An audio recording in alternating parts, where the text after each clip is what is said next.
1000 Minecraft days ago, Minecraft Tricky Trials came out, and with it, I started a brand new world, populated by my friends and a lot of dangerous stuff, just a lot of dangerous stuff. Since then, we have built a sprawling spawn city and a rapidly growing shopping area right next to it. But little do my friends know, this whole time I've been digging secret tunnels underneath our town, slowly transforming our whole server into a single minigame. There are black markets, there are secret passages, there's even a parkour course, and soon enough, I'll build a custom trial chamber to see if my friends are up for the challenge. And this is the story of how all of that happened. Broken down into convenient chapters which you can click and skip to the part that you really enjoy. Unless I make this a premiere, in which case just join the chat. We have a long way to go, but let's begin at the beginning. And in the beginning there was a trial chamber which we decided to enter completely naked with 17 people. Hey everyone! Oh my... Oh! Use a weapon, boy!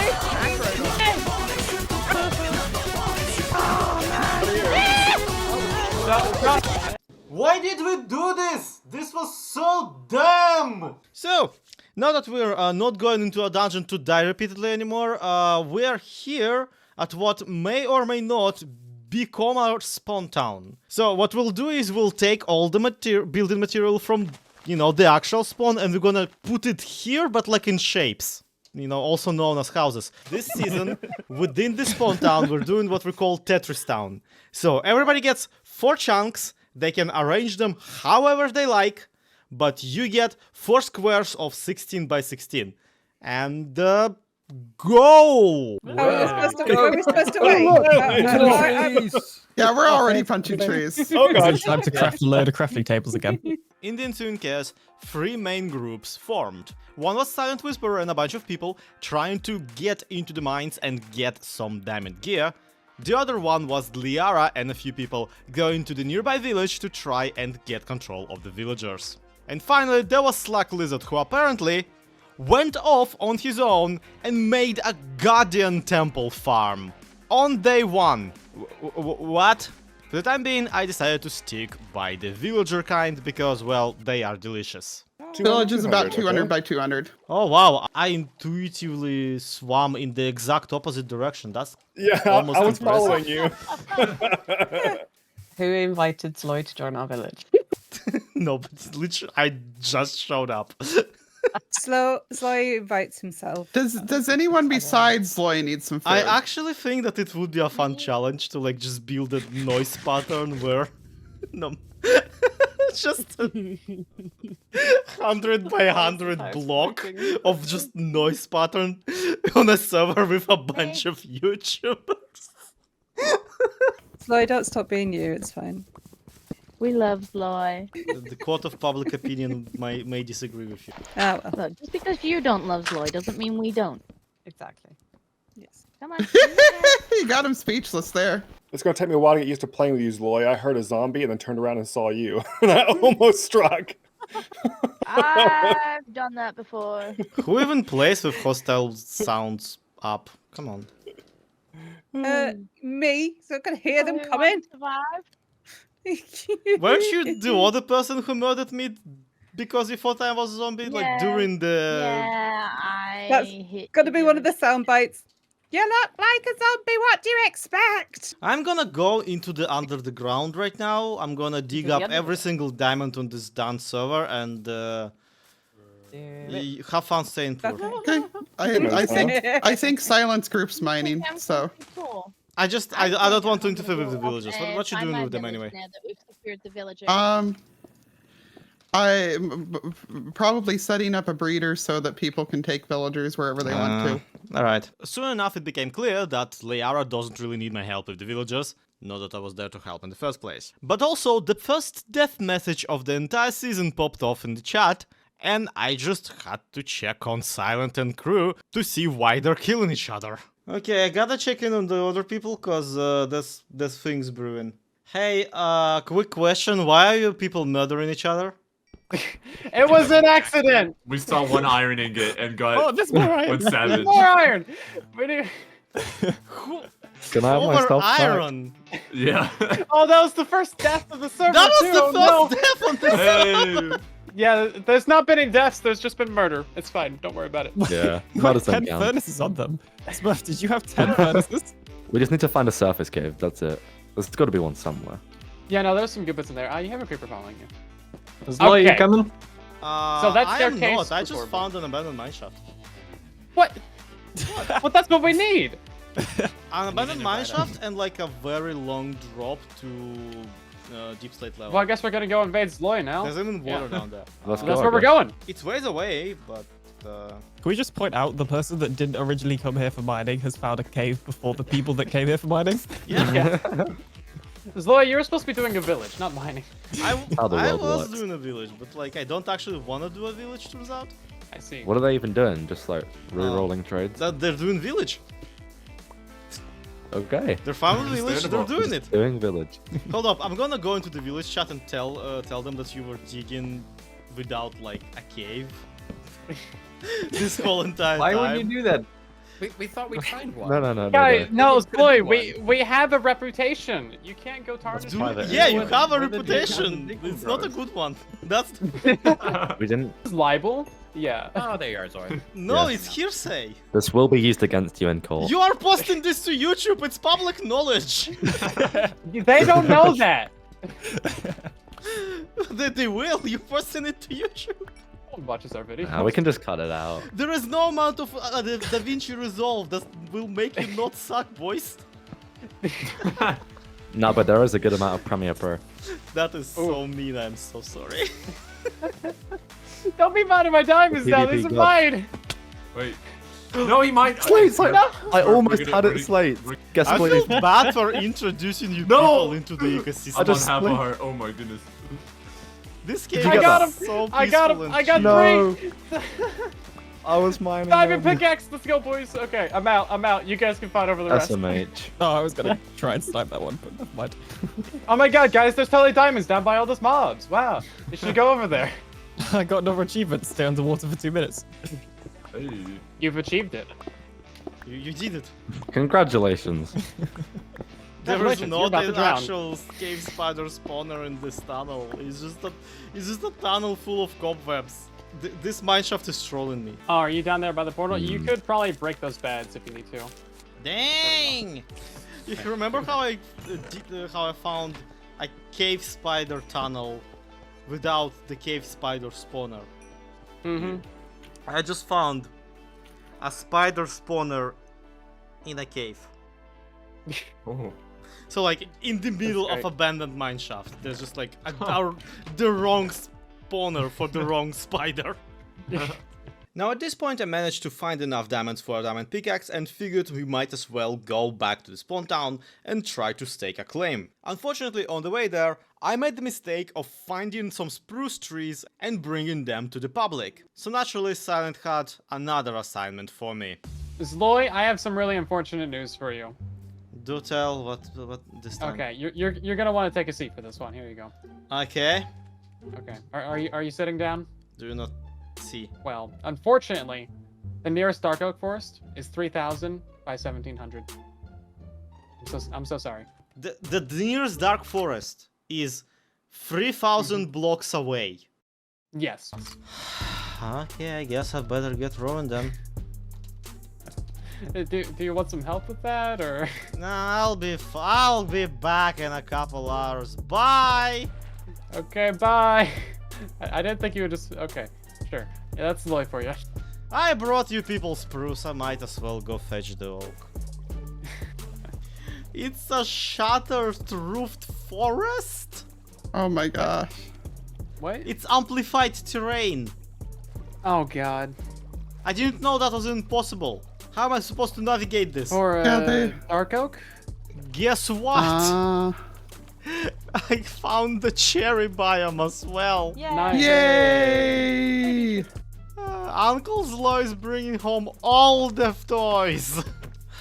Honey, I'm back. So you get dark oak. I did get dark oak. No, I traveled 3,000 blocks to look at it and be like, no, nah, Nah, What it's did I not come worth here it. for? I didn't bring a list.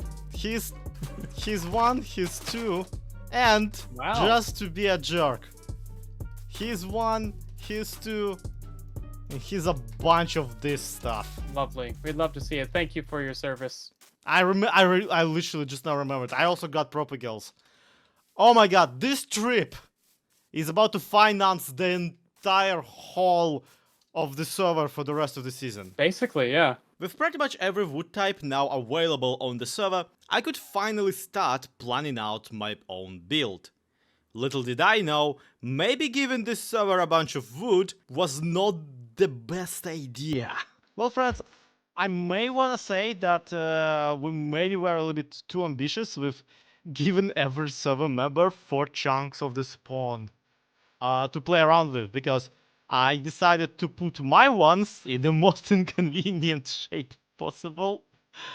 And that is kind of 4 times the size of a building I am ready to build right about now. This is gargantuan, kind of. I can only imagine how crammed this island is gonna be as soon as every single person out of the 20 living here are gonna put together their own little, carve out their own little part of it. Still, I actually do really like this shape, and I do like the variety of land that I got. Yes, the final chunk is basically over the water, but that gives me an opportunity to maybe build a bridge? I don't know, something or other, and I do look forward to potentially clearing out that area to clear out more space for other people's builds. Right now though, I think that today we're gonna pick one of these chunks and build our starter home within them, making it just a little bit more picturesque around here. Because, I mean, look, it's barren. And I now remember that fall damage doesn't actually cancel out on Bedrock Edition, just because you're in a boat. That's a Java Edition thing. I don't know why I thought it would work. And this is why I always pillar up with sand. Yeah. I'm so lazy.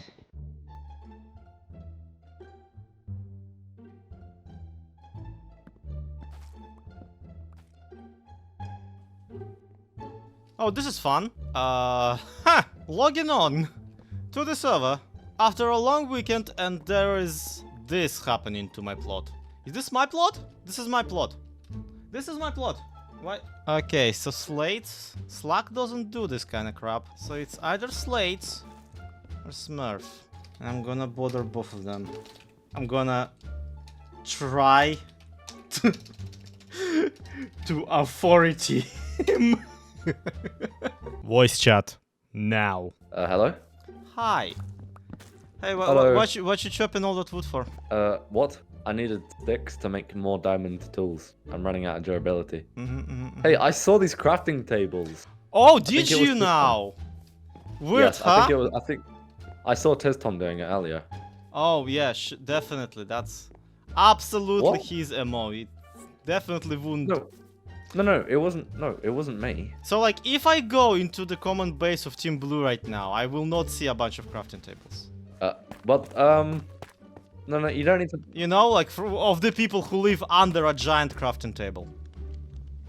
Well, everybody's got crafting tables in their bases. Come on. Yeah, It's not just us. everybody has crafting tables in their bases. In this amount. Not that that has anything to do with us, of course. Tistom hasn't even been on the server. It doesn't. I don't know what you mean, Zloy. But it wasn't me, I can guarantee you that. I don't know, I think that was just how the terrain generated. I personally saw it like this from day one.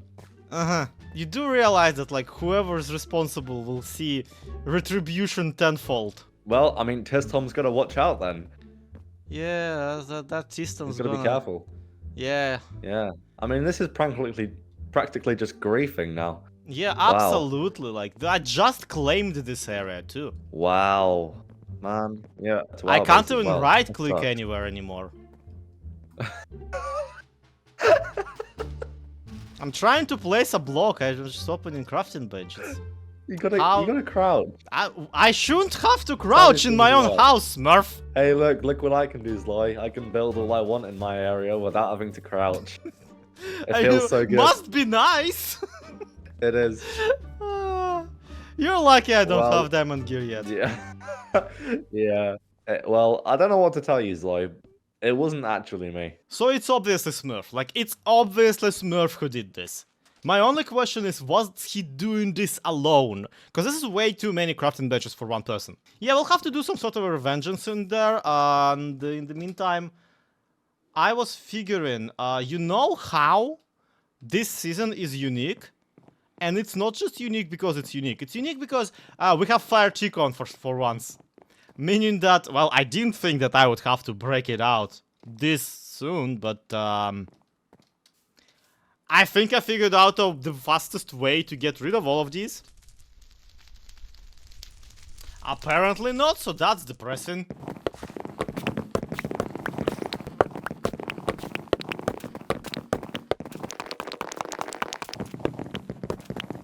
Yeah, I think that's my territory cleaned up at the very least. Which should be probably pretty disheartening to whoever actually did place all these crafting benches. I don't know how much of their day of work I have just undone. And the worst part of that is that, if anything, this highlighted that I really need some of those diamond tools. And in the meantime, I'm actually now too afraid to leave my base. Because somebody will prank it back.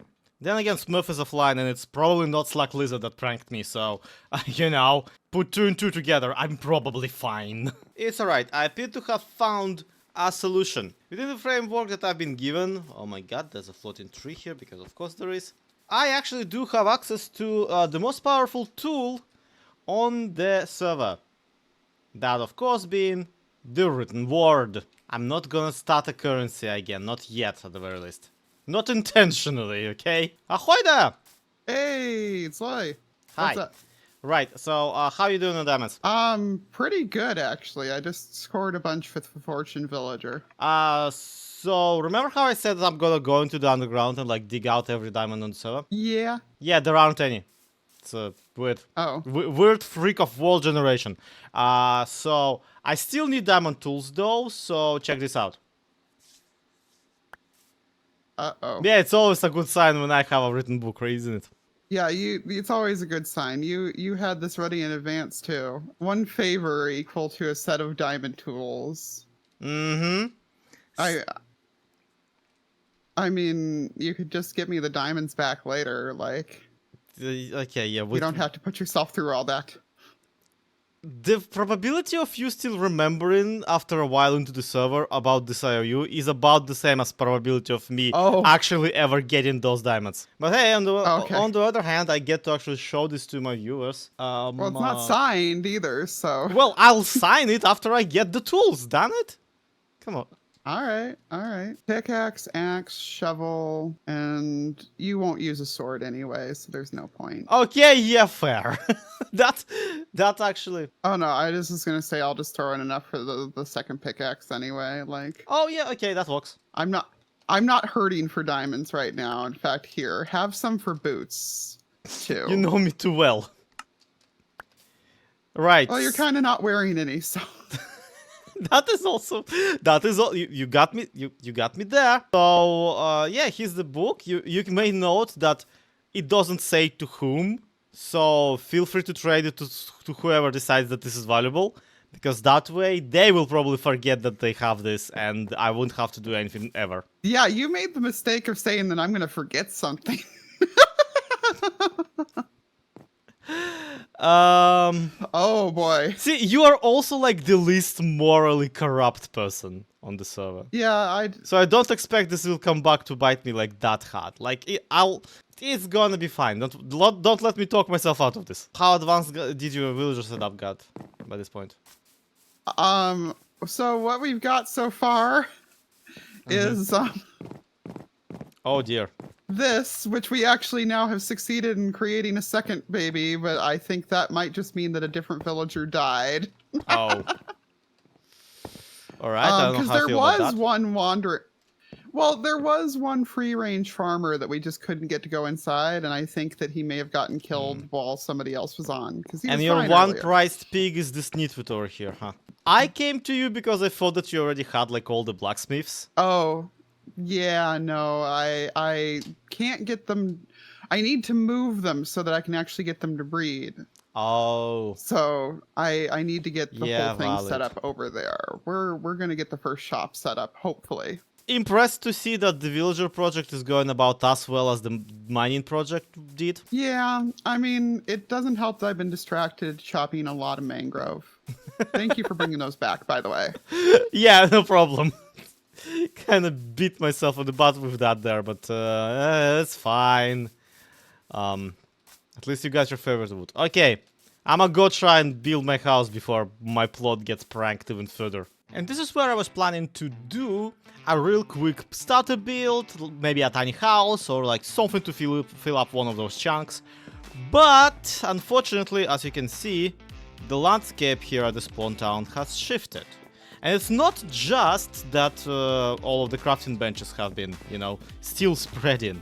It's also that quite a few people have put down their own builds. You can see Silent Whisperer's giant crafting table, one as many, one as big. You can see somebody's dirt hut, it's one of the newer people. We have 6 new people, so no doubt. There is definitely something going on with this home, which, again, crafting tables everywhere. And most importantly, this is Aladrian's house. Wow, I don't know what to say outside of that it's very pretty. I am really adoring what they did on the roof and what they did with just generally this build. I'm impressed that they already somehow got redstone lamps going on and whatnot. This all around is a very solid build and I hate that. I don't hate the build is really cool. But I am very upset that somebody else basically just snatched the most impressive build on the server spot. And I want that spot. I'm sorry, the cute little starter house that I can knock out in one video, that's not happening anymore. We are going big and we're going home, because as soon as we will go big, we'll have a home and we'll go in it. Let me switch to the creative single player real quick, because I have plans that gonna dwarf more or less the entire island. This is ZloyXP, the first build of mine that I'm planning to go on the server. Don't look at the backside, I did not fill up the backside because there's a chunk border there, I don't actually know how to handle that. But this giant tower is gonna rise at the very edge of the spawn town, forever being overlooked from the approaching ships and boats. And unfortunately, I absolutely don't have the time in this video to actually get it finished. I'm pretty sure I don't have half of the materials needed for it as well. Sandstone alone is gonna be a little bit of a headache. But other than that, this kind of encapsulates everything that I want this season to be for my builds. I want a lot of this negative space finagling. I want this kind of gothic and very dark and more or less Victorian kind of a style. And I want 4 more of these builds somehow stitched together on the chunk borders. And my one hope is that I can get it done before anyone builds anything even cooler. This here is Aladrian's house, which already is very offensive to me because it is the prettiest thing on the server currently, and I really very much want that title for myself. But as I discovered between the videos, it actually holds a much higher offense to me personally. Check this out. There is this water feature at the end, and it doesn't have any sort of a secret entrance in it. Who does that? This is some sort of a building code violation, and I must fix it personally. So let's start today's episode by doing exactly that. Right, in the end here, we can absolutely move around in the crawl mode. So I'm guessing that we can probably break this block and easily swim into it. Alright, so that's a good start. Now, in his video, Aladrian did say that he'll be building the basement, but won't be, getting carried away with the building of the basement, because apparently basements are they just always get away with him, and he doesn't want to dig too deep, which is actually really good, because that means that we can dig too deep and hide a secret passage into a secret room under Aladrian's house. And yes, I did promise you an incredibly epic build for today's episode. We will be doing that as well. I basically have all the materials, but I think you should see how this takes precedent. Why am I even bothering to explain it? Like, it obviously is very important to fix. Just gonna dig basically 2 blocks, leaving 2 blocks to actually not notice while building the floor for the basement. And if I'm correct, that somewhere in that direction is gonna be the actual water feature. Hooray! I was... Okay, everyone, I fixed it. Check this out. Now, if you jump into the water thingy, you go down into the here, and ooh, mysterious, interesting, dangerous. One of those things. But no, this now actually has a secret passage underneath his house, within a reasonable amount of blocks where he probably will not dig. But also, this is a tunnel that, like, I mean, honestly, I was thinking sewers, and I would love to have, like, an actual sewer system going through under the city. But right now, there's just not enough on the city being built that I can actually do that.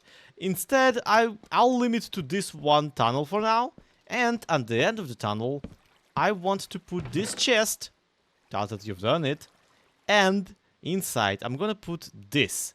This, once again, is a written book. But here's the thing about this written book. It's filled with mysterious codes and weird animated symbols. Yeah, you can do that using, like, fonts and whatnot. But the coolest part about it is that this is, of course, a copy of the original book. So I am in possession of Secret Tome number 1, the original. These are copies. And the reason why they have to be copies is because they need to stack.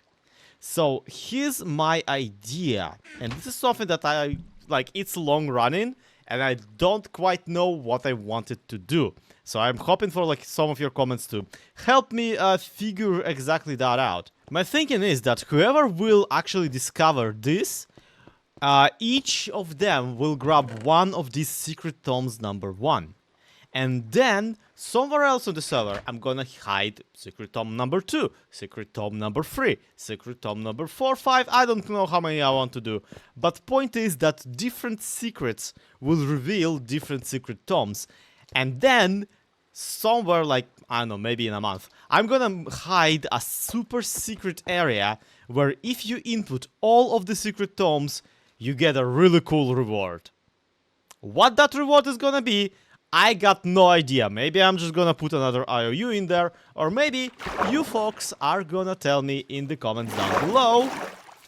And also, please don't tell about this to, you know, the Ledrian. The link to his channel is gonna be in the description. Maybe don't tell Adrian that there's something, like, under his house. I don't think that he's gonna find it, period. I don't think he's gonna find it. And if he will, well, he can have a secret tome. And I need to go get some more written books for secret tome number 2, because I already have an idea for it.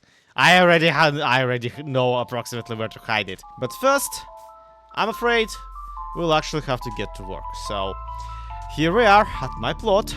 We already know what we want to build here. Let's actually just go and do that.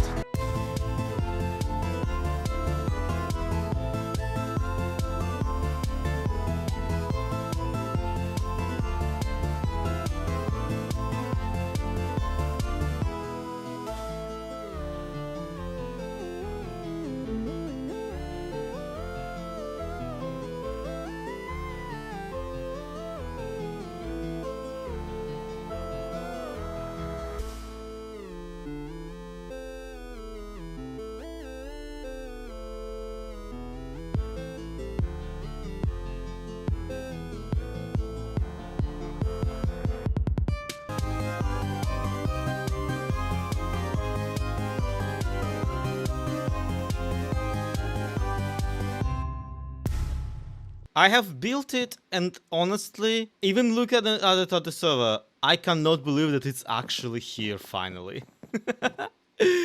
Welcome to the skull block.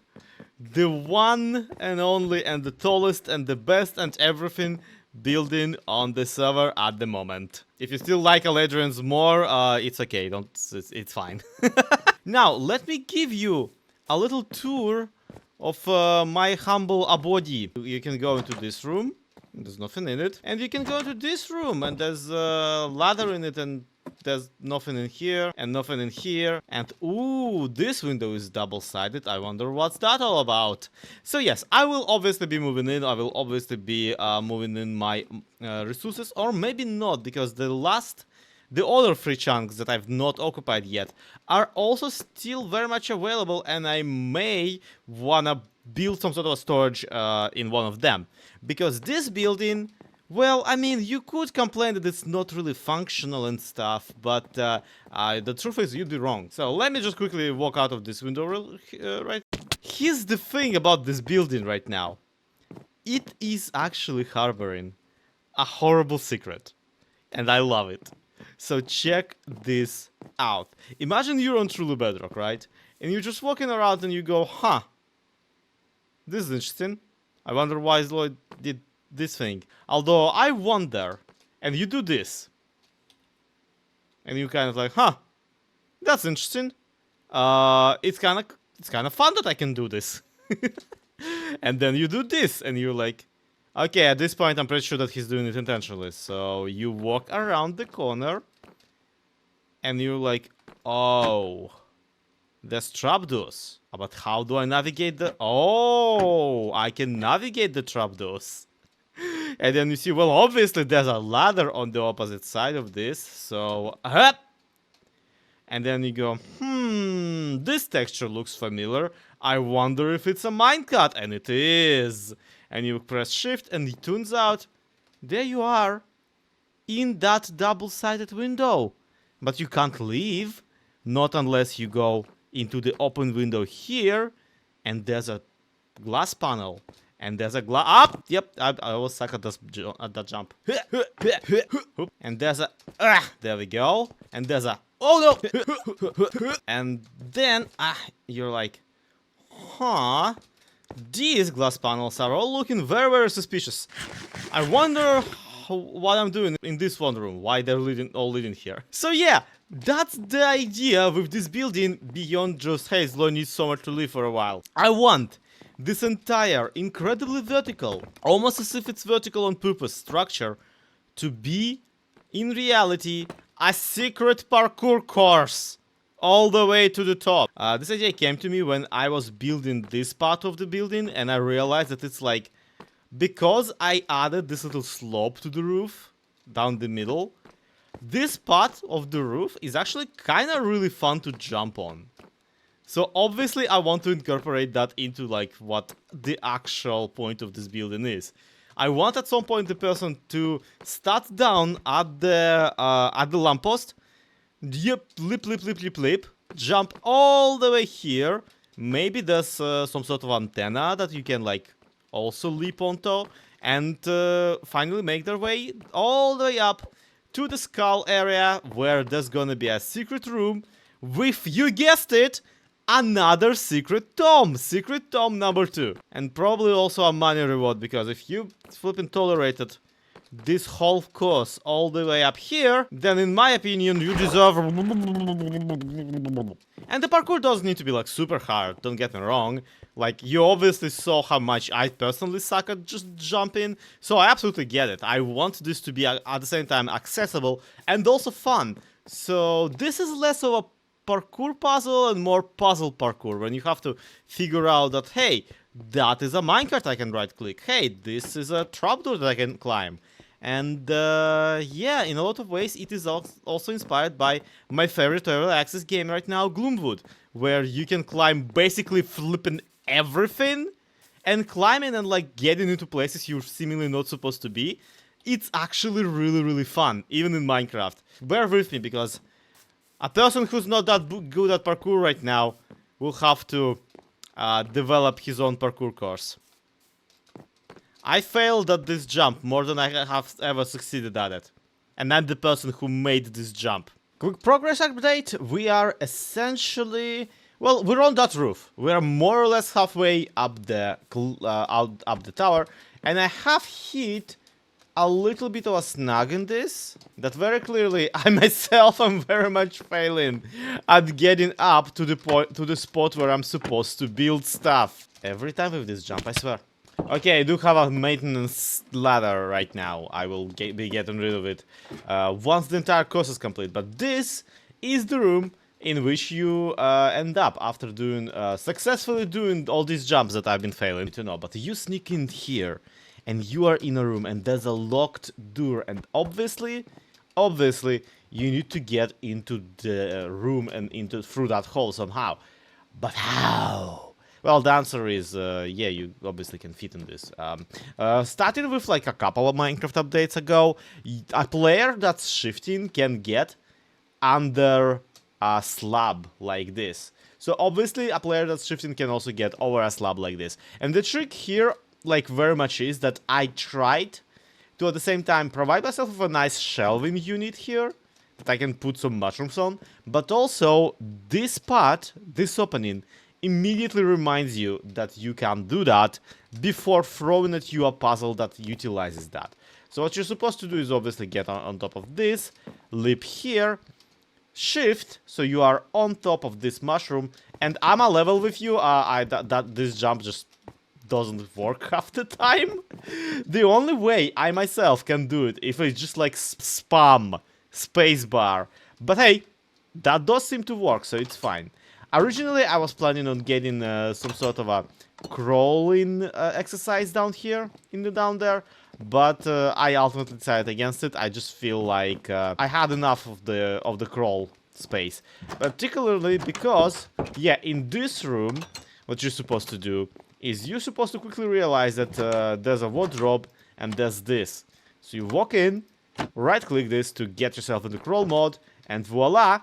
You are on the outside once again, on my favorite part, obviously, of the entire thing, where you have to make your way up the roof, and you are on this very picturesque spot.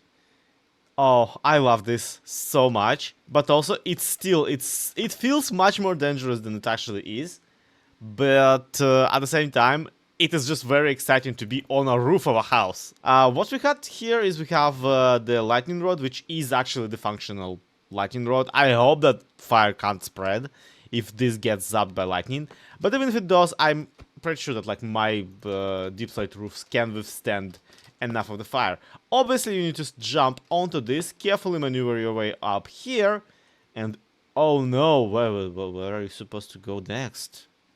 It's you can't leap up there, you can't really make it up into this, I don't think. Oh, you can. Wow.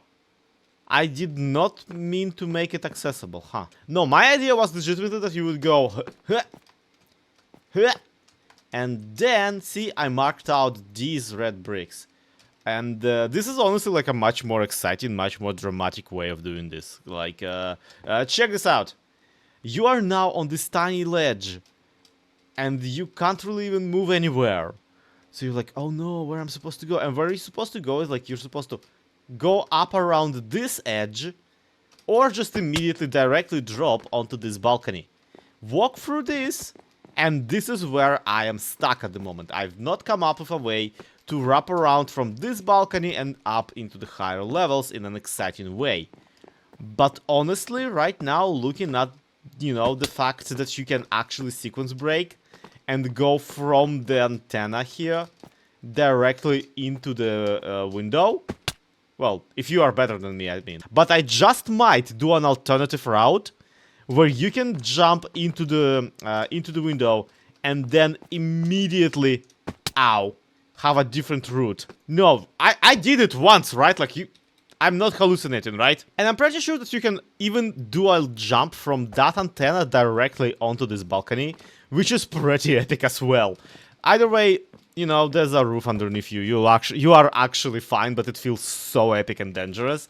So I think that from here on, I'm just gonna do like a, not a maintenance, like a catwalk. You know, I am like, at this point, the player is gonna be begging for just a flipping stairway, and I'm just gonna give them a stairway, but like a very, very horrible one. Also, this entire course does not work backwards, so like yeah, I have no way of getting back into my own house now. Oh hey, I trained myself to do that jump perfectly, as long as I'm not recording. Anyhow, quick progress update again. Did you see that how messed up that stairway is? Yeah, that's the stairway. So you get all the way down onto this balcony, and you have to very carefully jump onto this one stairway that is very royally messed up and steal more consecutive blocks than pretty much anywhere else on this course. So you have to be careful so you don't do that. This is a kind of the easiest part, except for this exact block here, which I honestly expect more or less everyone to just drop. You do not see that hole as you approach until you are already on the final step, meaning that the chances of somebody just essentially doing this, except, you know, falling in there, are pretty high. From here you just get into this window or this window, sequence breaking once again, and you end up in the final room, where you of course are greeted with, well, okay, the treasure chest here is with much less fanfare than in the previous one, but I did still rename it, which, you know, people keep forgetting that this like is a thing you can do. If you rename a chest in an anvil, then it will have a title that of whatever you put. And I'm putting down the Secret Tomes number 2 by take 1, you know, because, you know, I want everyone to take one and only take one. Do I feel like I've not done the final puzzle hard enough? Absolutely yes. It is kind of anticlimactic to just enter this unless I don't have a sign with me. Careful, this one's difficult. And then it's just a ladder into the final treasure chest. I love this. I feel like this is troll enough that people will find it funny. Though I do admit, while maybe the parkour course itself is pretty fun, the final room itself is much less climatic than, you know, the one at Aladrian, the one with the Secret Tome number 1. And also I should probably put some diamonds for people to grab, like, as a reward into the chest, because it's cool and all that someday the Secret Tomes are going to be useful, but right now I feel people are going to be a little bit upset after having went through all of that. So yeah, look how flippin' cool my house is! It even has a parkour course and a secret room in it. Does Aladrian's house have a secret room in it? It does, now that I put in it. Yeah, I really shot myself in the foot with that one, huh? Anyway, I have 3 more chunks to do something with. Will they have all parkour courses? Probably not. Also, I hope you're looking forward to your favorite Truly Bedrock YouTuber trying to beat that course over and over again in a few videos when, you know, the word gets out. In fact, why wait? Here's Alien Doctor trying the unfinished version. Hey, don't call me the alien pro at parkour for nothing. Oh no. Okay, that was a test. That was a test. Where was the way out? Over here. Yeah, that was a practice round. The problem is now he's like shown this to me. I will not stop until I do it. We got to go this way first, and then I'm gonna die of fall damage in a second. No, I need to sprint. I keep not holding control. Okay, that was not fair. I was crouching and I still fell off. You all saw that I was crouching and I fell off. There we go. If I fall, I will actually die. So there is now stakes to this. That's great. I thought I was going to die. Did I like... Yeah, that's not really helpful, is it? No! He did actually finish the unfinished version. But that all leaves me with just one final vendetta that I've not yet acted upon. We still need to do something about Smurf having covered all my 4 chunks in crafting benches. But that's something that unfortunately we'll have to wait for the next episode, because frankly I'm out of ideas. Right now, you see, my plan was to just plop a giant crafting table on top of his base. And Silent already did that because apparently he just He just wanted to live inside of a giant crafting table. That's the trick here, honestly. Smurf outsmarted me. Because Smurf lives with 3 other people under this chunk. And then Silent lives on top of them. And then Ellen Doctor lives on top of them. Meaning that if I'm gonna nuke Smurf, I'm gonna accidentally nuke everybody else. And basically form a 3 or 4 people coalition against myself. I mean, it would be funny, don't get me wrong.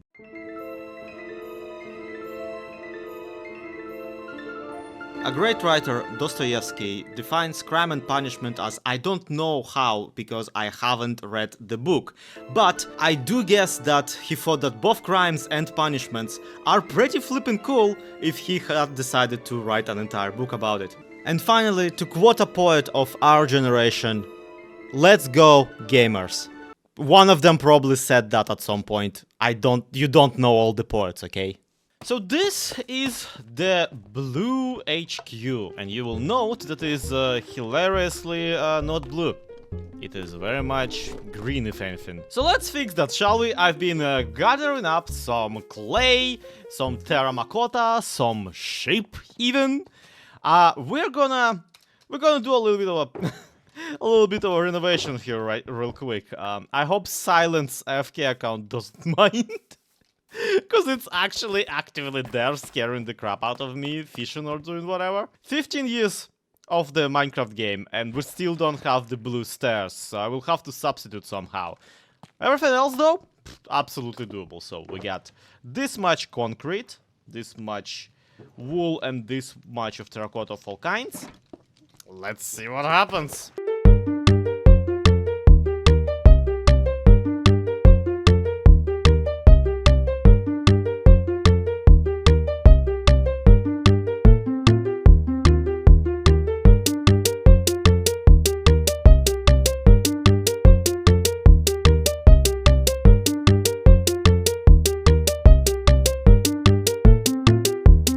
Alright, now this is looking.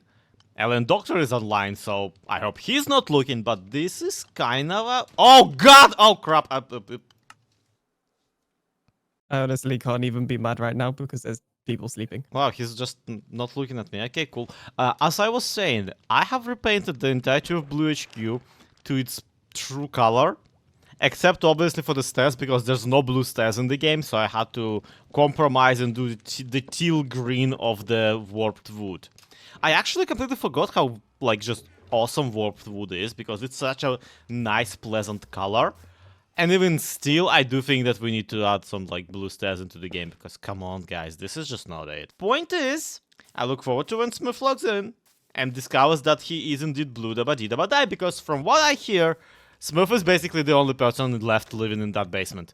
Eileen has his own, UFO now, so I'm pretty sure that he's not gonna mind. And Silent obviously lives in the crafting bench. And also he's not actively blue, so I think he's not actually involved in this entire mess. Also, after consideration, I decided to replace all of their crafting benches with fletching ones, because players can't actually use them, and also because that way all their future villagers will immediately become fletchers. I am a criminal mastermind. But then I made a minor miscalculation.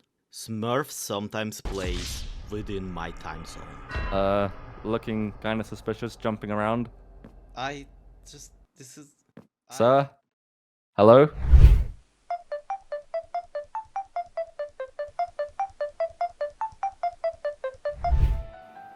No, it isn't over yet. At this point, you're but an innocent bystander. His own suspicions may be turned against him. Hello? This is my plot. I am building here. What do you want? What's happened to the Blue What? HQ?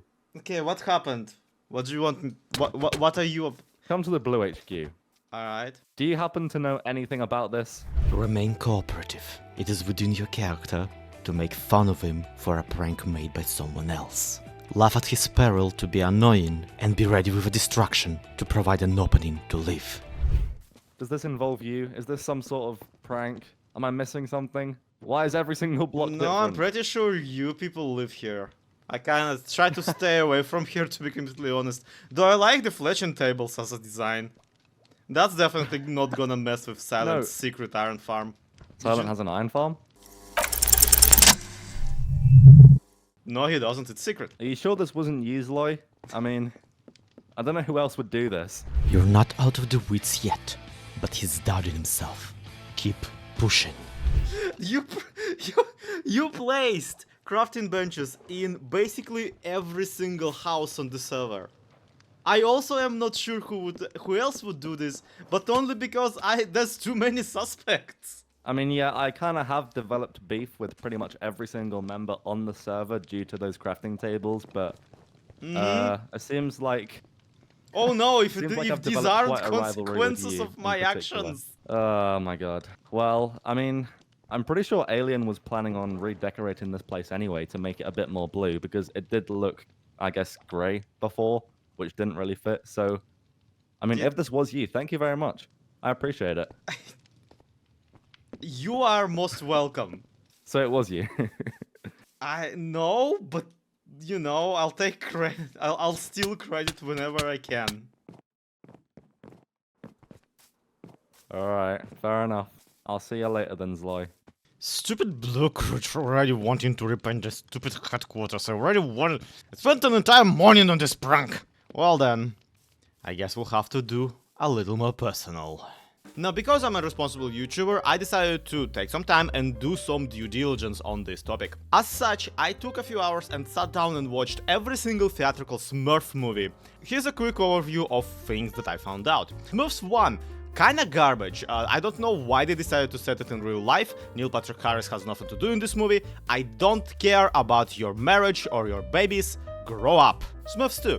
Also trash. But there are goth Smurfs, so it immediately elevates it towards, you know, trash plus. That's the thing really, why didn't they just make this an animated movie? They clearly put a lot of effort into making Smurfs look nice. Smurfs and the Lost Village. Finally, they just went and made an animated movie. It looks so good, it's so vibrant, it's so fun. Also garbage, why is the plot like this? Now, I get that Smurfs as a, you know, property is generally for babies, but Smurfs and the Lost Village is like the only one of these movies that I actually feel I could show to a baby. The only downside to Smurfs and the Lost Village is that the guy playing Gargamel is not there. Gargamel is animated this time. And I think that they should have just put the live-action Gargamel guy into this film.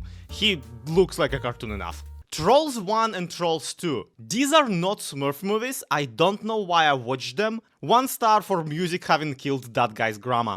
The relevant part of what I found out ultimately really is just that Smurfs live in a village, they have one single woman and one single papa, and also there's this cool guy Gargamel who flippin' eats them. So what I'm thinking is we're gonna take a Gargamel and we're gonna just put him boiling a Smurf directly over the Blue HQ to send, you know, the most direct and most concise message of what's gonna happen to Smurf and he continues on his destructive ways.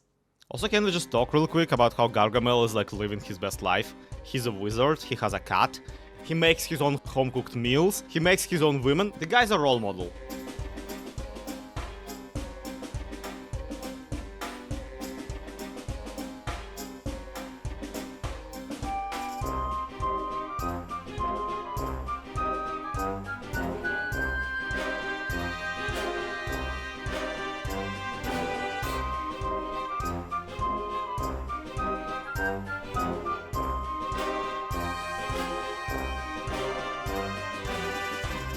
Still, looking at this absolute mad-brained pixel art thing just brings me so much joy. Now, alright, so this is Gargamel from the Smurfs, cooking up a Smurf. However, there are still flaws with this entire plan, because you see, Gargamel, he can't cook if he doesn't have his cauldron, but luckily, there is a cauldron in the game. It just happens to be the same exact shape as a crafting table. So...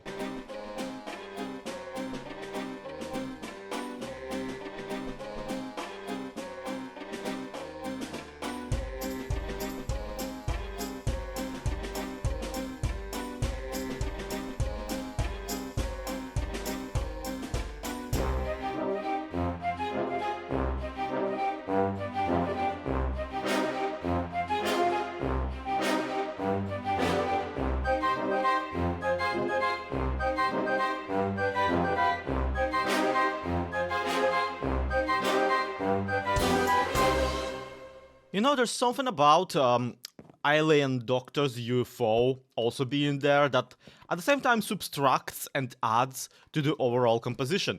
Because on one hand, yes, it is very obvious that I miscalculated and had to work around it. It is also kind of looking like Gargamel is gonna put the Smurf on the plate.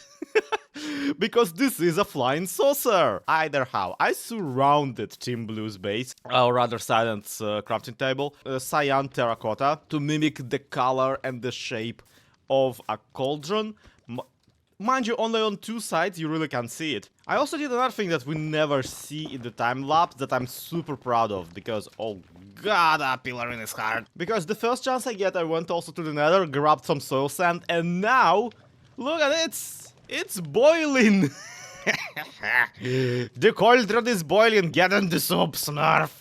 Get in the flippin' soup! I feel like I have way too much animosity, like, against a man whose only crime is doing what I would have probably done. But just in case the message is not, you know, gotten gut, I left a sign saying never let Smurf cook again. Because, you know, we are gonna cook him. And also, just a reminder that this is an active thread, by the way, signed Zloy. I hope that this puts an end to, you know, tyranny of Smurf. I am afraid that it's gonna start an entire thing where everyone else on Team Blue and also Silent Whisperer are coming for my neck, mind you.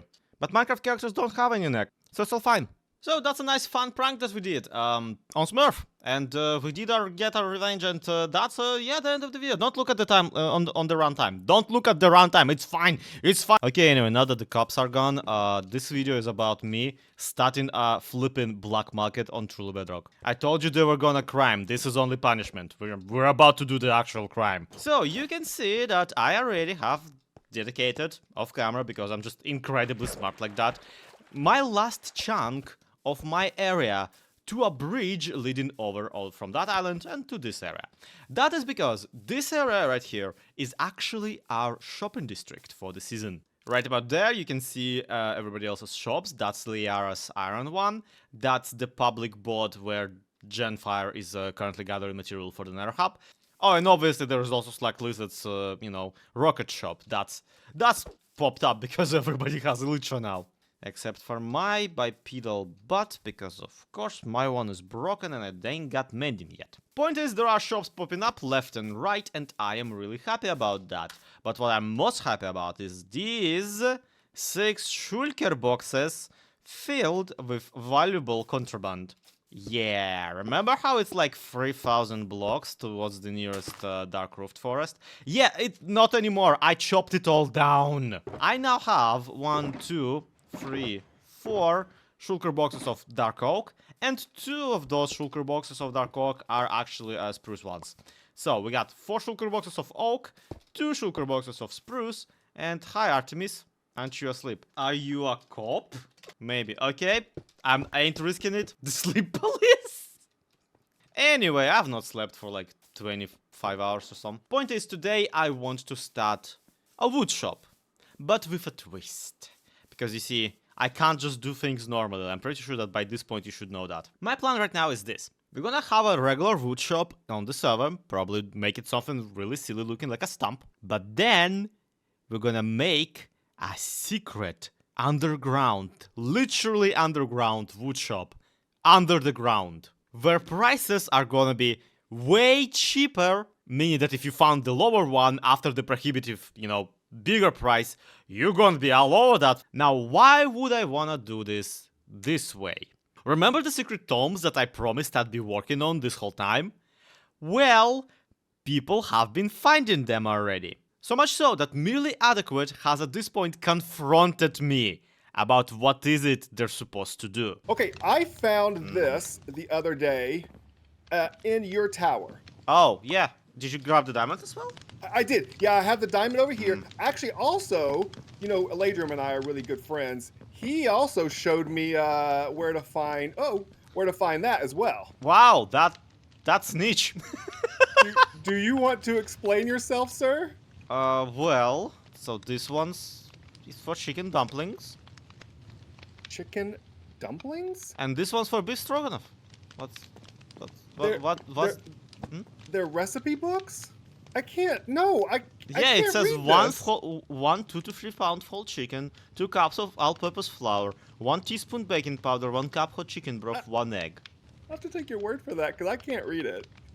Skill issue. Now, yeah, I juked him quite significantly, but we have to keep in mind, this is a good signifier of the fact that people are both finding all of those tomes and also already questioning what they're for.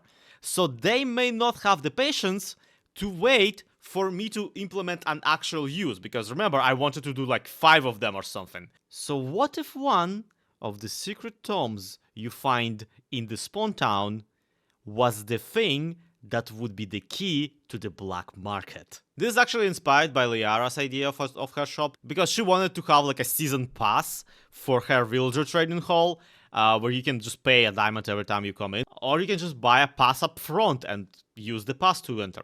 I think this is a pretty solid idea. Also, for the record, that's why I have like this shulker box of broken access, because we didn't have mending for the longest time, so all of these are from the time I chopped down an entire forest. I like to think I'll mend them one day. Okay, so here's ZloyXP patented method for building a custom stump. You build a custom tree and you chop most of it down. Honestly though, I have now memorized a few very cute circle patterns by this point in my Minecraft career. So I can very much just build most of a circle by memory. The trick with this, however, is that I really don't feel like actually filling it all in. So for once, I'm actually very much missing Java Minecraft, because on Java Minecraft, the giant spruce trees can grow right next to each other without an issue. Here on Bedrock, however, they do need at least a couple blocks between them. So yeah, what I'm trying to say is I'm gonna do basically this and then try and bone meal it. Yeah, so far so good, it works.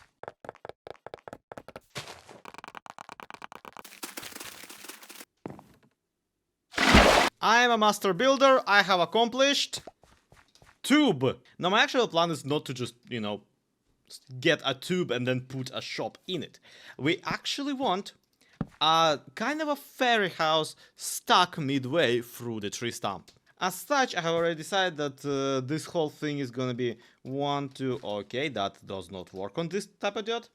1, 2, 3, 1, 2, 3, 1, 2, 3, 9 blocks kind of wide, and another 9 blocks kind of deep. I probably should have started counting these. That way you see most of the building, well, half of the building is directly in the tree stump and half of the tree stump is directly in the building. Meaning that I don't have to build half of either of those things. Again, I'm a master builder. I refer you to my tube. Congratulations, we have put a square into a circle. It's called architecture, look it up. Basically, I'm actually really happy with what this is right now. Like the shape of the trunk. No, it's a stump. It's the trunk has gone. I actually have a plan for the trunk. Did I tell you I have a plan for the trunk? Okay, so my plan for the trunk is I'm gonna, because this is a stump, you gotta be like, wait, where's the rest of the tree? So eventually, as I expand like the types of wood that I sell, I wanna have like a separate giant log laying around somewhere where all the rest of the wood is being sold from. So, however, until then, yeah, we'd really have just kind of a cylinder here, which we will have to mess with the shape of severely. Given that, I mean, this is what the actual like shop front is, and I love it. It has a little bit of that birdhouse vibe to it, which is absolutely what I was going for. Maybe because it's a house in a tree and you don't really see non-bird houses in trees. But also it's way more detailed than, you know, the trunk, so we need to at least pull out some logs, some more of them, some maybe more wood, maybe even planks for accents, and kinda add tendrils, also known as roots, into the ground, which would be really, really cool and be a nice additional detail. And obviously, yeah, this is also a giant slab of the same material, which I kind of hate. Like, I do want to break it apart a little bit here and there, like this, with the dark oak logs. But you probably can guess that I don't want to spend any extra dark oak logs, given that I'm basically trying to do 2 shops in one. And also, you know, dark oak logs is something that I want to be selling. I don't want to spend it all on the building from which I'm selling them. Because guess what? I already chopped down that tree. There isn't a second forest in there. I did get like 3 stacks of saplings out of that, but that's beside the point, okay? Bone meal is not infinite yet. So really the plants are, as they say in Russia, Napoleonian. Why do they call big plants Napoleonian in Russia? You know, distinctly not a French place. Is anyone's guess? I'm gonna pull a little bit of a and split this project in a couple episodes, because guess what? We still need to install redstone, we still need to design an entire separate underground thingy, and we still need to, well, yeah, we need to design also this shop. So it's gonna be a little longer before I can just, you know, get rid of all of these logs. I want you to be like, oh wow, Zloy opened a wood shop and there's only one chest and it has like, and then you go like, oh, he's up to his shenanigans again. So you go into the painting and there's a second secret passage behind the painting. So you're like, hi Smith.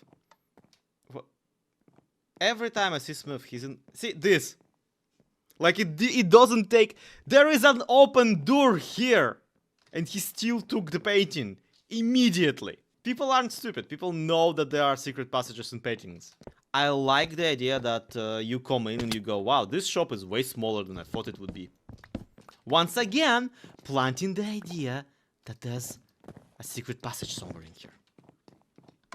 Because you look at this giant thing, right, and you go, huh, that's a big shop. And then you come in and there's like one chest, prompting you to immediately go, oh, he's on his crap again. Dramatic rain aside, it is actually a really cozy area. I don't know why I meant to do this like butterfly design in the back. I just really felt like it's kind of cool. But we have the chest with spruce, 2 diamonds per stack, which people have already been buying out, despite, well, this not really being the real price, if you know what I'm talking about. We got this overgrown pot plant growing upwards, spreading down the mangrove, which of course I've been low-key farming every time I have some bone meal, because I do actually want to sell mangrove later, as it is a pretty like little favorite wood of a lot of people on the server. There's the support holding the lights, but of course it wouldn't be me if we didn't also have quite an interesting secret to it. Because you see, if you just run up to this painting, I think I've run up to the wrong painting, honestly. Yep, you get to Mario 64 yourself through the wall. Both of these paintings are, by the way, the new ones that they added in the latest update, and I'm so happy with them, to be completely honest. I actually really like, at least like this one, it really looks painted and oily, and I like that it depicts all the items that are actually like in the game. But that aside, if you just leap into it, you get into this secret room. And you get a design that will be familiar to you if you've seen my videos before. And, you know, if you haven't seen my videos before, you probably immediately are gonna see this painting and try and jump into it. And, yeah, you will succeed. There's nothing in here, but you will succeed. I'm having way too much fun, like, just doing environmental storytelling and like creating things for people to kind of enjoy. But you will be wondering, what is the deal with this wall and, you know, why is it here? How does it tie into anything? Well, the idea is that it is actually resembling one of the 2 secret tome rooms that I've created. Secret tome number 2 naturally being on top of my house, which, you know, is where the parkour test kind of leads. And this secret tome number 1 actually resides down below under Aladrian's house in a secret passage in his little water feature. You can find it in this here room, and yep, that's pretty much the exact same face that this wall is making. Eye, and a mouth leading to a secret tome number 1. So why would that be resembling each other? Why would this be the case, you know? Well, that's because my plan is to make it so that if you have secret tome number 1 on you, you can actually open up that wall somehow. And by somehow, I mean via redstone. And by via redstone, I mean... Yeah, okay, let's go. We actually still have to develop that. So, what we want here is actually essentially just a key kind of feature. We drop a key into the system opens the door and also drops the key back out, because we do need to return the key to the people entering. We don't actually want them to have to go run and grab a new tome. So this is pretty simple, but also like kind of complicated. First and foremost, we will need a default regular Minecraft item filter, which only triggers when, you know, some sort of a item, the right kind of item passing through the hopper. So we have the hopper here. We throw a diamond down it. As you can see, the system triggers. This is the basic circuit you want if you want to build an automated shop. This is the basic circuit you want if you are building your own sorting system. This is one of my favorite things ever. I ripped it off of Impulse SV. He developed it like 5 years ago or something. But we need to attach to it a couple more systems just to, you know, figure this out. For one, obviously, we need to return the key back to the player. So we are gonna be using droppers, and we are gonna be funneling some materials back into those droppers, and down here we're gonna be triggering those droppers to actually fire off. Just out of curiosity, look at that! This is actually pretty cool. Diamond goes in, diamond goes out. Diamond goes in, diamond goes out. We're not really spending anything, we're just triggering the system for the sake of triggering the system. And if we add a kind of a pulse extender on this side of the thing, and then pretend that this iron door is the door that we need to activate, then everything starts to really adding up, doesn't it? Diamond goes in, door comes out, we can pass, if we can make the timing naturally. Diamond goes there, diamond comes out, and the door, I think I would use it on the competitors, everyone. Okay, this is actually irrelevant because I got a much better solution for how to keep the door open for the passerby. And it's much more rudimental, don't get me wrong. Is it really better?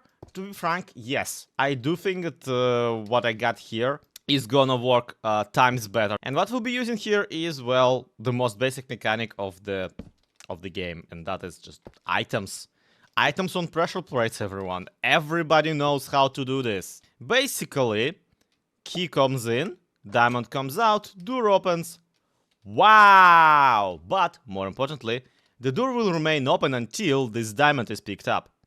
But also, if we pick up the diamond and the door closes, and we're on this side of the door, we can just open the door by walking onto the pressure plate ourselves, which is kind of a really cool system, like for what we're trying to accomplish here. If behind the door there is a corridor leading onto this pressure plate, then you genuinely cannot pass down into the corridor without picking back your diamond, without picking back your key item, which is what we want because we don't want people to just lose their key items.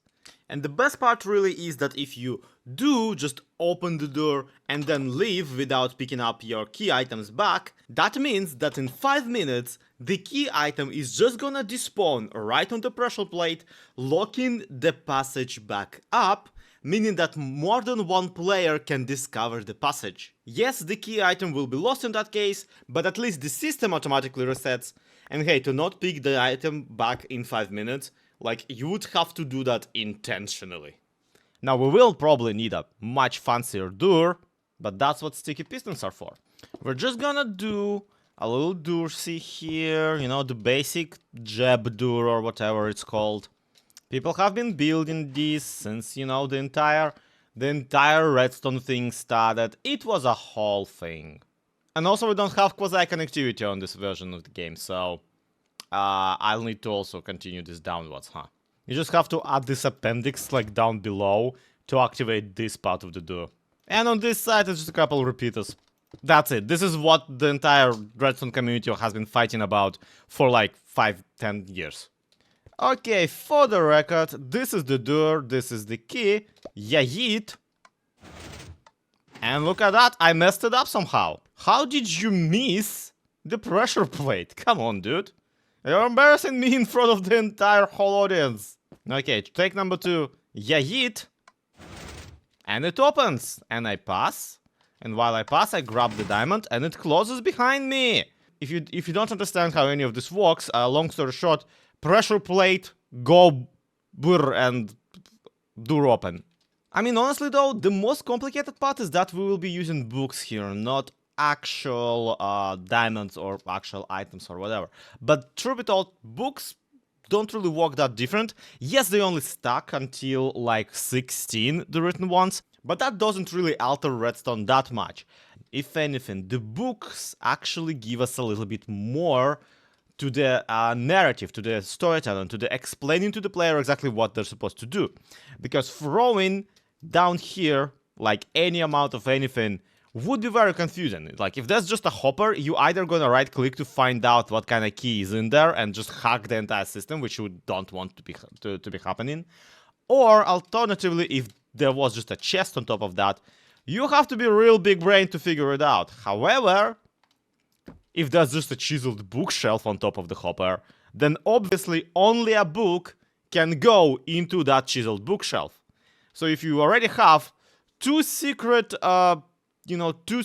books that are written books, then obviously you're gonna draw the conclusion that you should probably input that book in here. The beauty of it is that if you enter the wrong book, it won't even suck up into the system. We don't even need to make a return system for anything that's gonna be the wrong kind of a book.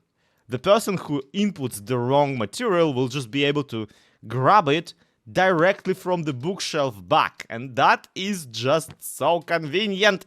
And also I'm just really happy that I finally get to use a chiseled bookshelf for something, because the update with it has been like a year ago, maybe even longer, and I still haven't used it for anything ever, and that's just sad.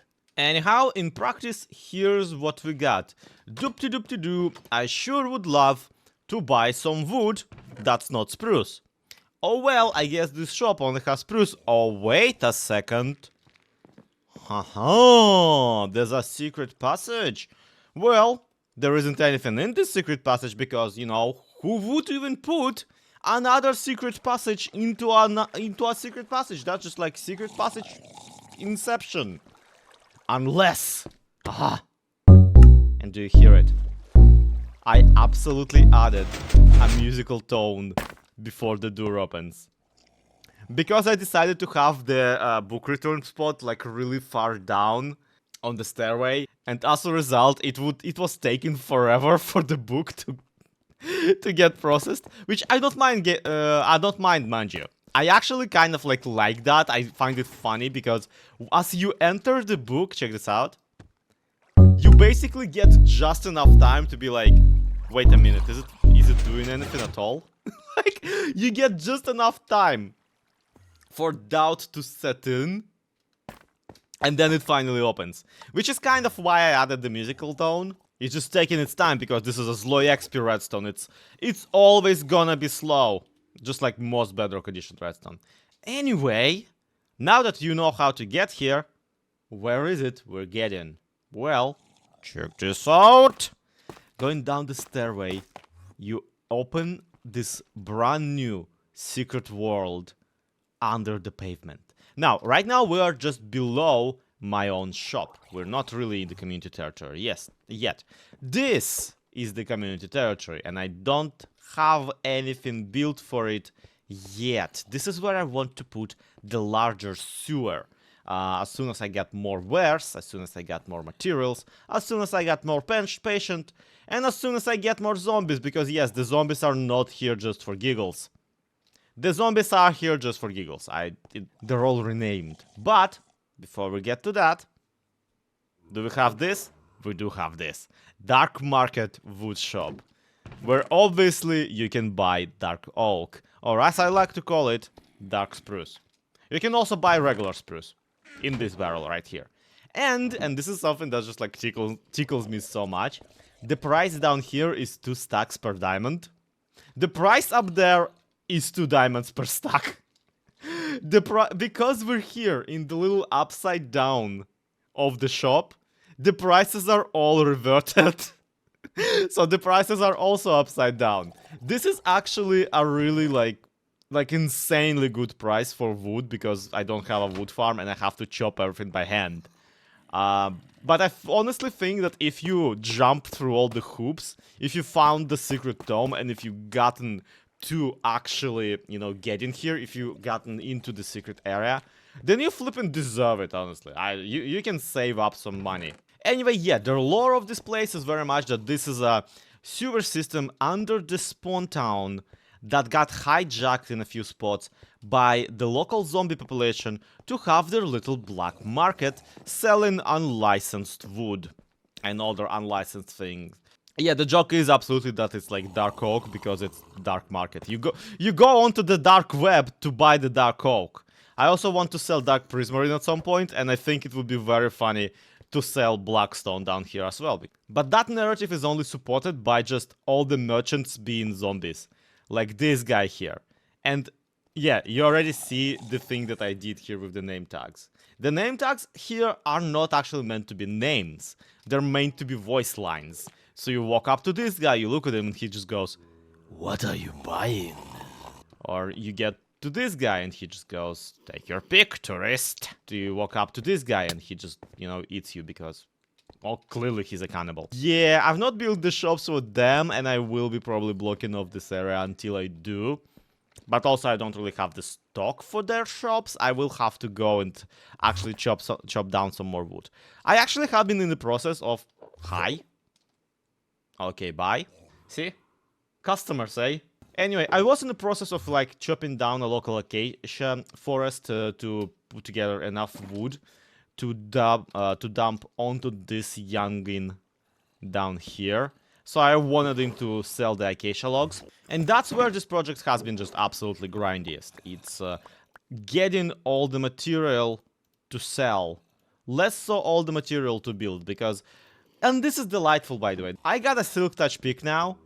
So building this area is incredibly easy, because the material that I have to dig into to create the room is also the material I will be using to decorate the room. Meaning that if anything, I'm getting a healthy supply of stone out of this entire operation. And also stone brick has been basically like a builder's best friend since Minecraft 1.0. So obviously I know how to build with it more or less. I know how cool it can be. And these like dungeons, they're just so fun to put together. Which is why I absolutely got carried away and did like so much off camera. And then the interior of the shop itself was built during a live stream.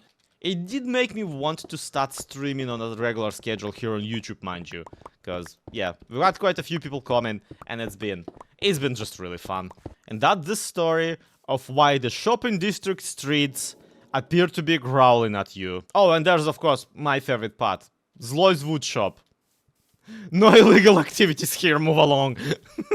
Now, you might think that I'm only using zombies for this project because, you know, brand recognition. I mean, look at me. But here's the thing. Zombies are actually really good for making a kind of a build or kind of an area feel alive.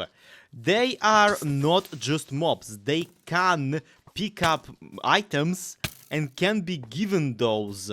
Well, at least some of them. And what's even more important, there's a ton of them in this game. They are one of the most common mobs, and also they have so many variants that you can accomplish, sometimes even intentionally. Every villager profession has its own zombified skin, and every biome has its own variant of every villager profession. Then there's drowned, then there's husks, and then... Okay, there are also skeletons, so I'm very much looking forward to somehow getting a new bogged skeleton to show up in this plotline, because I really love just the way they look and just, they just really exciting to me somehow. Admittedly, they do shoot you with poison arrows, so you can see why I'd be hesitant to adding them into what's essentially a community area, but I'm sure we can figure something out. I mean, seriously, look at this guy in his hat holding gunpowder. He really does just look like some sort of explosion diffusion professional. But that actually does bring up a very interesting question here. Because right now, my little dungeon down there, my little basement, is actually technically encroaching into the community area too.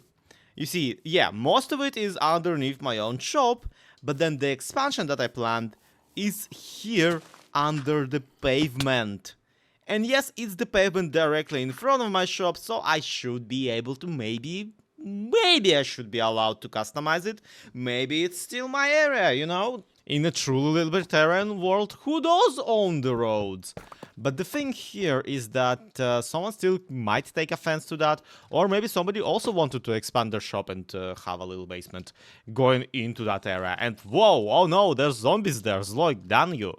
So that could be potentially a problem later on, which is why I am honestly low-key considering, and hear me out, I know it's gonna sound delicious, I am low-key considering maybe running for the mayor of the shopping district, or at least something like that. That never has been a position on Truly Bedrock, and that's never something that anyone did.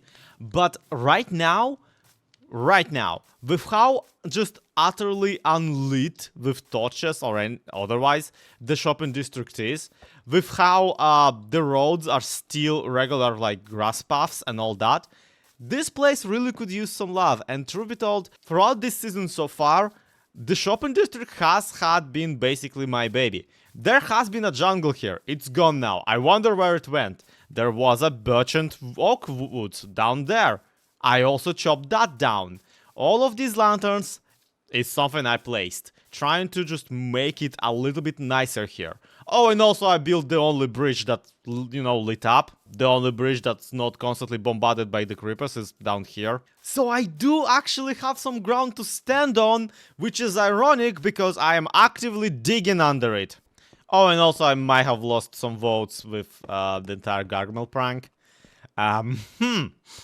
Yeah, should not have pranked half the server. But that's absolutely something I want to see discussed in the comments, because you guys, as we have often established, are kind of smarter than me.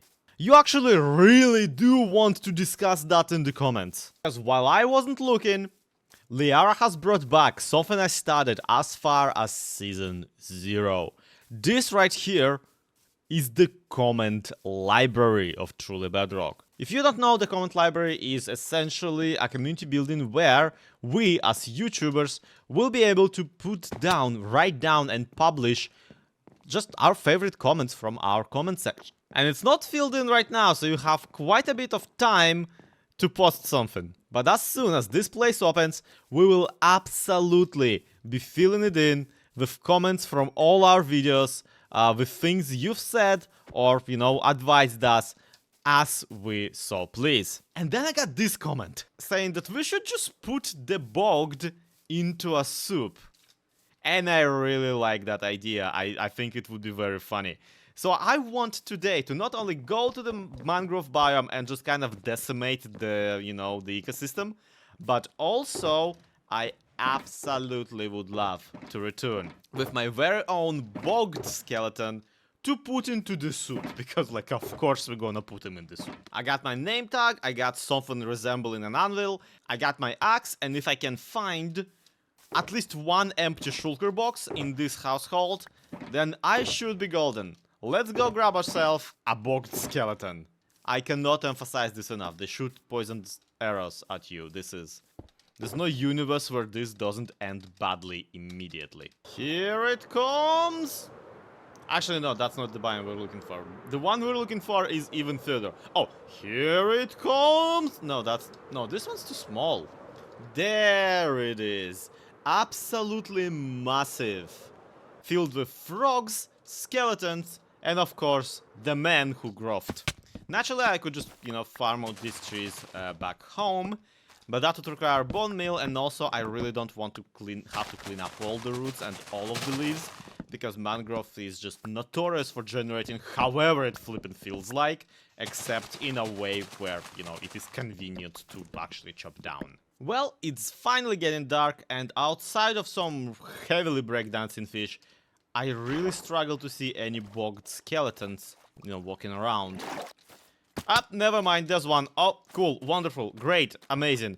Hi, friend. And bye, friend, I guess. You are being set on fire. Yeah, this is a whole thing, actually.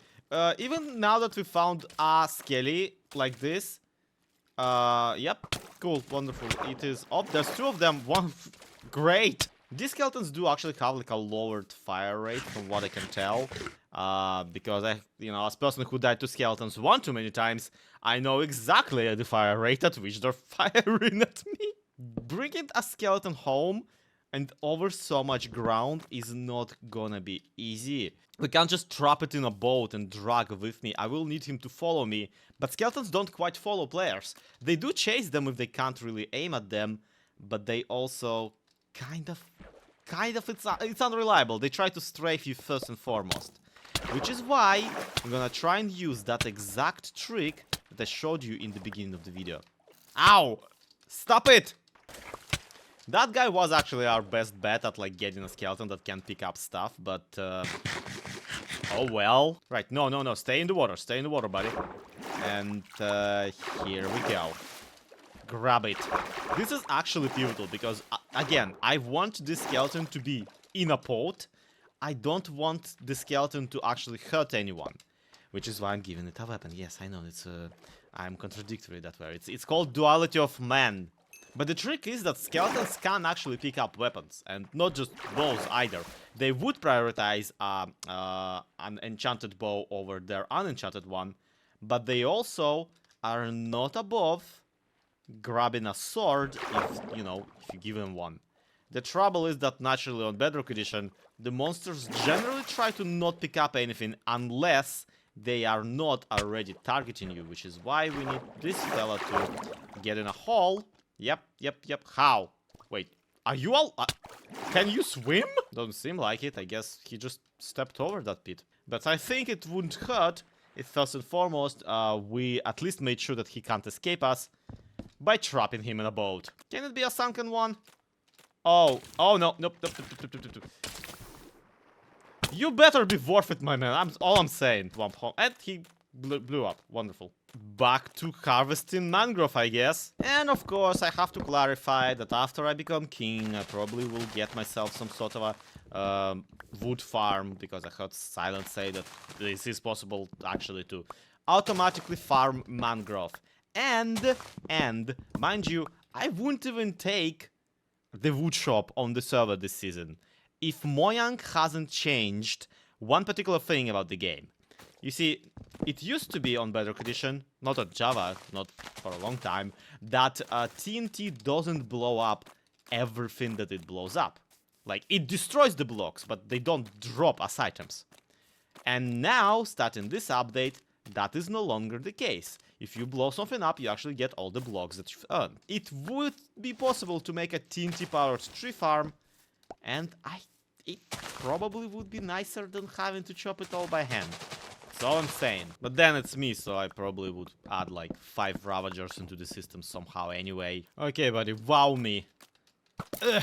As long as it picks up that sword, it earns its stay, which I mean literally, because then it won't be able to despawn. Though judging by, still arrows kind of going my way, I'm pretty sure that, yeah, the boy is very much focused on me. Honestly, after I found out that there will be just skeletons that poison you, an enemy that applies more or less one of the most deadly effects in the entire game on distance, I thought that mangrove swamps would become incredibly deadly, but so far, I've not had any trouble. I think it's because the skeletons just don't spawn that often in the first place, but then also the trees just won't let them shoot as much. Are you a sword boy yet?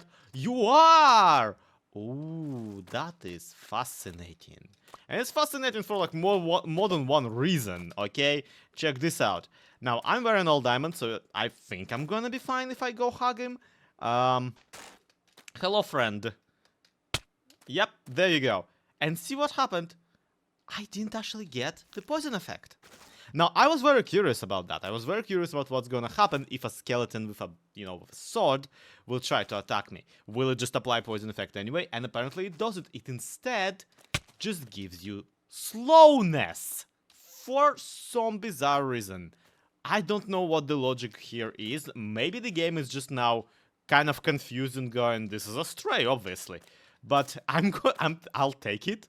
I don't want to have a skeleton with a sword and poison effect chase me for 2,000 blocks before we get home. You stay here, buddy. I'm just gonna grab the coordinates of yours. And yeah, I have a shulker box and a half still to fill in. This is gonna take a while, just... Okay, we got a full shulker box of blood spruce over here. And I don't think I have it in me to get a second one. This is kind of very hard to fiddle with. I do have, however, 58 mangrove propagals just chilling in my inventory, and I wasn't even trying to collect them, so I think I'll fine. If anything, I will absolutely just farm up more mangrove back home. The trouble is that we're 3,000 blocks away from the home itself now, and with everyone currently online, I really don't think that I'll be able to convince them to skip the night just so I can drag my skeleton the extra couple thousand blocks. Wherever you are, buddy, just stay put. One day I'll come back and maybe grab you back.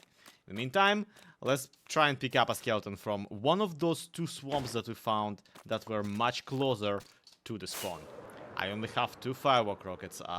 I will have to walk most of the way home anyway. Okay, so here's a shulker box of mangrove. And, okay, this is the funniest thing ever. Somebody's been buying spruce for 2 diamonds this entire time. And not only that, but since I last checked, there were 3 more sales. Why? Please, I'm begging you, go into the secret passage. I know you probably don't know where the key to it is, but like... Also, I should definitely get another chest. I just now realize. Yeah, because getting back and forth through the secret passage is gonna be such a headache. Everyone's gonna be so upset. Hey, we got one! We got one! How do I not have a boat on me? No, don't get set on fire! No! This is actually also very funny because, look at that. They misaligned the skeleton. I don't know how they managed to. But they somehow ended up putting the skeleton into the boat here, but like full half a slab taller, which I guess I will have to adjust for later when I'm trying to put him into a cauldron. But until then, please pick up the sword. I need you to not shoot me all the entire way from here. Yeah, even without actually targeting me, this guy can't pick up things, so we will need a new one. And at this point, I really am wondering, just looking around at what the mangrove swamps are, and thinking, I wonder if just covering this up with blocks would create shade and cause the skeletons to spawn. Because that's kind of how strays work in icy biomes. You can't even get any other mobs. Here though, I'm pretty sure this biome is actually already claimed by someone, so I can't really just tune it into a mob farm, much as it would be very funny to have unlimited poisonous arrows. Though I think there is actually another place in the game where we can reliably get skeletons to spawn, and particularly bogged skeletons to spawn. In a much more controlled environment. In some corridors even. In a chamber, you might even say. Yeah, so bogged skeletons do spawn in trial chambers. That's a thing. That's a thing that I did not know about, and that's a thing that I'm just straight up fearing. But, unfortunately, there isn't a trial chamber under the spawn town. There are 3 trial chambers under the spawn town. So I'm gonna go fetch Liara and basically go and try and snag one from the below. I am dreading explaining to her what I'm doing and why I'm doing it, but I hope she helps. Well, if it isn't the most successful businesswoman on the server. Why, thank you for noticing. It kind of helps when you get a weak head start on everybody else even owning a shop. You're the person who basically picked out the seed for this server? Yes. I need you to point me towards the direction of the nearest trial chamber, because I want myself a bog skeleton. There's one kind of near the church over there. Well, that's a catacomb waiting to happen. Wow. By my calculations, if we want to staircase down to this, we want to start somewhere around here and head straight that way. Okay. Oh. Yeah, the plant staircase might not not be working? I mean, we could staircase front. Uh-oh. It's 90 blocks. Well, you're at the right level now then, at least. Oh, I have wings on. What am I being a coward for? But the chamber should be right under our feet at the moment. Ooh. So. Eh? Oh, look, there's someone's already did this. Oh, don't, here, I'm gonna put a bed down up here first, real quick. Oh, good call. Or good should I call, put good one call. down there? I mean, I do have a bed, so I'm just gonna do it anyway. Okay. Oh, apparently it's nighttime. Yep. I too found that out. Okay, that appears to be our bogged skeleton one over there in the corner. Ooh. Oh yeah, you're right. It does have some mushrooms right next to it. This is going A to breeze appears to have activated somewhere. be... It's fine. Don't worry about it. Oh, sorry. Yep, thanks. Me, like, the excuse that I look like a zombie doesn't work if, like, we're not... I coming was to them. mid-swing when you walked into my way, okay? Yeah, You can check that's the definitely footage. what happened. Now, here's a problem. Not only do I need a bogged who doesn't have any armor on, I also need one that, like, has an ability to pick things up. Alright, I believe we got a naked boy. Now, can the naked boy... Oh my god, yes! I think we got him! We got him! Okay, we got the naked boy. I'm gonna rename it immediately, just in case. This is huge! This Hey, is big! trophy! Now, how do we evacuate you out of here? Like I said, I did bring stuff for minecarts. We could, I did bring a boat. And 5 leads, so... That is also an Alright. option, but the trick about skeletons, and specifically skeletons who just picked up a sword, is you don't need a minecart. They already are gonna chase you. okay, so we just staircasing up out of here then, I guess. You know how normal people are like, hey, I would love to go and beat a trial chamber, get a mace out of the entire process, all that. And I'm like, haha, skeleton go brr. It is a funny looking skeleton, but what, It's a what do really you cool want it for anyway? skeleton! What do you want it for anyway? Well, more or less I'm gonna put him in a soup. Okay, yeah, that tracks. That tracks. I'm going to attempt the evacuation of the boy. Ow. Of course, if he falls off this, we're screwed, which is why I suggested the... Oh. Ow! How? How? What? I don't know, but it was funny. The physics are not physicking. Okay, onwards, Buttercup. I want to onwards, but now I can't find where my... Hi, staircase run, ended. run, run, run. Do you have another boat? Okay, you do have a boat. I have the same boat. It's almost as good. Do I have the skeleton yet? Yep, he gave up. Oh, shoot. Ah! Ah! You lived. I lived! Oh my god, what happened? Is he in a boat? Nope, he seems to be stuck under the boat. That was the most nerve-wracking thing. Because for a moment there I was convinced that not only am I gonna die, but also the skeleton is gonna launch itself off of a cliff. Oh my god, yes! Surface! Oh, it's nice watching him chase somebody else for once. That's fascinating. Well, Oh, nope, back to me, back there's to a me. lot of spiders up here. Never mind. Oh, he's after me again. You know, I really don't Oh. give you enough credit for just being up for this stupidity. Just, you know, Listen, I'm just like, well, yeah, now I want to see what nonsense he's up to, so yeah, let's go. it's fairly harmful, like, relatively. Harmless. It's very harmless, relatively, is what I meant to say. Okay. Alright, how do I get you into where I want you to get? Get in. What? Ow. Bye. Is he dead? Oh, you've got a whole collection down there. No, he's alive. Okay, awesome.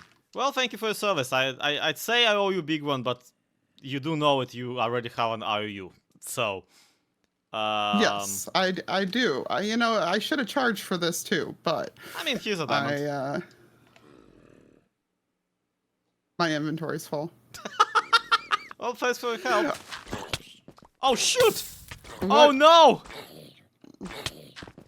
Ah! How am I missing with every block? Oh. Well, thanks. You're welcome. Hold on a So second. What? What kind of sewers are you building down here? The best kind. You're gonna love it, I promise. Once it's done, and also once you figure out how to get in here. No, hold up. There is a proper exit. Wait a second. What? Oh, that's where. Okay, I knew you were up to some kind of nonsense with this. Please tell me that I don't have to do your parkour to get into your shop. I mean, as far as spoilers are concerned, I think it is safe to say no. You do not have to do my parkour to get into this shop. In fact. Oh, thank goodness. Oh, thank goodness. Okay, this guy got... You, my sir, my gentleman, are a very hard man to get. However, get in the soup. If you thought that this entire time I was joking about me going to just put him in the soup, that was canonically the whole motivation for me to get his bony butt. Turns out you can very easily glitch... Well, you can very easily glitch materials into anything very much using pistons, but turns out that because of how these mobs sit in their thing and whatnot, it is pretty simple to arrange them into a cauldron as long as you can place a piston properly, you know, like a normal person. How am I not getting this? Ow. Ow. It looks hilarious and it's gonna be worth it, I promise. Krchungus. And I absolutely bet that you are wondering, well, Zloy, if you're gonna put him into a cauldron, why all of a sudden are you putting the hopper in there as well? And that's a surprise tool that's gonna help us later. The boy is cauldroned pretty successfully. The raft, which I'm using down here in the first place, already does make a mob that's sitting in a raft sit a tiny bit higher than it would in a boat.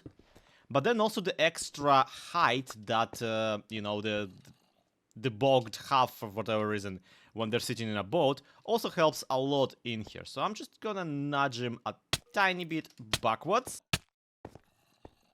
Oh wow, that is way more efficient. I should have been just nudging him this entire time. Look at that!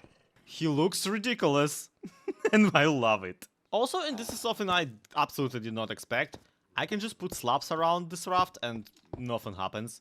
Usually with a boat I would have to glitch them through using the pistons again, but here I'm just slabbing left and right and it's fine.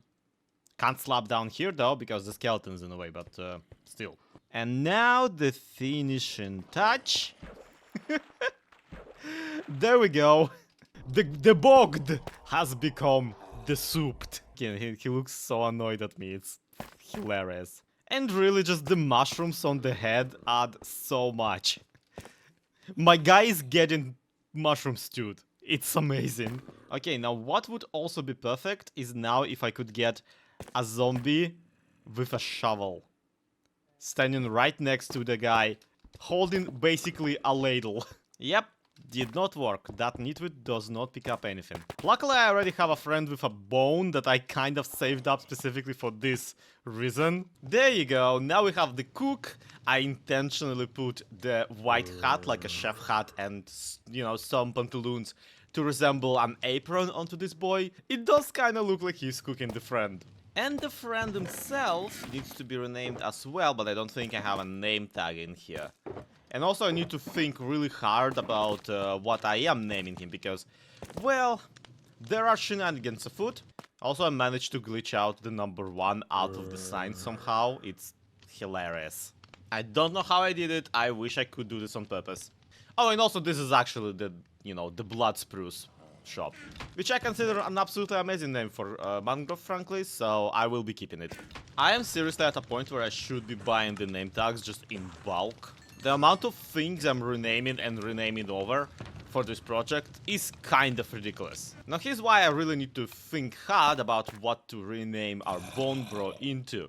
I actually wanted this entire instance to be part of a separate tiny quest line.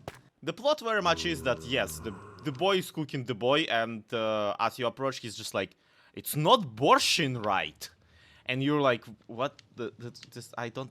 What? And the thing here is that, obviously, the reason it's not borshin right is because he's not doing the borscht right. And if you never had it, honestly, I wish you did, because it can be made in a variety of ways, and it is pretty delicious. So here's my idea. We will rename the skeleton himself to be saying, needs more something. And the thing here is that the something that it needs, it's pretty obvious to anyone who ever like had borscht, because borscht is distinctly powerfully red, and this guy is having a soup that's distinctly green. But it is the hint that what you need to do is you need to grab a beetroot and score a slam dunk into the hopper under the pot. The hopper picks it up under the pot secretly. And then I'm gonna install an item filter so that if something is coming through and it's not a beetroot, that just gets discarded. But if something is coming through and it is a beetroot, then the player is rewarded with this item here. Now, obviously, I am gonna rename this into dubious soup, which is only 1 degree of separation from suspicious stew. And I'm very sad that I can't actually just use a suspicious stew for this, because it would be hilarious if you walk up, you give him a beetroot, and the system gives you, as a reward, a suspicious stew that just poisons you. Because botulism. But unfortunately, unfortunately, whichever, we can't really use a soup, because that's the thing.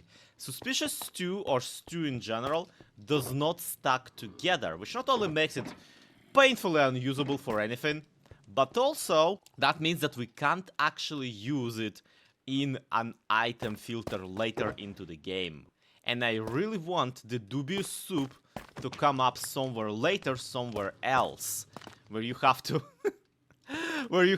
go down here, give the boy the beetroot, get your suspicious soup, and then go feed it to somebody else. I think that would be a very funny way of utilizing all the materials present here. And I obviously need more of dubious soup, which, yeah, obviously is just a honey bottle, which is unfortunately one of the few soup-like things that stack. I get it, borscht is not supposed to be yellow, but then again, it's not supposed to be made with mushrooms either, so...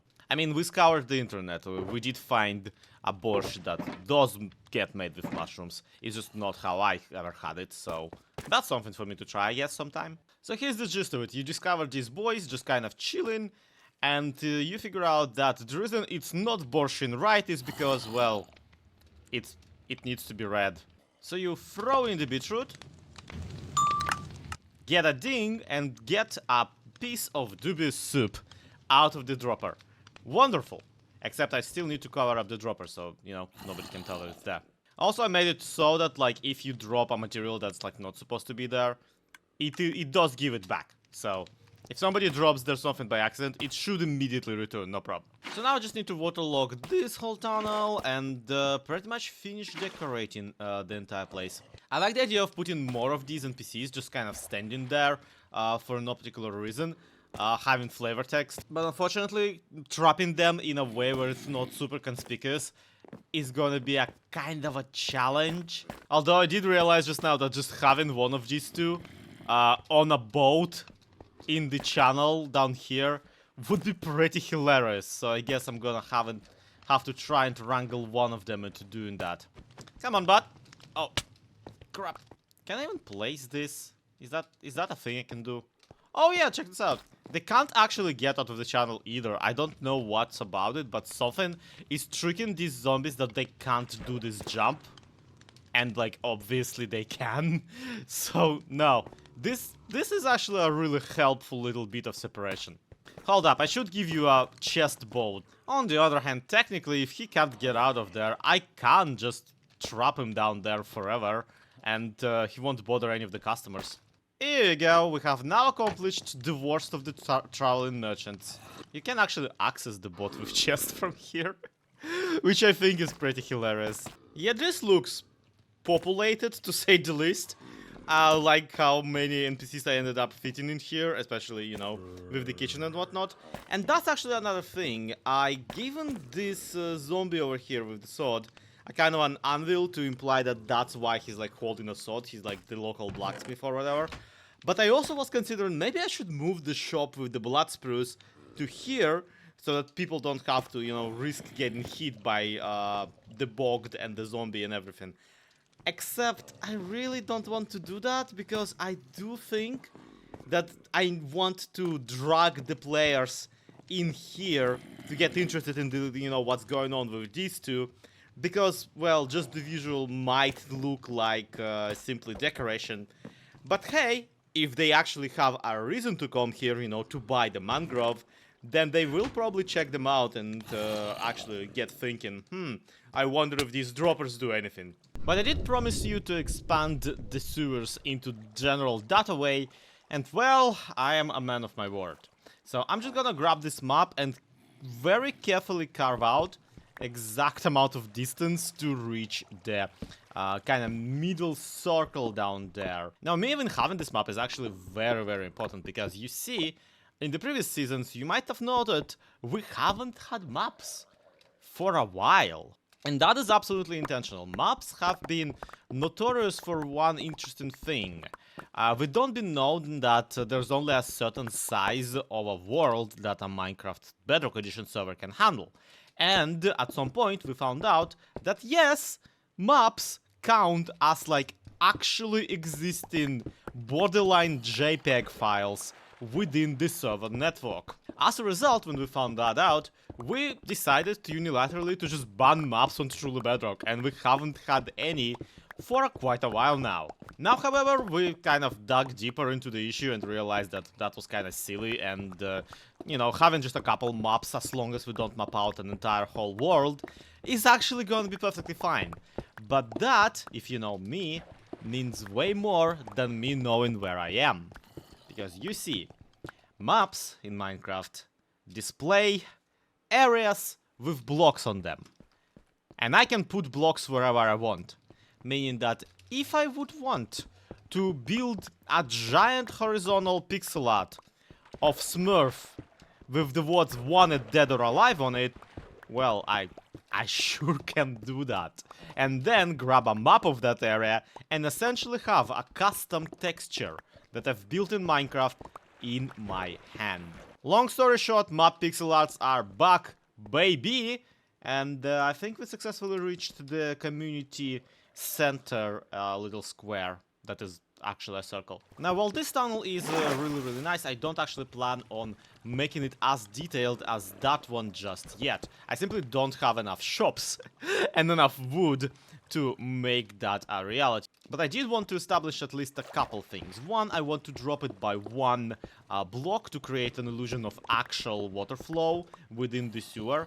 And two, because mobs aren't gonna spawn on, you know, slabs in the first place, but also extra not gonna spawn on waterlogged slabs, I'm just going to cover this in waterlogged slabs as a kind of a sewage tunnel and leave it perfectly dark and perfectly like unseemly.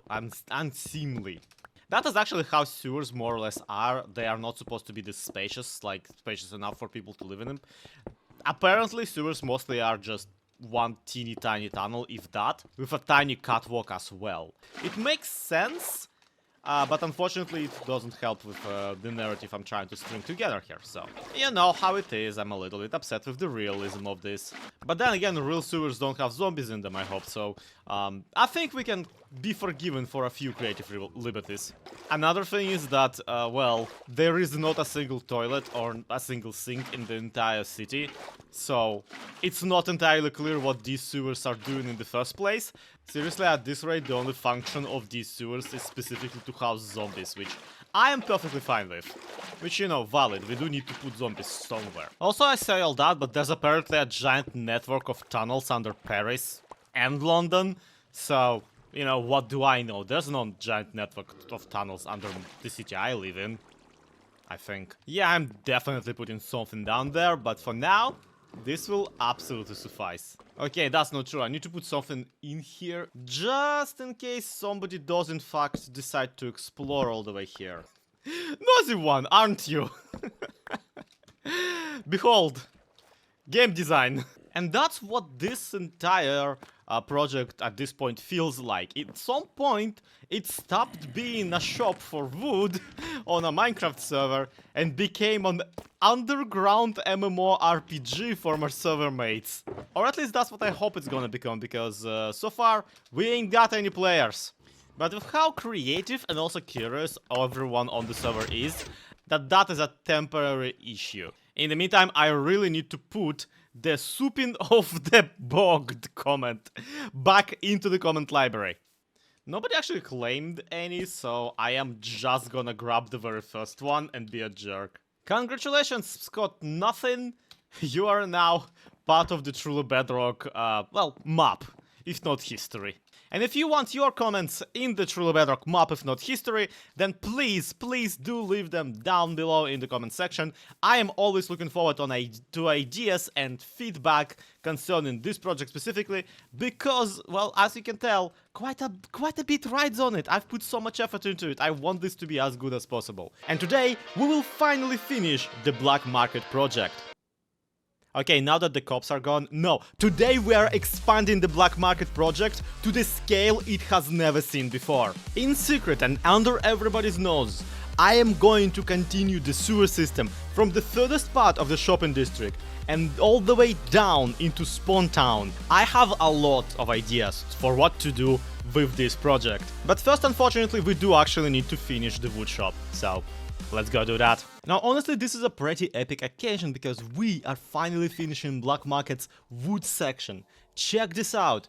We now have the final two types of wood that I wanted to sell, which is obviously jungle, the sideways spruce. Seriously, jungle wood is basically the same texture as every other wood, just sideways. Like, look at this. In fact, I'm pretty sure mangrove is also. Yep, it's literally all just oak. It's all oak all the way down. And cherry logs. You know, the anime spruce. And also in the meantime, I came up on how to actually deal with the one guy that I never really decorated. I have brought him some leather tunics colored blue to wear, well, for a very specific occasion. The narrative here, the way I want to spin it, is that this particular zombie villager is like a zombie wandering trader villager, which would be super cool. Unfortunately, just the blue robes will not really look exactly how I want them, so I decided to try and trim his armor to kind of more closely resemble. Unfortunately, the only trim I got is the spire one that I found during the end raiding, so I guess we'll just take whatever we can. But I will be coloring the leather cap of his in like with a red outline, specifically because that's pretty much how the color scheme of the Wandering Trader goes. It's blue with green undershirt, with red scarf, and with like a gold trim around the blue robe that he's wearing. Yep, and if my throwing arm wasn't so flipping garbage, yeet. And there it goes, down the drain. Did I at least throw the pants properly? Oh yeah, I did, look at it! Look at it, you can just about see them. And they are rendering under his own robe. This could be very bad. Oh no. I don't think it works the way I want it. The apron that the clerics have now kind of does render as an undershirt under the blue robe. So that we actually managed to accomplish. The downside is that between the little blue band with a red stripe and a kind of a shield pattern on the front, he doesn't look like a wandering trader. He looks like a ninja turtle. Does not help that we are in the sewers, let me tell you that. Either how, this puts an end to, well, the wood shopping area of the black market. However, this is the area in which you get by getting the secret tome number 1. And I don't want secret tome number 1 to be too overpowered, alright? And this ties into this tunnel that I added at the end of the shop. I finally put the 2 and 2 together and decided what this dead end will actually be. It won't be a dead end. I decided it will be the entrance. It would be cool to use the secret tome to access this part of the shop, but it would be also even cooler to have multiple access points spread around the sewer system. So the secret tome number 1 is not something everyone is gonna find. I mean, I hope that everyone is gonna find it, but I can't guarantee it. So what I decided to do is make it so that there is an entrance into the black market alternatively if you don't have the secret tome number 1. So after entering the black market through some sort of a labyrinthine and very frustrating test of courage, you go up the stream very slowly, swearing Zloy's name the entire time, and then you discover the secret passage in the wood shop. And you realize, oh, there's a much easier way to get here. And I think that that's a very interesting way of handling this entire gameplay thing that I'm setting up for everyone. Oh, and while we're here, the wood shop has been a rousing success. Just not the one that I wanted. 2 diamonds per stack for spruce is not a good price.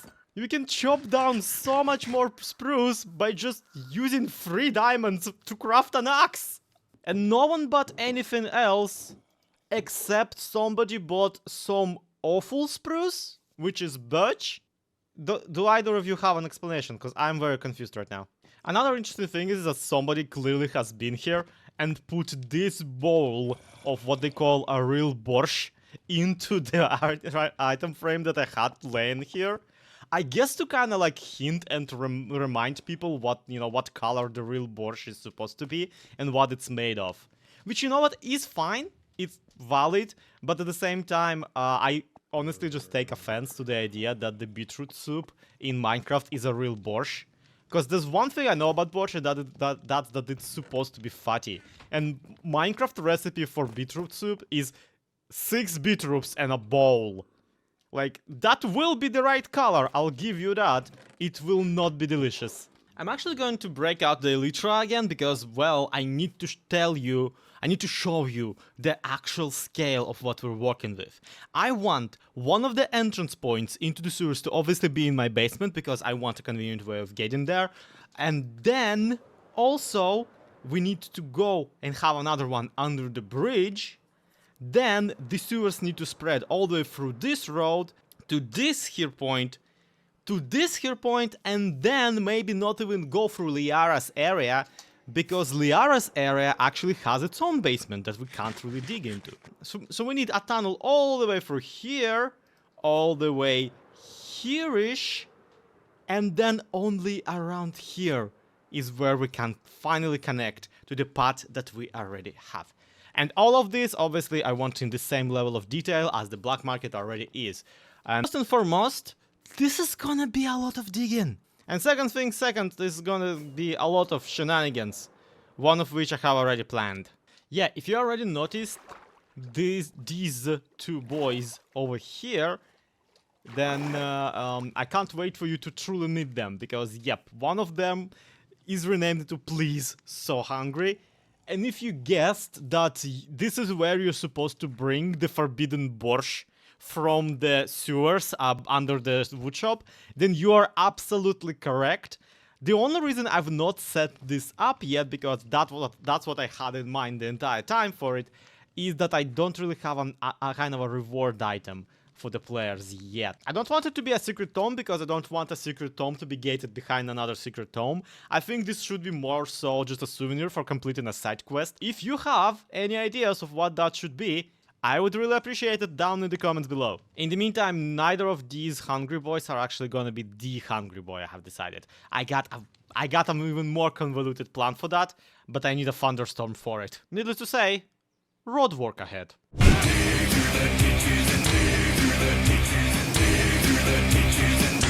Well, having dug up an enormous amount of stone, I gotta say, my one regret right now is making this tunnel so wide. Why did I do this? It's like 9 blocks. I mean, admittedly, as soon as I install walls, it's gonna be 7 blocks wide, and then, you know, ceiling... It's gonna get back into the claustrophobic sewers kind of a type. But also, I will have to decorate a lot throughout this whole area. So much so that I'm actually kind of debating not decorating it as sewers in the first place. Because I do have ideas for potentially, you know, more of a catacombs. Basically, I like the idea of having multiple levels to this entire thing. Like, imagine what we have right now are these little outbursts of the sewers. And then, underneath them, we will have a unifying layer of just catacombs that you have to navigate to get to each and every section of the sewers that are otherwise cut out from one another.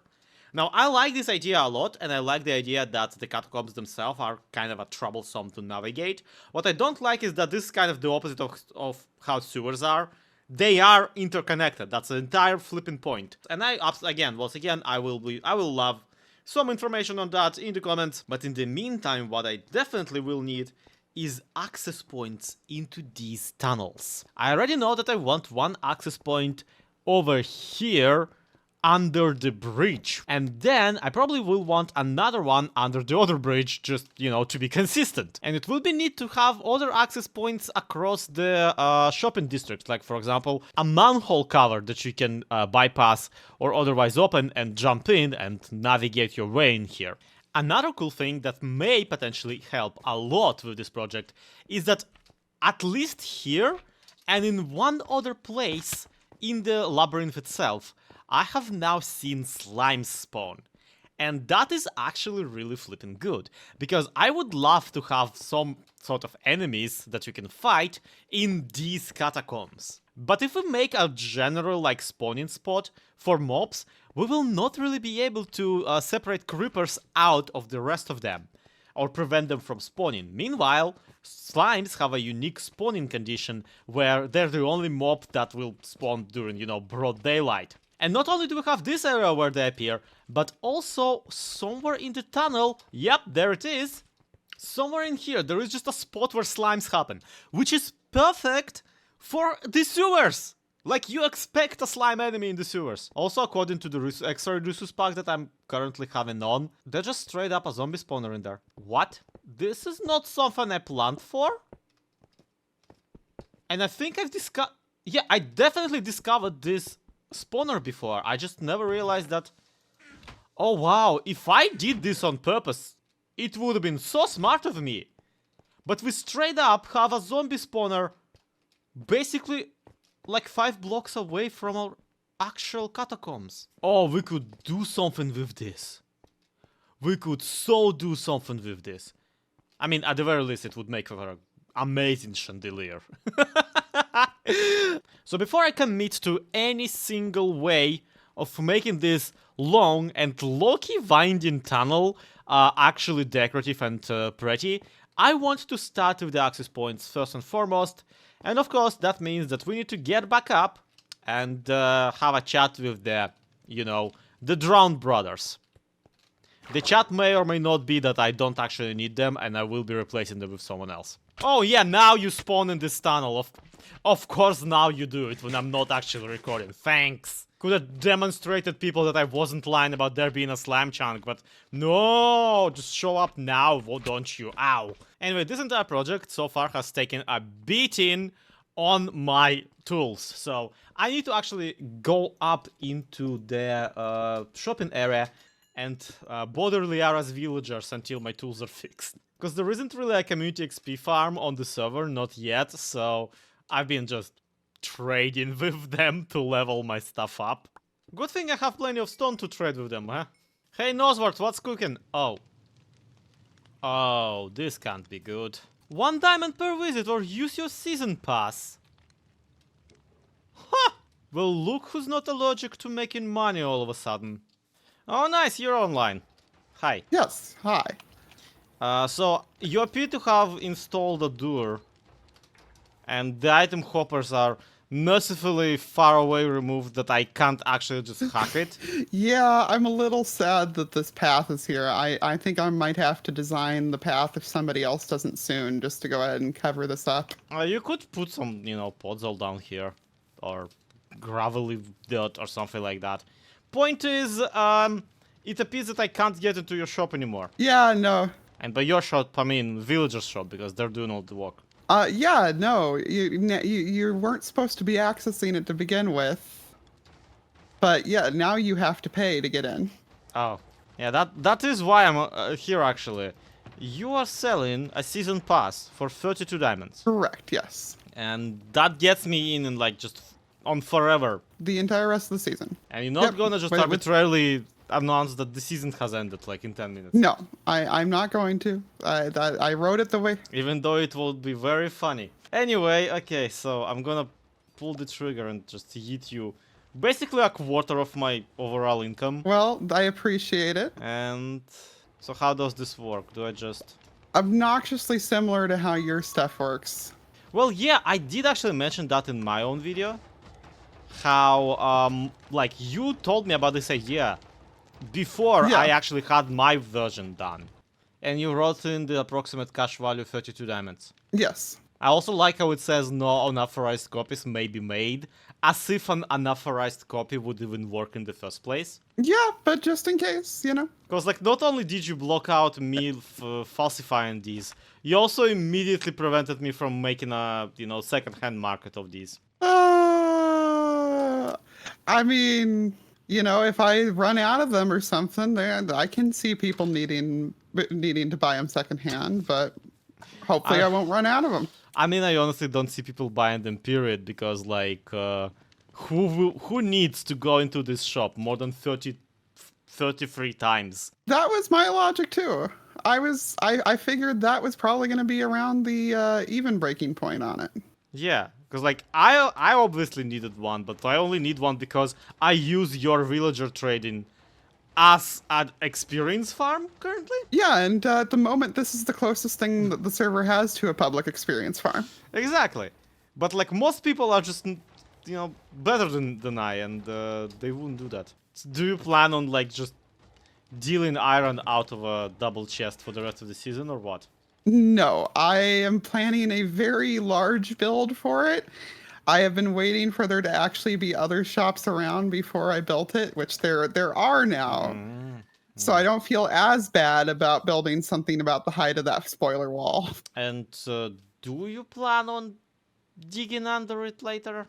Just asking, no reason. Not any further than there already is. Well, that's all I needed to know. Thank you. Pickaxe go ding. Oh, it's happening, it's happening, it's happening! Okay, I think it is... No! Somebody's slipping through the night! Hold up, hold up, hold up. Ah, no! I almost had it. Okay, clearly I'm not getting a thunderstorm on this sleep addict server. So until I do, let me at least explain what is it I want it for in a single player world. Okay, welcome to my awful single player creative world. So what we're trying to accomplish here is pretty simple, all things considered. Just gonna grab a dispenser, put a zombie head in it, activate it, and voila! These skeletons have been dispensed, zombie heads. So now, not only don't they burn in the sun, but also they look like a zombie who hasn't been fed for 50 years. That's what I want the hungry, starving zombie to look like. That's kind of the gag. The problem is that to get a zombie head in survival, I will need to get a charged creeper, which can only be accomplished when a creeper gets struck by lightning, to blow up a zombie that is standing nearby. And obviously to do that, I need, the thunderstorm weather. Which is the only weather when you can just go and sleep anyway and change the weather to normal. Meaning that on our server, of, you know, bed right-click kinetics, it's not gonna be anytime soon. But in the meantime, I at least can go start working on the actual, you know, building of the access points into the sewers. Because so far this video, I don't think I placed a single block. Yeah, I have a bunch of really messed up stuff in this world. It's been a rough time to be, you know, a creative super flat on my computer. Oh look, that's my Ravager wheat farm for later. Incredible, isn't it? Okay, I'm saving you two for later. I spent name tags on you, I'm not gonna lose them. This side of the bridge, however, will be digging up something fierce. I mean, obviously I want a sort of kind of archway, maybe the classic like half a circle with iron bars entry for the sewers. But also I do want to have a little bit deeper of an entry, which is very natural to want given that we are on level Y62 and the sewer tunnels are on level Y20. Yeah, something among these lines. I also do want... Oh, if I can get in. That's the stupidest puzzle of all, honestly, because all you have to do, if you keep doing this, you will keep jumping even if you hold shift. But if you first hold shift and then press forward, it works fine. Dumb. This is just stupid. Anyway, while I'm here, I also wanted to maybe try and engineer exactly how I'm gonna put the skeleton in here. I want him to have like a campfire, and I do want this to be visible from under the bridge, from a little bit further away, like to the left and to the right. So yeah, we will be using the fact that mobs sit a little bit higher in rafts and pushing a couple like half blocks or maybe some carpets into the mob using pistons. Ow. And I do wonder, like, it says raft with a chest here. And if I rename a chest, which is something I've been doing like for every single chest in the black market, turns out that the inside of the chest is gonna be a name for it. So I wonder if that actually works with the boats at all. Oh no! Hold on a second. Since when is this a thing? Right, this. Make it bold. Bote. Since when is this a thing? I never knew! I tried this in a few versions of Minecraft ago and it didn't work that way. You can rename a boat and it will display the boat's name. Are you kidding me? My mouth is hanging open. This is beyond. This is beyond. I need to alert authorities. Who allowed? Since when is this a bug? I mean, if it is, Mojang, please don't fix it. I've always wanted a feature to rename a boat in Minecraft because boats actually have names in real life. My videos are rapidly approaching, like, just becoming a trivia page from the Minecraft wiki, being read out loud, but also in a very shocked voice. I don't know how I feel about it, let me know how you do. Hey Minecrafters, did you know that junglewood is just sideways oak? Did you know that as of recent Minecraft update, renamed in an anvil boats display and maintain their names? Did you know that a bogged skeleton with a melee weapon will not apply a poison effect but a slowness one? Did you know that I have crippling depression? And yeah, here's something that's like could have been revolutionary and unfortunately isn't. Gram is a name you can rename a mob in the game and that makes the thing turn upside down. So you can see how this is often immediately I tried on a boat and unfortunately neither naming it Gram nor Dinnerbone actually works. You can't even rename it using a name tag which usually rotates any other mobs, and as you can see it does work with other monsters and like animals and whatnot, but not with mods for some reason. Because if I could rotate a boat upside down, it would make for potentially seamless mob trapping, so I could have absolutely seamless mob NPCs. Ah, this would have been so cool. Instead, here I am, pushing carpets into a boat using a piston. Ta-da! I have invented a diagonal chest. You can't actually even open it. You need to look at the boat itself to even shift right click this thing. You can't open it this way. I mean, it kind of looks, you know, just decoratively wise. Diagonal chest aside, I did kind of decorate this little area. We will definitely work more here on putting the starving zombie down here, and also we'll definitely need to set up all the item filters and make him actually dispense some sort of reward as soon as we realize what that reward is.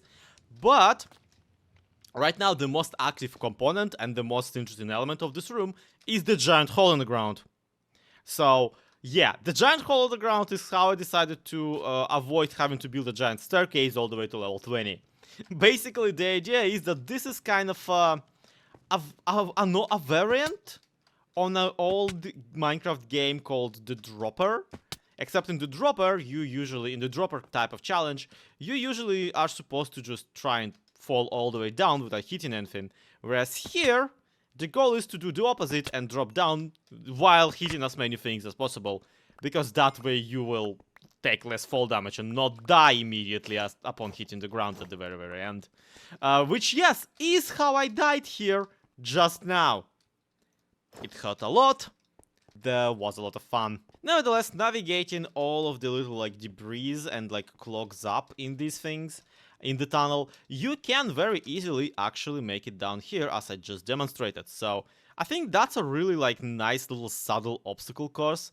That's going to be a lot of fun to navigate, mostly because it's not too difficult. Trust me, we'll build some more difficult stuff later into the season. I have one idea, and it may or may not have something to do with the trial chamber we found, kind of close-ish to where I live. But of course, that dropper level is going to be the, well, not the only one way of getting into the general sewers. In fact, if anything, it has to be one of the easier ways of getting into the sewers, because from that place there to that place there where you're actually trying to get to, there is a very long tunnel that itself should be pretty hard to navigate later on once I decorate it and fill it with monsters.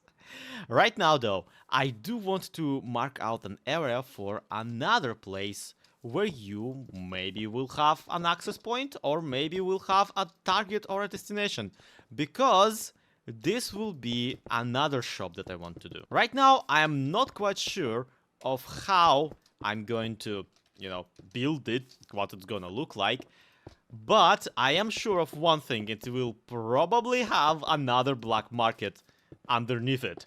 And right now, I've been kind of eyeballing a particular market within the game. I'm not sure if people are actually actively interested in this, because a lot of people on the server will just make their own stuff when, presented with a need for a particular building block. But I did want to look into getting some building blocks, if only because I've been getting a lot of bricks bought from the villagers at Liara's place. Meaning that I have just a bunch of bricks that I only bought to get experience for my pickaxes. Maybe a Ladrian or somebody else who uses a lot of red brick in their patterns would really, really enjoy them. Or maybe someone, like a Ladrian would also enjoy like blackstone bricks or deep slate tile or other types of brick on the server, which we definitely will be selling in the black market under the actual shop. Ahoy there! Hello there, Zloy. Hi. So what you building there? That's a fantastic question. This is going to be, well, it was going to be a movie theater, and then I decided that no one here watches movies, so it's going to be a bookshop instead. Because you assume that anyone here has read a book. Right. Exactly. Yeah, quick question.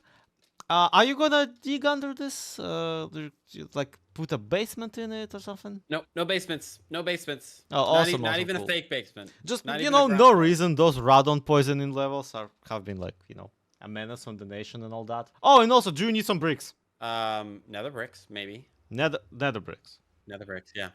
Okay, that's like I can work it. I could sell you some bricks, later, maybe. I don't know. You never know. You never know where bricks are gonna show up. Maybe in a brick shop. Well, do you have a couple bricks that you'll drop for us later? I mean, I have like a half a shulker box of like regular bricks, like the red ones. I was only planning on getting nether bricks, to be honest. Yeah, nether bricks make great building blocks, but they are not fun to get. So if you are going to sell them, I would be interested. Awesome.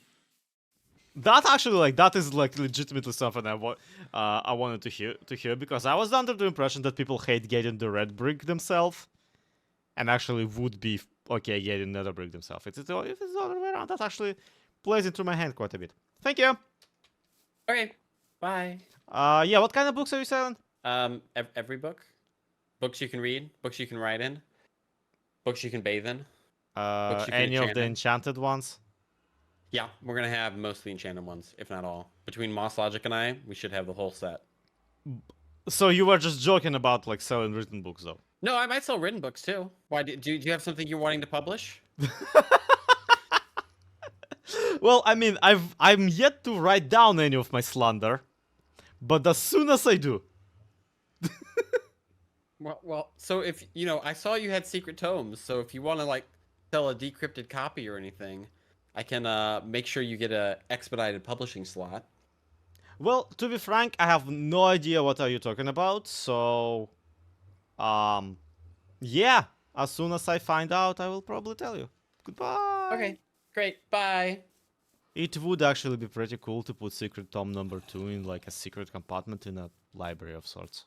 Like that is actually a really cool option. Which, yeah, now that I look at this, this is not what the lock shop used to look like last I checked. Yeah, how long have these decorations been there? And also, is it Halloween all of a sudden? Let's see. So this... Oh! It isn't! See, I immediately expected this, like, giant cow skull to be a bone shop, but apparently it's actually a cow shop. Well, you know, it's a...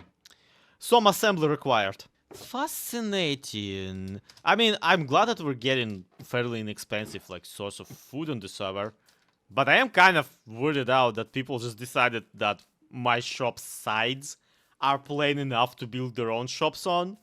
Admittedly, I did only really decorate the front, so... no harm, no foul. What's this one about?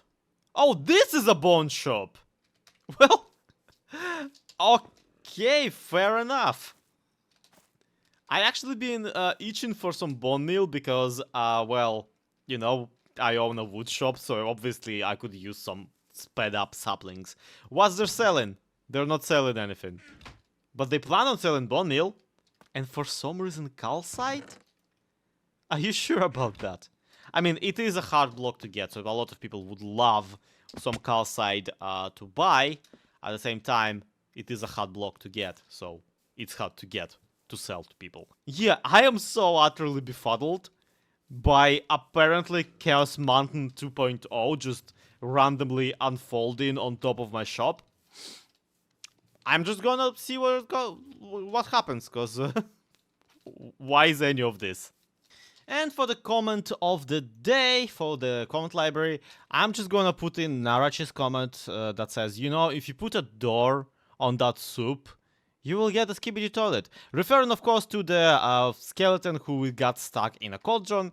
And unfortunately, they're right, and unfortunately I had to read it, so now all of you had to read it as well. We will all suffer together, no one will escape the wrath. Also, those of you who are very excited for Mayor Zloy will be really happy to know that I have floated the idea of reworking all the paths for a more of a deep slate, like dark deep slate texture. And we haven't even had a meeting on the topic, but apparently Aladrian already took off with the idea of reworking everything, and very happily, mind you, put together these little planters down the middle of the road, which is very notorious, very significant, because the road wasn't 5 wide, meaning that to make these planters, Aladrian did have to not only, well, build custom trees, which is very, very cute, but also change how wide this road is in the first place. And it wasn't 3 wide, it was 4 wide, meaning that then Aladrian had to change how this circle worked and how wide this road is. Just poor guy reworked everything as soon as there was a slight mention of making a more aesthetically pleasing road. I think I got this thing in the bag, guys. I think I'll be allowed to do my shenanigans underground under the guise of road work. Anyway, this little excursion actually provided us with just enough materials to maybe go and actually build the actual brick shop that we'll be working on today. And yes, I did kind of pick out the materials to showcase what you can do with the bricks, which is not much, grant you. You can pretty much just build with them. Which I think I'm gonna show in the form of a time-lapse, if only because there is a lot of screaming children under my windows right now. And because it's summer and really hot, I can't close the window anyway. Yeah, I should not have my microphone turned on right now. It does sound like there are people getting murdered.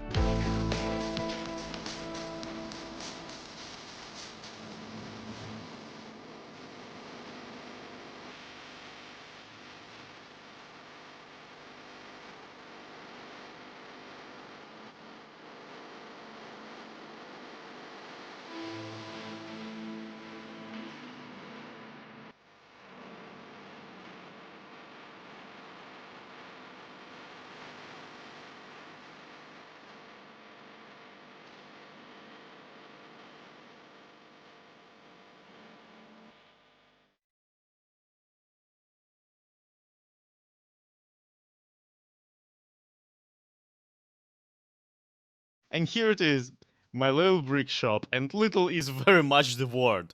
Now, don't get me wrong, I am in love with this build.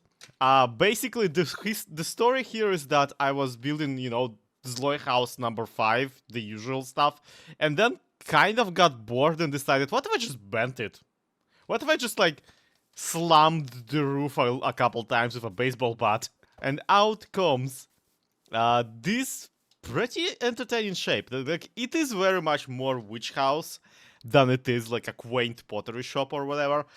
So it is gonna be kind of weird that we're selling bricks out of this very whimsical, magical home. But at the same time, I do like the build, and it is really, really interesting looking. It is definitely attention grabbing.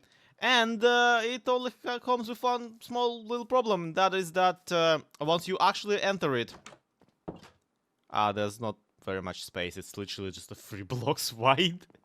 Which, don't get me wrong, wouldn't be that big of a deal for our brick shop if we weren't planning to put a bunch of redstone somewhere in here. Hidden redstone at that. To manipulate and try and make some sort of a hidden entrance.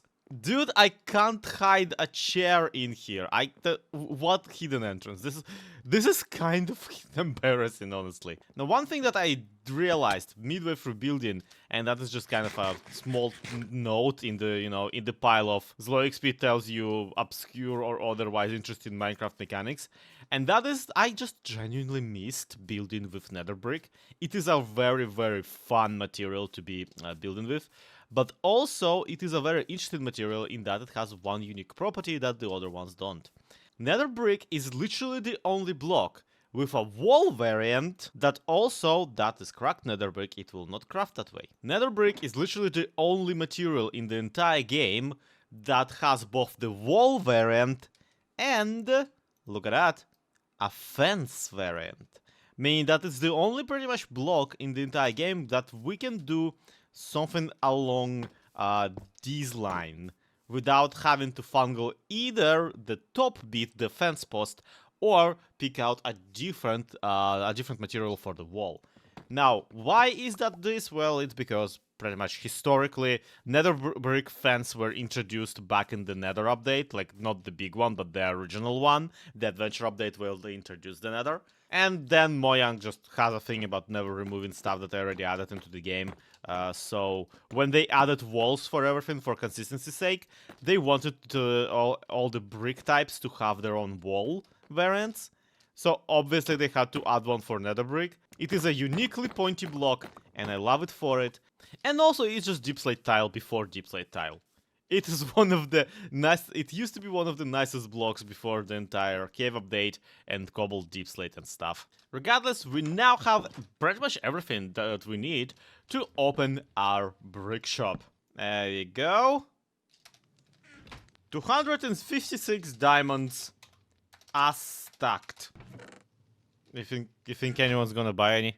I mean, listen, remember, you have to remember, this is not a bricks shop. This is a brick shop. There's only one, okay? and it's very expensive. But no, the actual gag is that obviously I want to sell bricks in the black market at a price reversed to this one. And the price I want to sell brick at actually is 64 brick blocks for 1 diamond. But every brick block has 4 bricks in it. Like the four of the red tiny ones. Meaning that if 4 stacks of individual bricks costs 1 diamond, then the fair reverse price within the shop is 256 diamonds for 1 brick. I am a genius of commerce, if only because if I do 1 single sale from this shop, I can immediately retire. For real though, I'm doing this way specifically because in that wood shop that I opened, people have been unironically buying the wood at like enlarged prices, like 4 times over the black market price. And I really don't want them to do the same with the brick shop as well. It is honestly quite frustrating to me, and I was hoping that people would stop doing that. Seriously, they have bought half the chest at a price 4 times higher than the one. How are you so desperate for wood, guys? What's going on the server? Now, for our previous shop, we very much had a nice system where there's a secret passage, and then there's a passage that's not very secret as long as you know how to use the secret tome number 1. So, for this one, we need to do something equivalent, but I seriously struggle to come up with a secret passage as flipping obvious to people as the painting one. There is truly nothing more suspicious than just paintings, so, how do we execute this? Especially on a 3-block wide basement. Don't get me wrong, I think the beginning is very solid here, because right now the way to even get into the secret basement is, yeah, it's just hidden behind this chest. So you run up and you just go, I wonder, and ow. Well, obviously.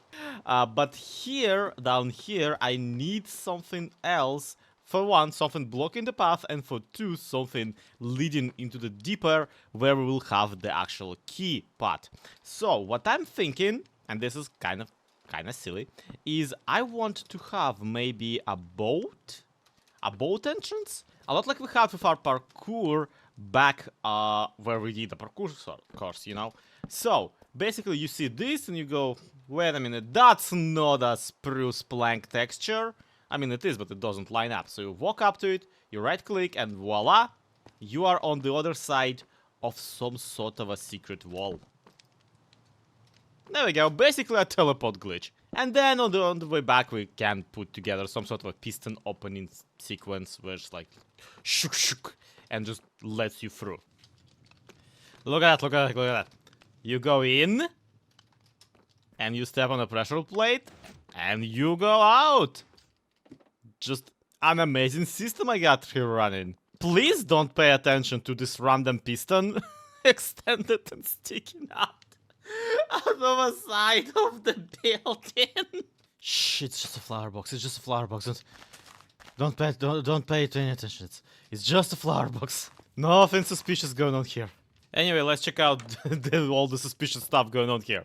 So, the intended experience is you go down the basement, you spot that there's something with the wall, you descend into the second basement, and you find, this time around, a block-accurate recreation of the thing from Aladrian's, you know, secret compartment under his house. Unfortunately, I don't have like the item filters and everything set up yet, and there's a good reason for that, but until then, here's a temporary lever. See? It's fun! It works. It is much more rudimentary this time around. I don't feel bad about making it much more rudimentary this time around, because, well, I have enough redstone already. It's fine.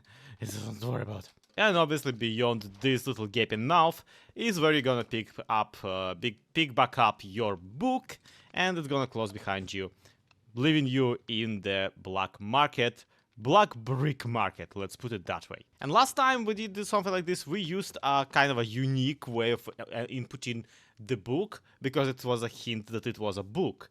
And this time, because we're technically in a brick shop, like in a kind of a clay to pottery thing, I figured why not use a mechanic that I don't really see myself ever using again, or now for that matter. Basically, if you didn't know, you can put an item into a pot by just simply right-clicking it. You can't take it out without, you know, breaking the pot first. But you can pull that item out of the pot using a hopper. What's more importantly, if there's already an item in the pot, you cannot put a different item in there. Meaning that what I want to do here, well, that was a mistake, is put several just, you know, random pots standing here, all of them filled with wrong items, with like the different items. So you have to find the one that you can actually put the book into to open the door. And obviously, you know, it's not gonna be hard to find, given that it's the only one with a hopper underneath it. Yeah, you can actually just about see a hopper around the pot's little seam between it and the blocks. But I do want to drive that a little bit further home and try and maybe get a custom pot with a shard from archaeology. Anyway, point is, if you put a book in here, then an item filter can pull that book out, analyze it, be like, yep, that's the right book, and send a signal to the door to open and let you through. So now I just need to get a pot that doesn't look like all the other pots, which requires some archaeology, which is yeah, if you can't tell, I'm not that big of a fan of exploration in Minecraft in general, but the archaeology as a mechanic is just straight up frustrated. I do not like brush and suspicious sand. Luckily, thanks to the latest update of Minecraft, I may not have to, because the trial chambers that were introduced with, you know, the Tricky Trials update, there are actually custom pots, not even custom shards, but custom pots just sitting there full of treasure. And it just so happens that one of those trial chambers, and an especially gothy one, is kind of pretty close to my house. Like, check it out, this is my house, and this is the trial chamber. Yeah. Yeah, you mind if I just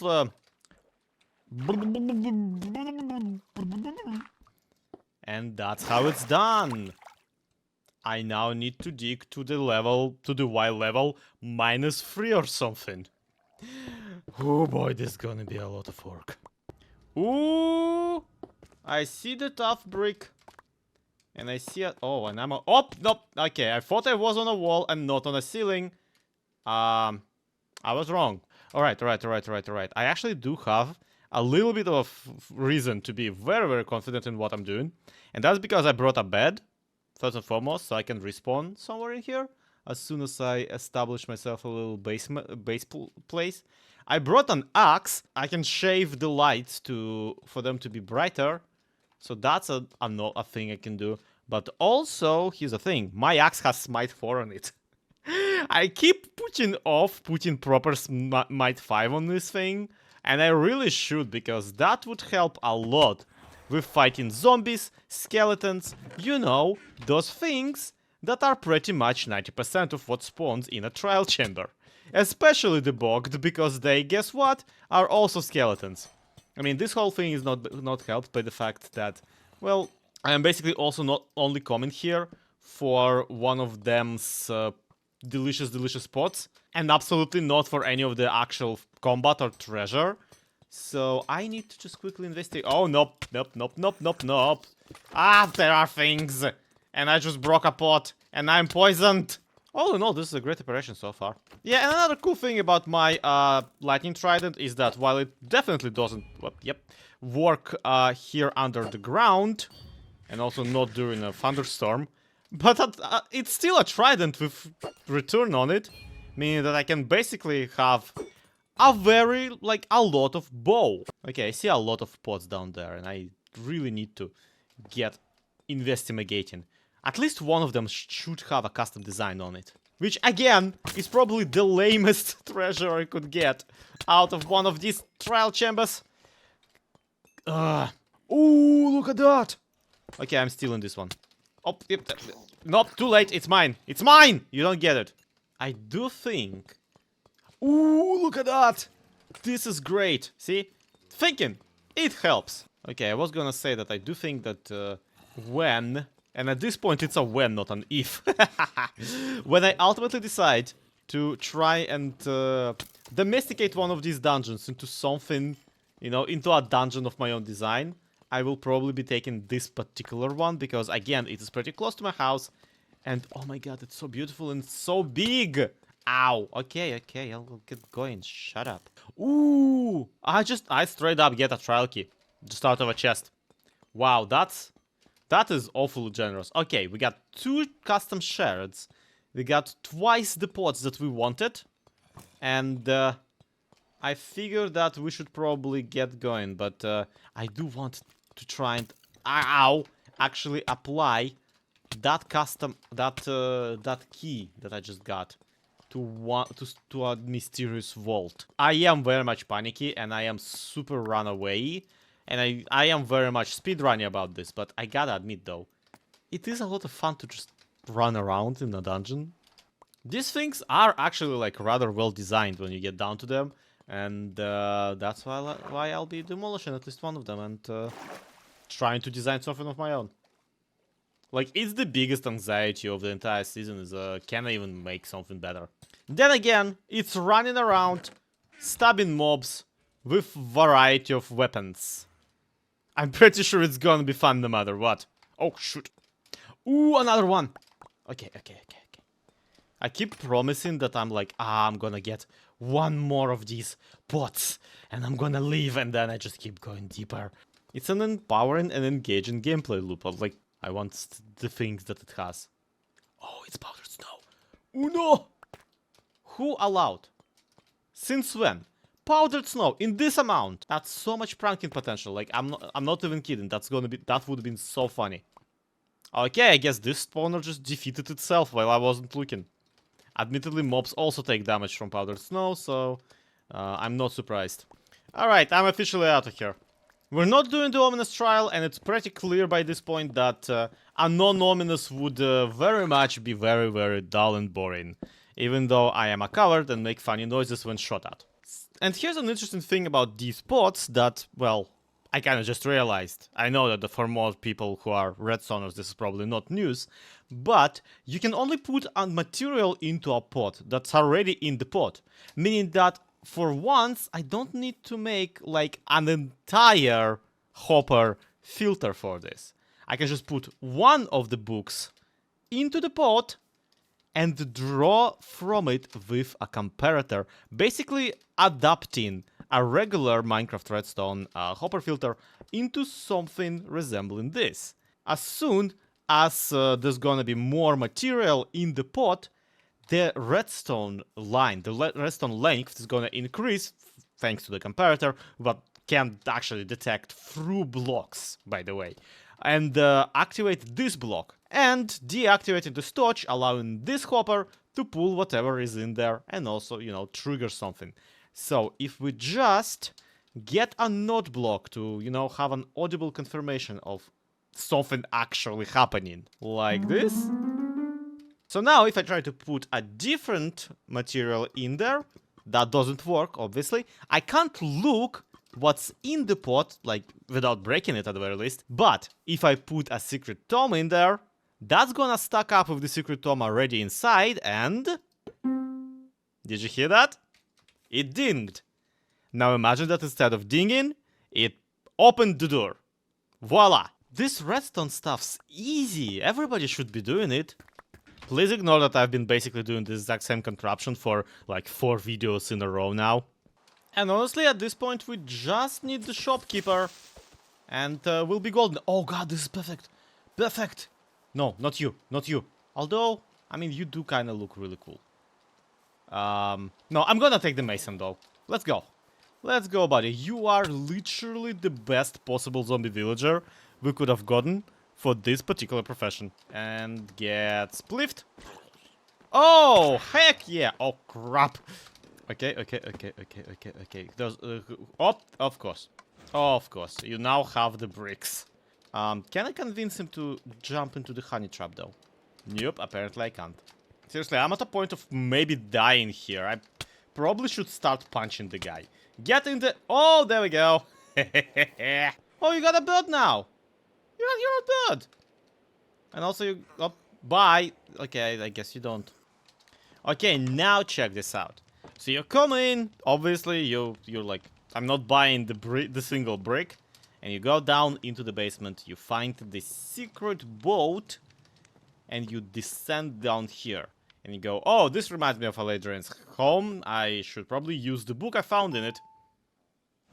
And you even get the book back, and you run through the door, and you are greeted by our epic shopkeeper, who also tells you that we will be expanding soon, because we absolutely will. This here is a very temporary room. Even the color scheme actually does not represent the final version whatsoever. We will be definitely making a much larger area, because I have lore ideas for what I want to do here. I just got this idea in my brain that this part of the black market, this black market area would be not just the sewers, but the place where at some point they were building a train station for the subway under the city, and it just collapsed into the sewers and everything got ruined and everybody died. The idea in a lot of ways being that they are in fact selling the brick that they were supposed to use to build the train station. This is why we're running a black market. It's all stolen goods, guys. It is all stolen goods. And we'll be selling those goods for 1 diamond per stack. Both the actual thing and, you know, I think the nether brick also counts.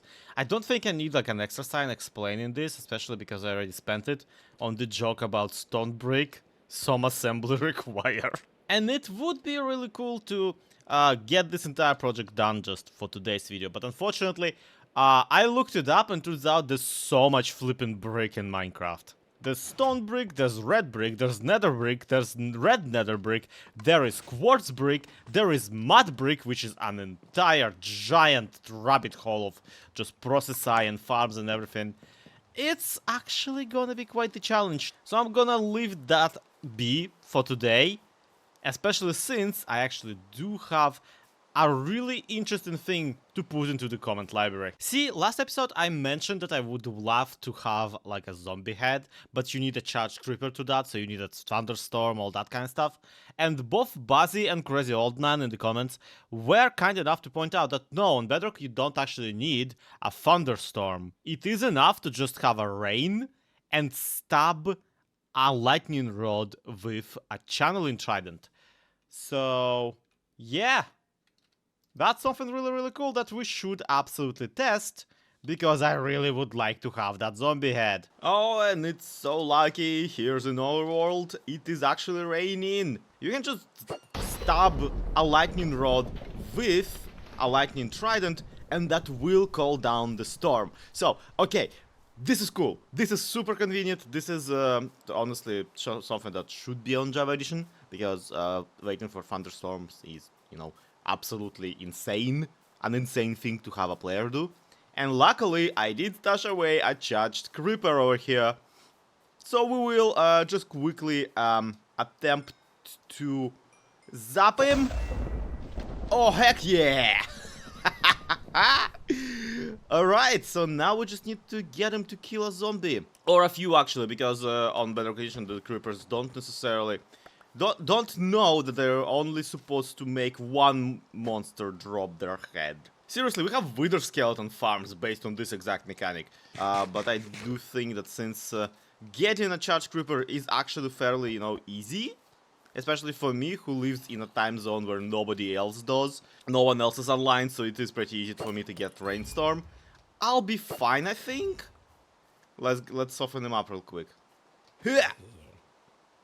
Okay, that might have been too soft. You, gentleman with the fishnet full bodysuit, come over here. How am I so bad at this? Are you renamed? Okay, you aren't. So you are more of an accident of nature than normal people.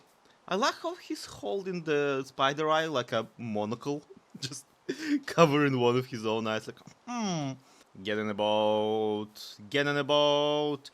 Get in the boat, get in the boat, get in the boat, get in the boat, get in the... Oh, yeah, okay, nice. Now here's a question. Can I do this without, like, just absolutely getting scattered across the wind? Hi. Sir? Yep. Woo! Look at the hole he left. Behold, my old skin from before I originally learned to make my own skins. I mean, as far as tree farms go, this is still not as viable as just a pile of dynamite, so I think we'll have to find a more permanent solution. And now that we have our zombie head, we can finally put it on a skeleton, put the skeleton with a zombie head as a starving zombie under this bridge, and, you know, finally maybe finish the last leg of the, you know, Borscht quest that we've been working on. Makes me really happy, to be honest. So here we go with the brick shop. Just gonna real quick enter it and go into this basement through the secret passage in the door. And obviously into the secret entrance, openable by secret tome. Yup. And yeah, I sure hope you guys are looking forward to me digging out all of this stuff, because we need to massively expand this here room, you know. I'm thinking deeper, bigger, wider. Oh wait, I already have done that. You thought I was gonna do into a time lapse. No, I actually already dug up just an absolutely massive area for our black market of the brick. Now you can see that it is vaguely T-shaped, and while this could be me just T-posing to assert dominance, in truth, that is not why I planned it this way. My idea overall for this area is that this is, well, honestly, I kinda stole this from Hollow Knight. If you've not played Hollow Knight, the relevant part is that there is a tramway station system in the game. And one of those tramway stations is in the most horrible place called Deep Nest. However, that station is not actually in Deep Nest, because, guess what? They never could build it. In fact, you find a dead NPC whose dying thoughts are, "I'm sorry, my king, it just couldn't be built." We are going for way less morbid way of doing this, by the way. Don't worry. I'm sorry, my king, this couldn't be built, but we decided to sell all the brick that you gave us to build it with. That's more of the angle we're going for. So this tunnel I'm walking down right now will be the station itself, leading up to this tunnel, which will be, well, the tunnel through which the train was supposed to go, but never went, because guess what? They messed something up and just... The sewers collapsed from above and the catacombs collapsed from below. Basically, this was a very horrible place to build a train station. They should have checked with the city planners. Also, this corridor is not symmetrical, so that's kind of a mistake. Hold on a second. Whee!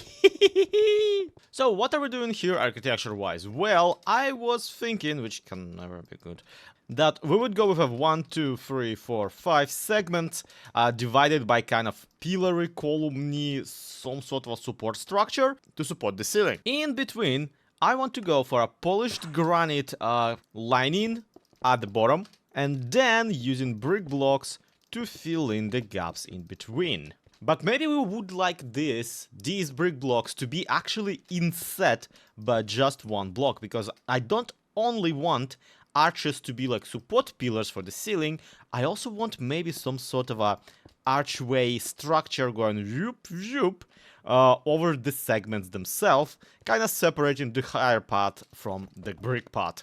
Honestly, we could absolutely just snap and use raw granite, because we do have just a bunch of it laying around, and fill in the upper part be like above the arches to have a different kind of a texture, making it look like it's made out of maybe the same material as the ceiling. Maybe not, because I kind of don't want to use granite for the ceiling itself.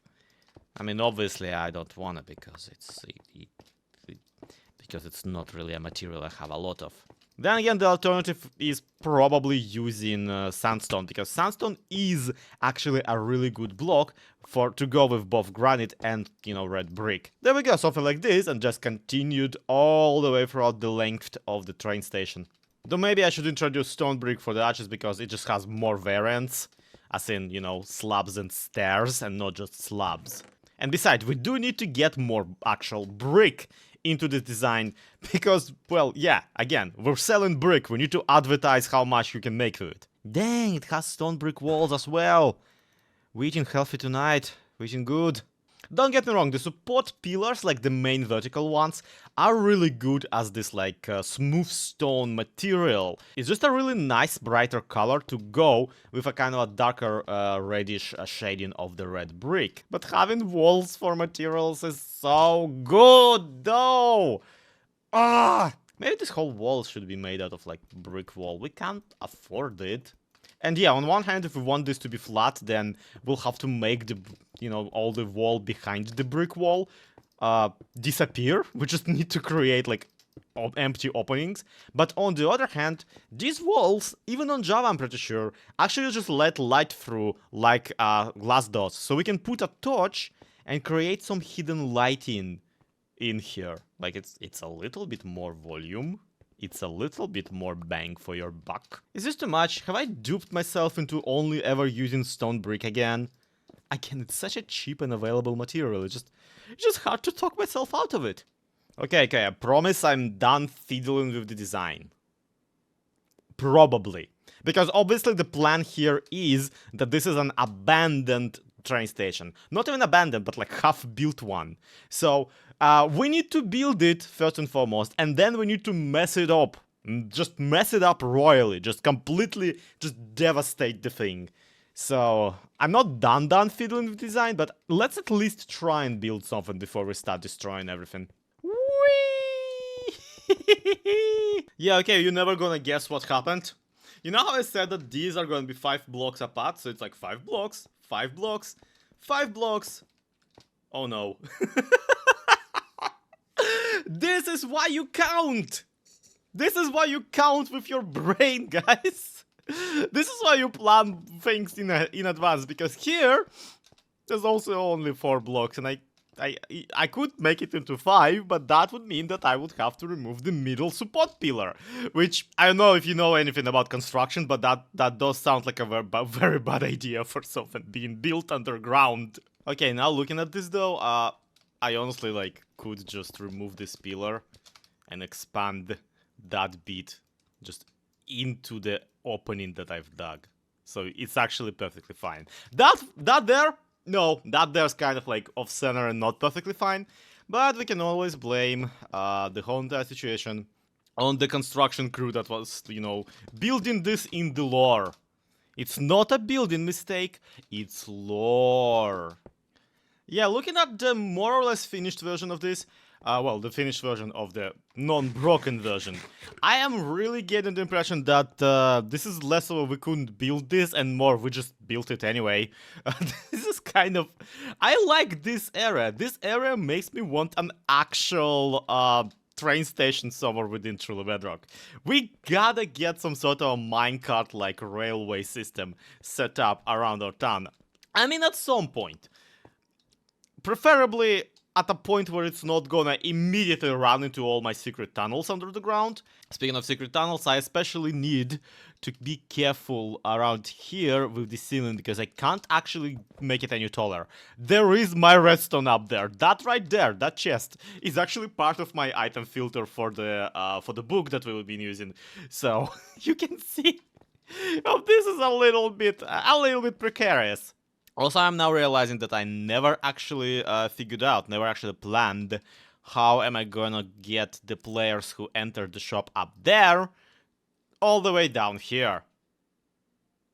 I mean, I do feel that maybe just a hole in the ground would do the job, but I also need to get them back up there somehow later, so.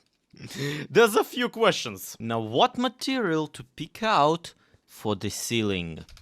I don't want to use the stone because we already used it on the floor, and yes, I do need to texturize this a little bit harder. That's why I'm smelting a bunch of brick into cracked brick right now.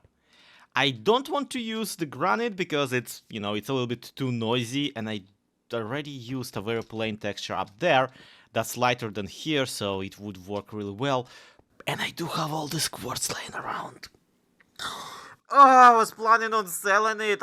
I can't, but I want to. But I can't, but I will. In half an hour. I will, but in half an hour after I smelt at least half of this into smooth quartz, because that's a much better texture to build with. You know, ever since they updated the bat texture, I kind of wanted one as a pet in Minecraft. Like, look at them, they're so cute and they They're so frustrating to get. I've been trying. They don't actually care if you leash them, and they don't necessarily have like an actual following anything algorithm. So the only way to get one is just to make a cage and hope it will eventually find its way in there and will get stuck in there. And I don't have a name tag on me, for once in my life. And I guess since we're trying to sell quartz brick, we might as well use some quartz brick in the design. Hold up a second. Hold on a second! 4 blocks of quartz makes 1 quartz bricks. See, this is how it's supposed to go. It's supposed to make 4 bricks of quartz out of 4 quartz blocks. Is this also... No. In a stone cutter, a block of quartz bricks equals 1 block of quartz. But then I can just turn 16 blocks of quartz into 4 quartz bricks. That is atrocious. What? Why? Why is this way? I converted like half a stack. Oh my god, for what? For 4 of them? Is this a bug? Has this been in the game long? Or do they mean that quartz is like just such a fiddly material that when you try to craft it without a stone cutter, you just end up absolutely blundering 3/4 of the material you're working with? Because that would make sense actually, that I guess I'll be using stone cutter for everything. Why are you so expensive? You can barely tell you're even a brick block and not just a slab. Speaking of, I should turn these into slabs before deploying them. I can't do that, right? Okay, quartz bricks also doesn't have a slab and stair variant. I don't think I'm gonna be able to sell many of these. Just because why would anyone want it? Also, in places I'm just gonna use diorite. It's not that I don't think anyone will notice. It's specifically that diorite has a texture to it, which is a polished diorite, which does low-key look like a cracked quartz. Like just a very, very dirty quartz block. Bootleg quartz, we've done it, everyone. I should just have a chest of diorite that like is labeled normal quartz. On some level, you know, on some level this server gotta be getting tired of my shenanigans at this point. I gotta admit, this does look pretty flippin' awesome. Okay, we're gonna evacuate the zombie first and foremost, and then we'll brainstorm what we were gonna do with, you know, the upper floor, or rather, how are we gonna make the upper floor into the regular floor. Because we do want players to go all the way down here, and chances are, the way we're gonna do that is the way we're gonna do this. Slop, slop. Where did you go? You were supposed to be down there. What the heck happened? Where's my zombie? How did you get out? No! You were not so... How did you make it out of here? Who allowed you to be smart? Fascinated. Wait a minute, I can just split him, don't I? Hello, my friend. Please... Oop. Get in here. Get into the thing. Go into thing. I'm afraid to hurting you. Yeah, you just stand on this block right here. Yep, and bye. Oh, thank God he's alive. Okay, cool. I don't actually need him specifically, because he's name tagged into an old voice line that I don't want him to be saying. But also, I like how he has an apron and how he's like a zombie stonemason. I do want him to be specifically the first NPC you meet in this area, because that way it immediately is like, oh yeah, it makes sense. They're stonemasons. There's actually another idea I have for the zombies, the kind of zombies and the kind of outfits I want them to wear in this particular black market, but I can't demonstrate it on him in particular because he's a zombie villager. Okay, in the way of actually messing this area up, I think the 2 main ways we're gonna do that is gonna be texturization of this, of the walls. I want to maybe patch some terracotta in, because terracotta does look rather nice, but at the same time those kind of way that often fell off and shouldn't be the way it is. And also I was really hoping for a while there, for a moment at least, to use the nether brick for texturizing the regular brick. So making it look either wetter or worse, on worse for wear. But like honestly, the contrast is too different. The textures are too different here that it doesn't even. It looks kind of like somebody just was like, oh, That hole in the wall shouldn't be there, and then patched it up. But even that kind of is giving it too much credit. It just doesn't look that good. But we still have full blocks of brick somewhere. We have them in the shop. So what we can do here is we can pick up a spot in a wall, just mess it all up, right? And create a kind of an area where you look and you kind of feel like, well, a layer of brick just fell off. You can't tell that this is like full half block deeper than it's supposed to be. And you also immediately can't tell that it's not actually supposed to be like that. So I like this. I like this idea. And on top of that, if we really want to do some weird stuff with the walls actually connect to things when they are behind them. Well, we're gonna put a wall here and check this out. This part is flat, this part sticks out. It's a subtle but very frustrating thing when you're trying to build something. But luckily we're not trying to build something, we're trying to ruin something, and this looks pretty ruined to me. And of course, just like with the previous black market where in the sewers, we will add a bunch of wooden supports to make it look like something was already falling off, but they quickly propped it up with whatever material they got laying around. I think this adds a lot to the just kind of narrative of the place. Plus provides a nice place for me to hang a lantern on. Okay, I have streamlined the entire thing quite a bit. And figured that the funniest way of doing the entrance from the secret passage and into the actual location really would be just a collapsed hole in the ground. I have a very interesting way of having fun in Minecraft, but point is, all the clients will have to jump into this particular puddle of sewage coming from the wall. Yep. Oh, and also, yeah, I did move the zombie down here and renamed him to Ouch.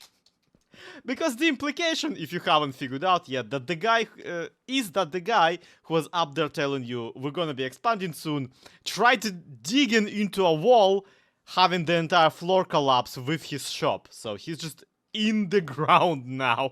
Just, yeah, not having fun. Speaking of zombies, we will be populating this place quite significantly, but there are quite a few shops that we need to put in here, so I've not necessarily... I want to maybe figure out where I want to put them. I already listed to you all the different bricks, and I still forgot to tell you that tough brick exists, so we have one more shop to worry about than I thought. In the meantime, we got this support pillar holding up this part of the ceiling, this support pillar over here, with a little, like, roofed area. This is definitely going to be one of the market stalls. I really want to leave this part kind of open, so you at least have one bit where you get to really see what the train station was kind of meant to look like. And then, of course, you have the train line itself, which on this point, at this part, obviously collapsed. And on this part, not only was collapsed, but also had to be, like, blocked off, so that the collapsion does not, proceed. I actually really want to put a zombie in here on a minecart, just kind of sitting here, just sitting there, and I'm going to give him the voice line of all this work for nothing, to kind of imply that, oh, they were trying to build a subway system, and it just didn't work at all. And once you are done with your shopping, you just kind of go, whee! And are projeculated out of the ground over here behind the shop. I've not yet come up with exactly how I want to justify there being a hole in the ground with carbonated water, spritzing out of it. But I do think that it will be a pretty cool way of exiting the shop. At least you don't have to go through all the secret passages backwards this time around.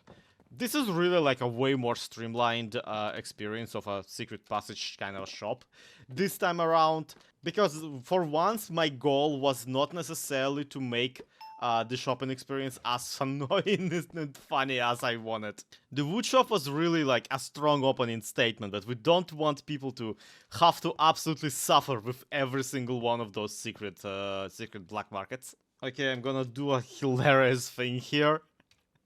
Where, because the entire shop fell, I decided that the letters on his signs also got all messed up. Just... Brick, 1 stack per diamond. This is So stupid. Like, why would the letter D fall off? Like, that's not how any of it worked. How did you even manage? Anyway, yeah, this is impressive because I'm pretty sure that I had like a full chest of regular brick blocks. And apparently this build ate up 6 stacks of it. Wow. This is amazing. Okay, I just looked it up again, and there are 11 different types of brick that I counted in the game. That is a lot. That is a lot, especially if you want to put a separate stall in the black market for every type of brick, which we will probably not be doing. Still, 11 types of brick, that is at least like, I wanna say 5 different shopkeepers, which is why we will be just buying the leather this time around. It's 3 stacks per 1 diamond. We should be fine. This leather shop is incredibly inexpensive, and I recently came into a position of a bunch of diamonds, just so you know. It's actually kind of scary. Yeah, check this out. Not only have I sold a ton of spruce in here, but also in the actual secret passage. Boom, bum, boom, bum, boom, bum. I have apparently sold out of all the types of wood imaginable. Except, you know, except dark oak, because no, wait. Okay, we still have some dark oak, because, well, more or less, I stocked a shameful amount of dark oak before opening the shop. We have so much money, and unfortunately, all this money means that we need to now go and get a bunch more material, because otherwise we're just out of everything. People need the wood, people want to use the wood. Obviously, otherwise they wouldn't be buying it in such a large quantity. So even if all of this has been bought by one server member, I still should restock as soon as possible because this is one of the fundamental materials, frankly. And if you think that's mental, consider this. We did sell 9 stacks of nether brick at this point. So even our black market brick shop has been selling like hotcakes. Which is why it is imperative that we get some shopkeepers for it as soon as possible. Post haste. Immediately. Okay, it's actually gonna be a bunch of fun and very particular process, so hear me out here. See, the lore of the area is that people have been building something and then just couldn't build it. And as a result, I want all the zombies that I hire for this project to be wearing hard hats. Because, you know, they are the builder people. They've been building and they should be wearing the proper personal protection equipment. This is quite handy also because on Bedrock Edition, the caps that zombies wear, the hats that zombies wear, not only prevent them from burning up in the sunlight, but also, and this is more important, unlike on Java, zombies on Bedrock Edition don't actually burn through the hats that they're wearing. Meaning that if they have picked up a hat of some sort, that hat will not lose durability while they wear it under the sunlight. Whereas on Java Edition, eventually the hat would be broken and it would be sad because the zombie would die. So here, even after this night is gonna be skipped, if a zombie picked up a hat, that zombie will just refuse to burn in the sunlight. And that is very handy for us. And that is very inconvenient for everybody else. Oh hey, look, this guy actually showed initiative and showed up already wearing a hard hat. You know what? You young man, you have it right. You clearly are made for this job. I also want to give them all coveralls, so, you know, that would be also funny. Okay, my man, here's a hard hat. If you don't put it on by the time it's morning, well, that's your own fault at that point. I'm sorry we are not hiring people who wear fishnets on their heads. Not only is that not safe, it's also kind of stupid. Okay, my plan by this point is to just lure a bunch of zombies into boats, drop hats by them, and kind of run away. Maybe that'll make them pick them up, maybe not, we'll see. At least it's not far from the actual shop, and even if it were, zombies have this like cool feature where they just kind of follow you. Okay, everyone, you're wearing most of the equipment, I want to say. And also, most of you should be able to pick up items, which is a little bit concerning given that I don't really want you all to be holding a deep slate tile after I drop you into the mess. So let's take this a little bit slow, okay? I'm just gonna votes. Okay, guys. Just oh dear. This is gonna precarious. Come on, dude. Whoop! Awesome! So far, so good. We are rolling in it. Good job, everybody. Did any of you pick up the leads? Okay, you appear to not. Yep, okay, I have all my leads with me. Wonderful. Here comes the scary part. The scary part is every part, because all of you are zombies. And zombies are scary. Also, I just very recklessly opened up the roof here. Given that that guy doesn't actually... is the only one without a hard hat, and as a result, can't be set on fire. Actually, obviously, we have a really easy way of moving these guys. They're in a boat. I have a bucket. Good job, everyone. You did it. Now to somehow position and voice you. Aha. That's gonna take some finagling. We can actually get them out of there one at a time without risking either of them picking up a bot. Yeah, imagine that. There is actually perfectly an item specifically for that in the game. It's called a lead, but you can't use a lead on a zombie. So we'll use the second best thing. Yeet? I didn't actually want this one, but I guess we're doing this. Hey, bud, let's get you situated. And there we go, he's just stuck now. He genuinely can't get out of that honey trap. You will be selling raspberry brick, which is what I call the nether brick block. Don't worry, eventually we'll get the red nether brick and we'll call that one strawberry brick, okay? It will all make sense. Okay, next I already have this boy who actually came pre-packaged with his own hard hat. So I already renamed him because I'm assuming that he can't even pick up any items anyway. So we're just gonna debolt him and lead him all the way to the tunnel at the end of which I want him to reside. The one problem here is we don't really have any soul sand, so it's gonna be a bit of a trouble because again, I want him to stand on this block specifically, but at the same time, I don't want him to get out of that block specifically. And this is one of those rare things where I don't actually want to hide the fact that he's just standing in a minecart, because it makes perfect sense he would be standing in a minecart. This is a minecart railway. Now go there. Ah! Wow, amazing. He went exactly the wrong direction. Okay, can he actually control where the minecart goes? No, he cannot. They used to be able to. Yeah, you used to be able to make like perpetual minecart motion machine by simply putting a zombie into a minecart and then a villager in front of him, so the zombie would chase the villager and push both minecarts along. Don't get me wrong, this is kind of preferable because, ow, this is, better for the players, for the player control. But it was, at the time, very funny. And I want you to hold a single brick as a nice way of demonstrating what is it you're actually selling, now that I made it nice and very confusing for everyone with this sign. So for a quick roll call, we got the ouch, who fell off of the thing.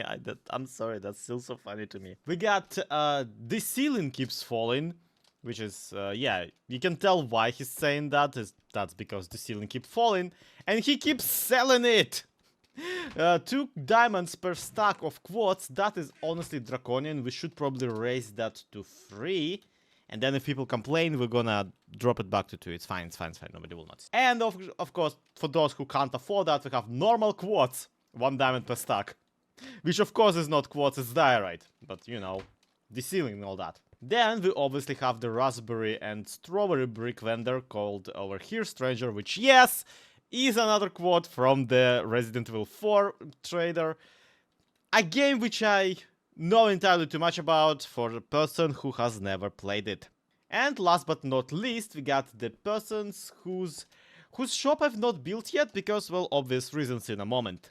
This guy is called Taste Better Than You'd Think, which unfortunately I had to unbolden the text for that because otherwise it just wouldn't fit into the character limit.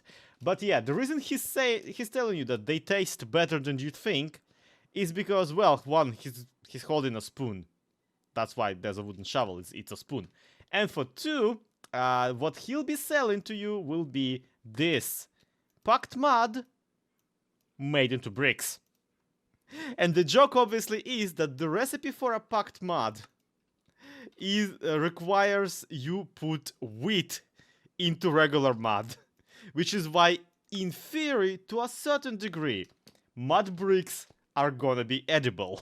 Obviously, his shop I will have to work later because I simply don't have the materials for it right now. And also, I don't have any materials for him to sell also, because that is also the shop that's gonna be selling tough bricks. And obviously, I need also to sell prismarine bricks and whatever other bricks shall remain in here. I promised you, like, on the Thursday of Black Market that I need to have dark prismarine because, you know, dark stuff. Oh, Blackstone! Blackstone's another one that I absolutely need to gather up. But unfortunately, I simply don't have time for that within this video. Because I have not only this shop to fully stock, because it's still not fully stocked, but also I still need to go back to the other one and gather a bunch of wood to actually get restocked. I am literally feeling like I'm holding everyone on the server back by not having any wood available, which is why throughout this entire video you've seen me carry two more or less identical axes.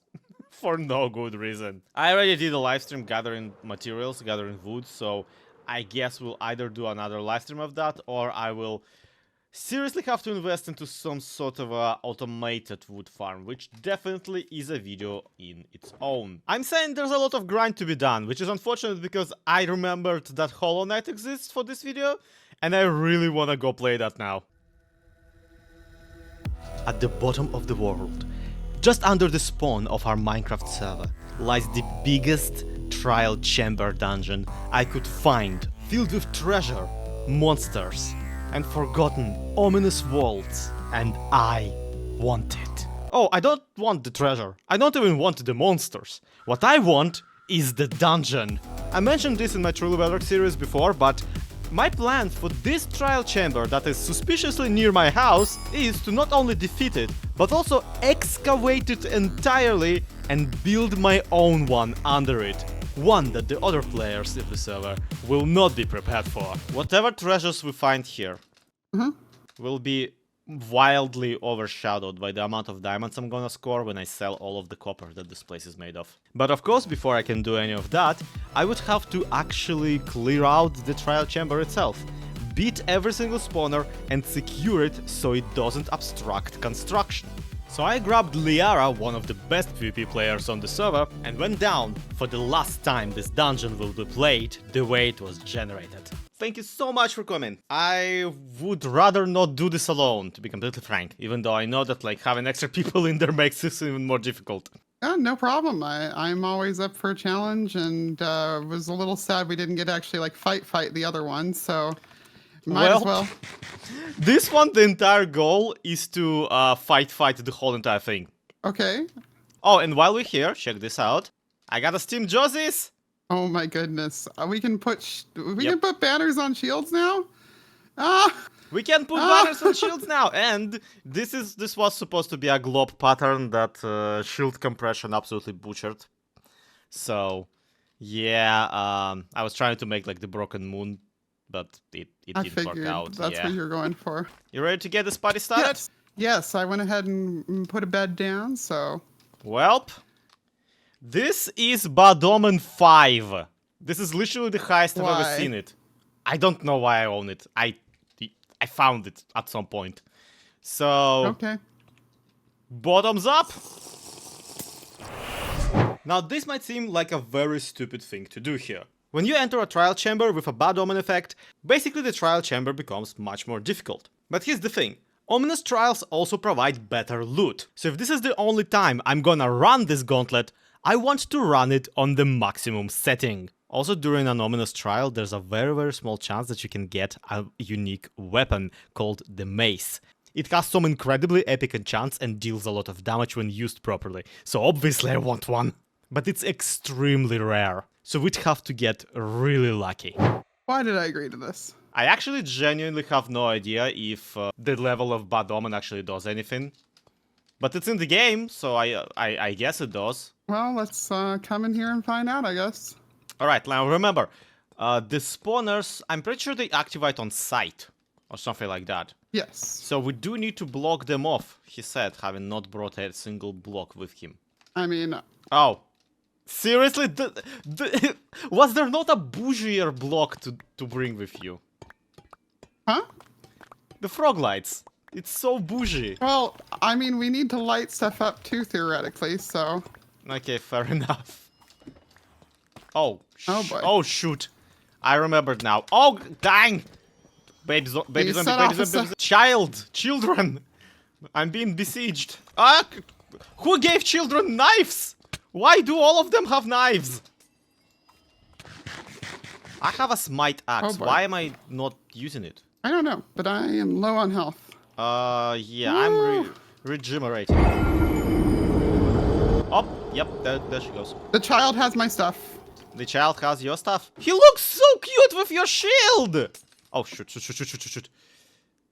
Yeah, okay, cool. The plan is grab your materials and I'm gonna carefully de-child your things. Because I'm pretty sure that they drop those now.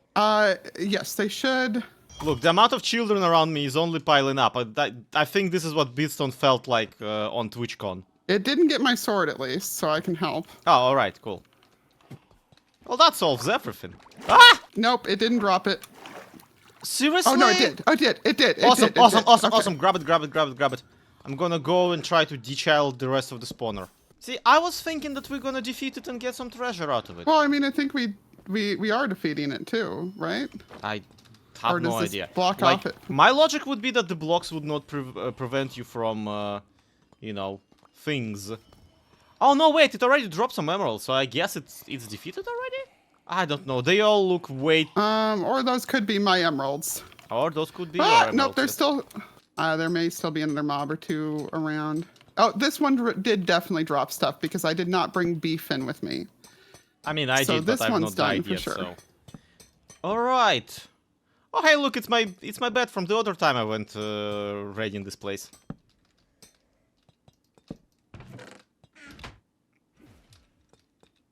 Can't believe I got killed by a child.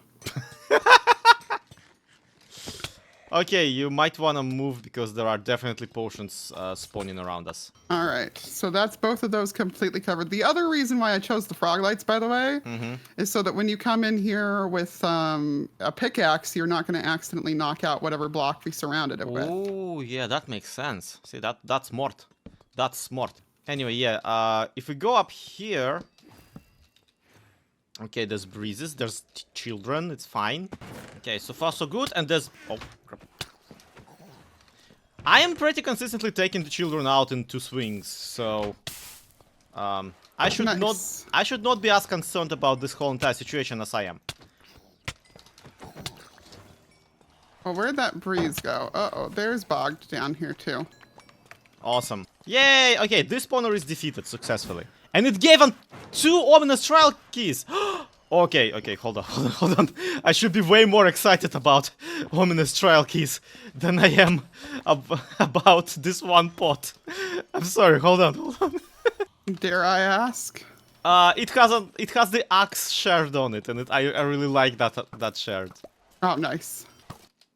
Yeah, it's literally just that it's a really cool decal, in my opinion, and I'm like, aw. Heck yeah! Yeah, I also got ominous trial keys, no big deal. But the pot, though! The pot is so good! Oh my god, there's so many mobs over there. What the Over heck? where? At the end of that hall. Well, not for long. I'm going down. I'm going down again. Oh no!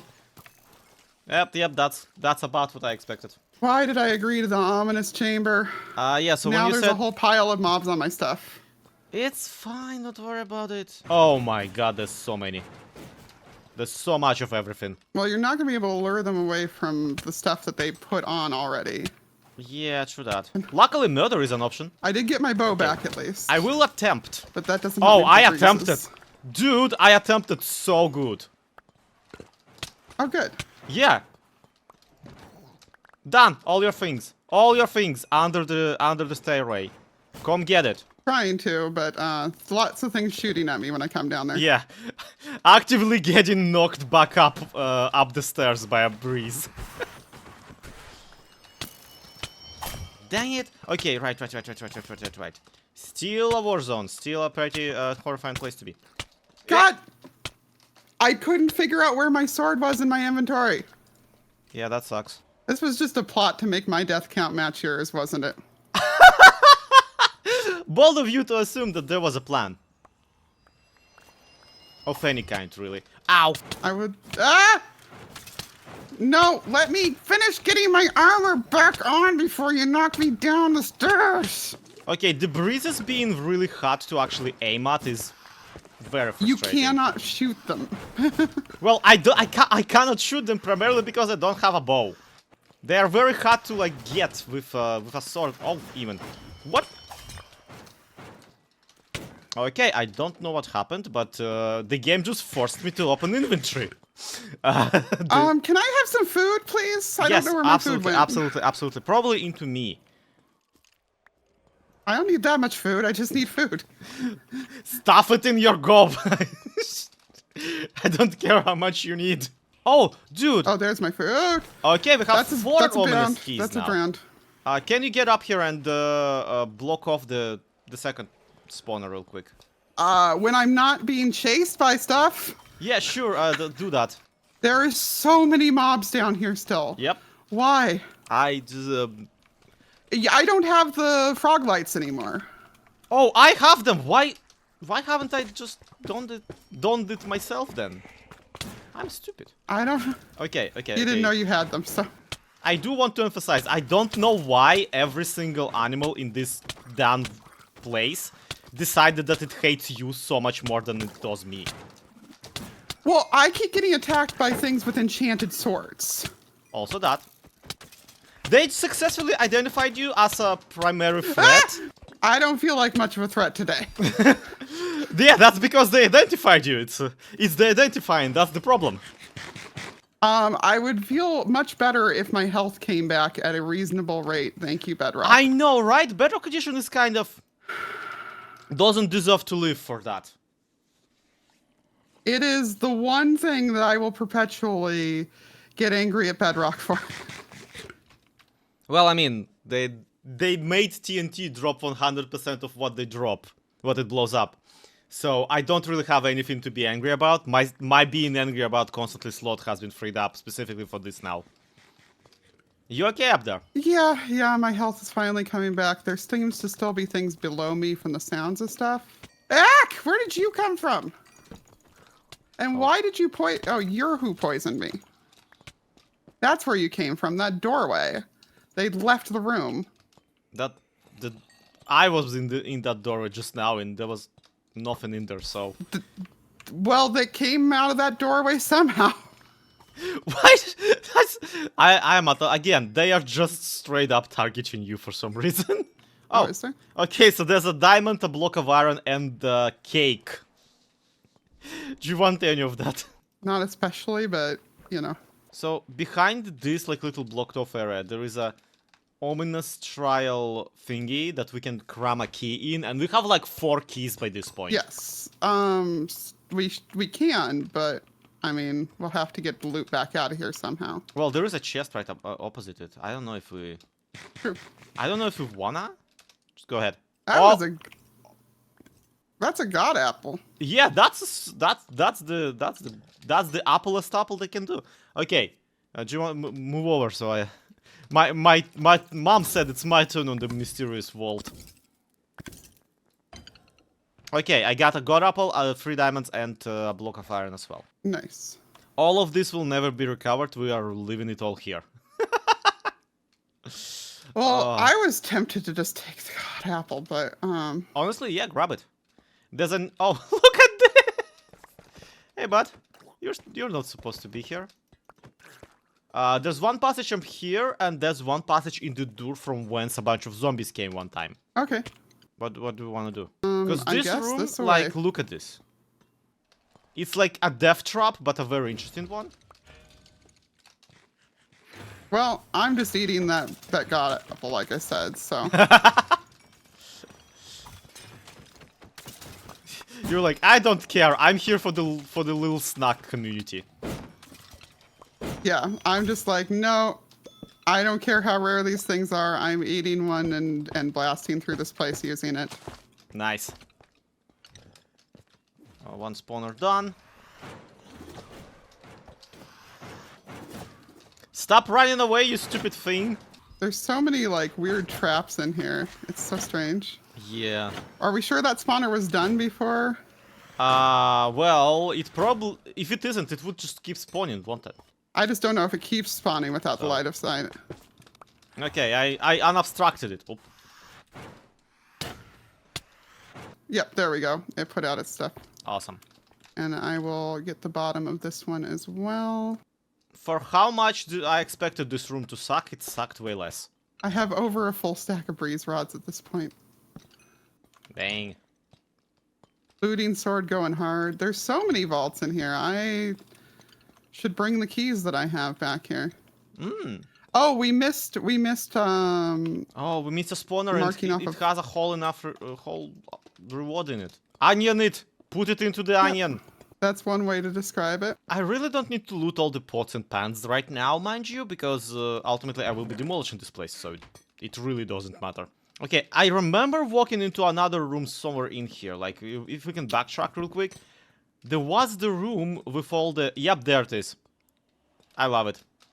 I'm gonna do this to stay on the upper rack here, even though this is about to spawn a bunch of stuff in the corner. Well, I'm just gonna spawn whack it all camp into the because corner. what they gonna do? Kill me? Huh, nice try. Okay, that one's done already. It's the room where it spawns a bunch of skeletons and then they just freeze to death. It's the only place that justifies leather armor being in the game at all. Did it already drop you? Yes, it gave the stuff? gave me some potatoes to for my beef. Honestly, very considerate. It's another powdered snow room. Yay! So the entire reason we're doing this, and the entire reason we're doing this on like hard mode, is specifically because I wanted to fully excavate this place, right? Do you understand what that means for this giant room filled with snow? I was primarily saying that it is gonna be very funny, you know, just the general concept of me with this much powdered snow on hand. Sure, I will try to minimize how much of it I'm beating up on you here. Yeah, this is my resource. I will absolutely be using it later for something.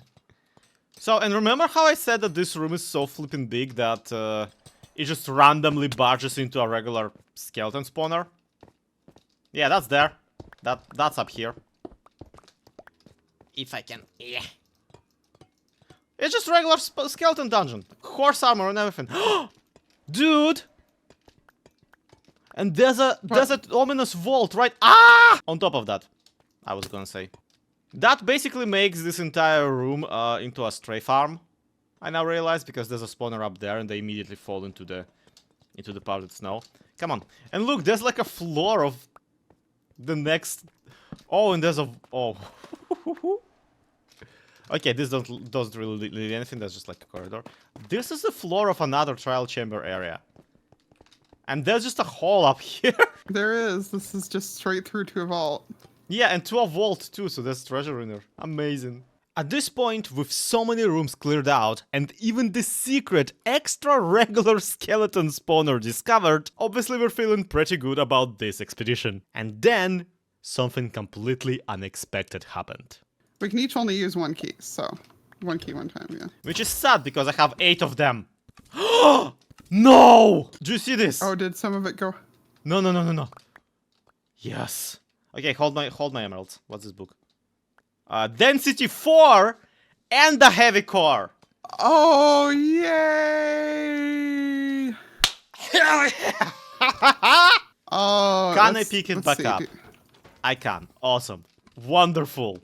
This is the most coveted custom head in the entire game. I got a breach 4 as well, so I'm going to give it to you so you can breach 5. Well, I don't have breach, I have density. Oh, density. Well, now you can do I'm both. not strong, I'm dense. It's big difference. Wait a minute. What's the recipe for it? I can craft it right here, right now, dude. Nice. I mean, it'll be unenchanted, but nice. It's still a maze. Like, it's still a brick on a stick. It's hard not to deal damage with that. There's one more room, and we get to mace it, so...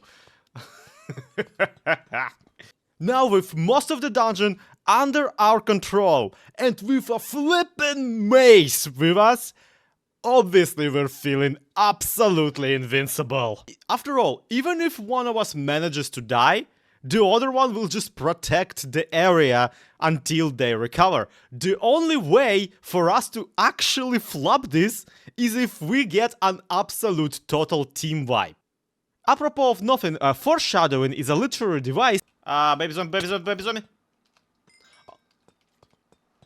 Hold up, I'm gonna mace a guy. Well, that was uneventful. Here, you try it. Yeah, it does more damage the higher you fall from, so we're not going to get much damage in here. Yeah, I forgot that the giant, like, woof effect that it does is actually only with enchant. Maybe other mobs do spawn in here, because I do see a creeper. Okay, zombie spawners. Baby zombies, baby zombies. Baby zombies! I wanna say leave I them don't to know me, how to but get like back into honestly here. just don't And okay, there you go. Damn it! They keep like 2-hitting me despite me having protection on all my stuff. Yeah, that makes sense. It doesn't make sense. Yeah, it doesn't make sense, sorry. That's what. Oh, come on! One of them just dropped all of the armor. No! Dang it! Yeah.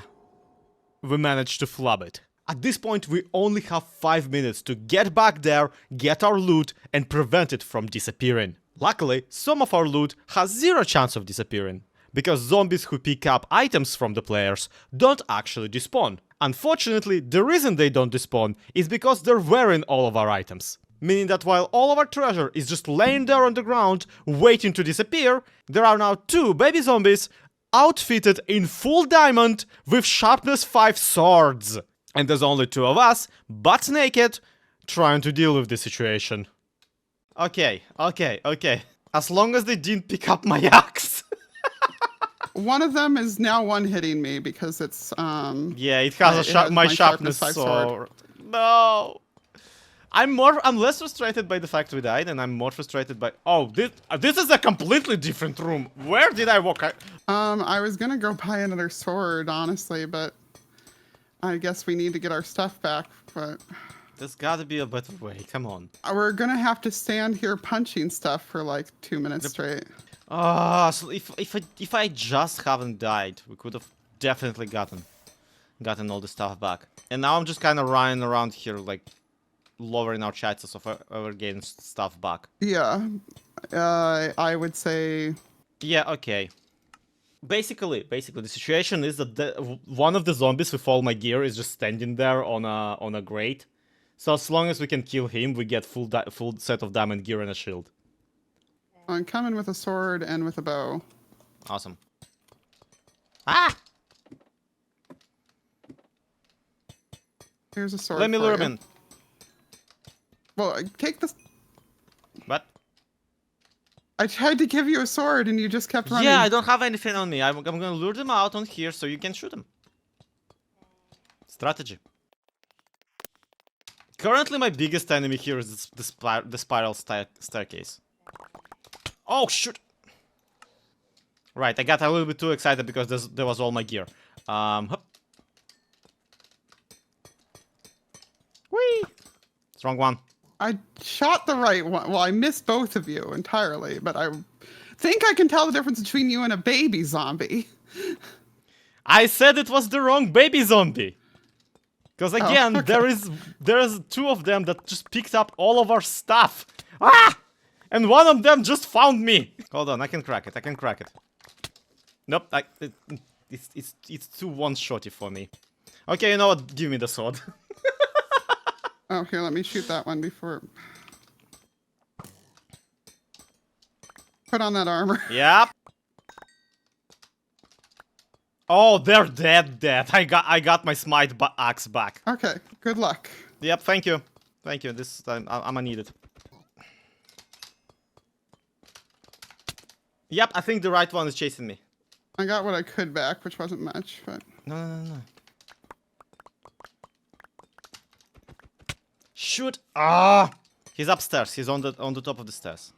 Or yours, potentially, but a sharp He sword has a sword. regardless. The baby has a knife. There is... Ow. Keep knocking off torches. He's outside at least now.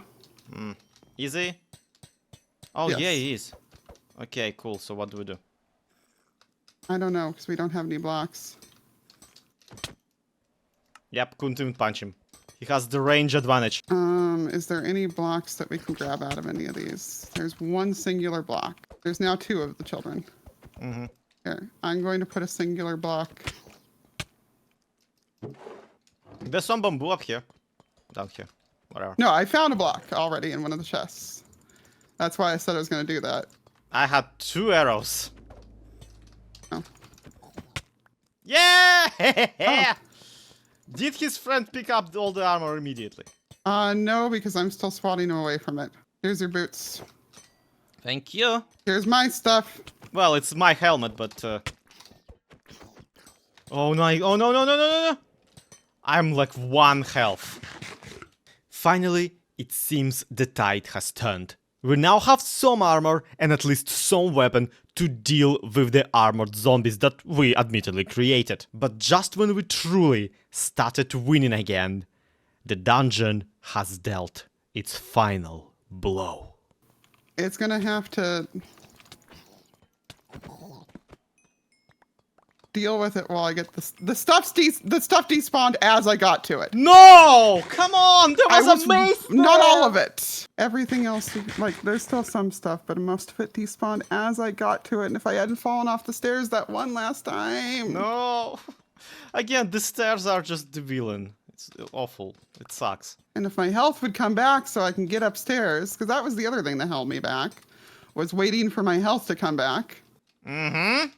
I watched it despawn. Well, the good news is we defeated the spawner. It gave us potatoes for it. Yay. Ah. Well, hurry up and box them in. Don't have any blocks. Or a pickaxe! I don't even have my pickaxe! Oh, the rest of the frog lights despawned. The pickaxe is despawned too. Well, luckily I have villagers to get stuff from. So all truly felt loss. But not all was actually lost. Because after the initial shock of seeing all of our treasured loot disappear, we finally took time to see what actually survived. Not all of it. Okay. Not all of it. No. I don't know what I got. Okay, I got the mace. You got the mace! Did you get my axe?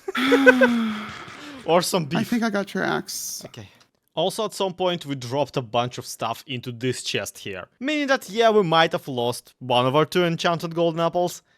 But hey, I still had this cake, which I made sure to deliver to Liara as a kind of consolation prize for absolutely messing up her evening. So despite having lost quite a bit of really valuable stuff, we have successfully now went to the Liara's villagers and recreated all the lost loot. Also, we got this pretty spiffy loot out of the situation. Quite a few pots, I'm pretty sure these are all remaining pots that I haven't stolen previously from this dungeon. This trimmed iron armor that I plan on using as a sort of a decoration at some point. I like how it's numbered 2 but twice. And coincidentally, that's exactly the design that I got on this smithing template.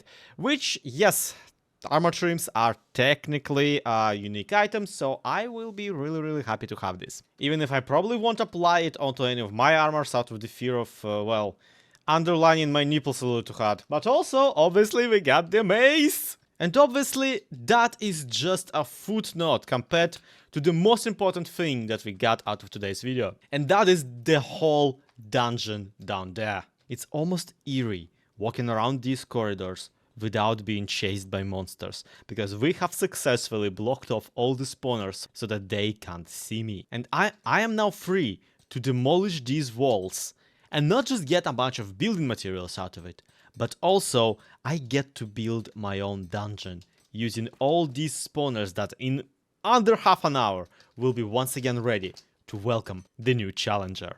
Obviously, I am over the moon and I'm super excited for this project. So yeah, do subscribe if you wanna not miss that, because we will be hitting this right next episode and basically demolishing a whole entire trial chamber just to see how far apart the spawners are and what we can make out of them. Like and subscribe, etc. To be continued. Have a good one. Bye-bye. Also, more comment libraries coming next episode, I promise. I pinky promise, okay? It just doesn't fit narratively to any of these videos. And then there's gonna be shenanigans, because there's always shenanigans.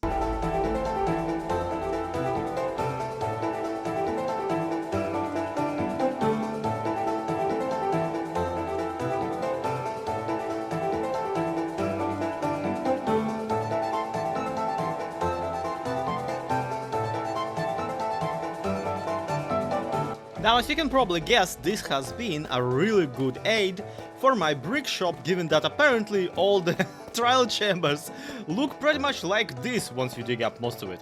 And we have, at this point, dug up most of it, don't get me wrong. Or at least I have, you really didn't do anything to help here. Thanks. I've removed everything but the spawners from this room, a room above it, a room below it, and another whole room down here-ish.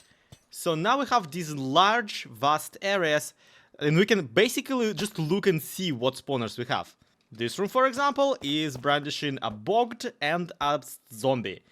And I now found out that these are kind of not just zombie spawners, they are baby zombie spawners kind of exclusively, which is very scary lore-wise, and also just very scary period, because baby zombies are horrifying. We also found this skeleton spawner that is apparently right here in between two parts of the chamber, which is absolutely delightful, and I'm happy it's here. And I've been told that no mobs aren't supposed to, at least, spawn within the binding box of the trial chamber. So in its original shape, no monsters should appear outside of the spawner ones. This, however, feels mildly untrue, because I have now encountered monsters in a few spots of the dungeon, but then again, those were the spots that I myself have dug up, so it is entirely possible I just cleared out the binding box a little bit too much. Like, for example, on these here bricks, should monsters spawn or not?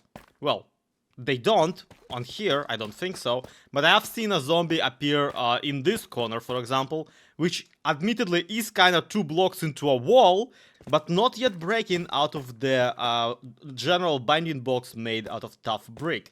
So, who knows how these things work? Either way, when I'm done with this, I don't plan on not lighting up my little play area for people, so I think we're safe from at least rogue spawns, and then whatever non-rogue ones we'll get, we will try and just incorporate. Oh, well, creeper spawned within the dungeon, yeah, that's totally intentional, you're meant to fight those, yeah, totally. Anyway, it's gonna be a little while before I have cleared out the whole entire dungeon, which kinda sucks because that means that we can't yet start developing a really cool monster fighting minigame, and which sucks extra because, well, as you can imagine, I am getting real tired of having to run back and forth between Liara's villager trader hall and my little digging hole just to fix up my flipping pickaxes. I'm already carrying twice as many as I usually would. This is kinda getting ridiculous. It's efficiency 5 and they are absolutely taking a beating. But there's also a positive side to me having undertaken this project. And that is, of course, all the materials I'm getting. Not only is the tough brick shop, I guess, overstocked with tough brick for at least a year, but, check this out, we got a ton, an absolute ton of copper just chilling now that we can, well, we could build with, but honestly, I think I will be selling. And there's something that makes this copper kind of incredible as far as selling value is concerned. This copper here and all the, peripheral bulbs, basically all the copper within the dungeon, turns out is not just copper, it's waxed copper. Copper in the wild pretty much has 4 different stages of oxidation. The fully oxidized, the 2 middle stages, and of course the brand new. To prevent copper from oxidizing, you would have to wax it on the stage that you wish to preserve, which obviously makes all the copper inside the dungeon extra valuable because it waxed. Except that the copper in the dungeon doesn't actually come in the 2 middle stages of it. For some reason, only fresh waxed blocks of copper are spawning down there, accompanied by waxed oxidized copper, which, by the way, makes no sense whatsoever, because why would you wax oxidized copper? It's already oxidized, it's not getting any more oxidized anymore. Regardless, this would save me quite a bit of time on waiting if I were to want oxidized copper. And with how massive the copper weathering machines have gotten lately, I am perfectly fine with just, putting all of this on sale instead of making my own. My one gripe is that all the copper we extracted so far just barely amounts to a double chest. I mean, come on. It's such a big structure. How come this is the only stuff that I got? Either way, I don't actually have a build planned, to utilize copper on.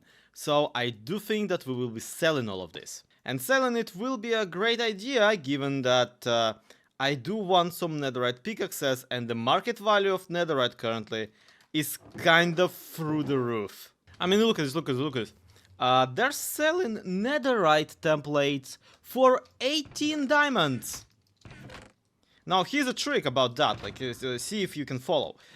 If you got a netherite diamond already, a netherite smithing template, oh my god, netherite upgrade, you can make a second one for 7 diamonds. Meaning that at 18 flipping diamonds, they are selling netherite templates at over twice markup. And here's the trick about that, my mans. Getting a netherite upgrade smithing template requires you to just go into the nether and find a piglin bastion. So, for one trip into the nether, this person expects to make a wild 200, like over 200 profit every single time. Therefore, I posit you a question.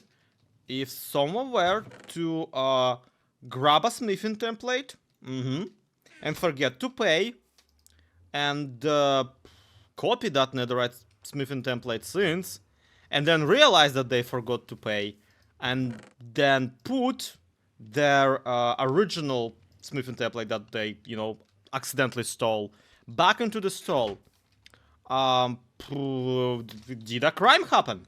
Genuinely, I don't think one did. The initial supply has remained the same.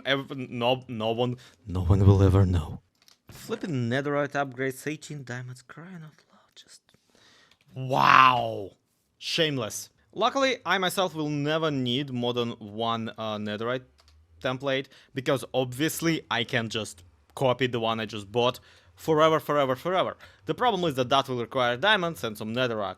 The second problem is that the upgrade template is actually not the only thing you need to actually get netherite tools nowadays. You need the actual netherite, damn it. And that's a tricky material to come by, let me tell you that, given that none of these people for some reason are selling actual netherite. It's almost as if getting it requires actually putting yourself in danger and doing some actual work, as opposed to just, investing a bunch of money and then, demanding people pay over two times more than you did. Honestly, this is such an easy grift, I'm shocked I'm not doing it. Anyhow, now that we got the template upgrade template, oh my god, that's not what it's called, we actually need some netherite, so that will start with netherite debris found in the nether. And listen, when I say found in the nether, I primarily mean that, yeah, they found it. They found all of it. Look. There's no anything.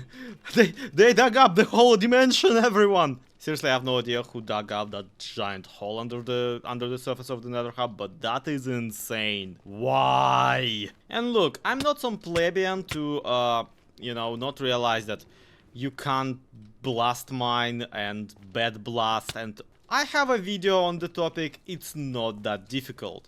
The trick here, however, is that I cannot be bothered, so Yeah, I think I'm back into the holding left click mines I go. Takes away, Rob Zombie.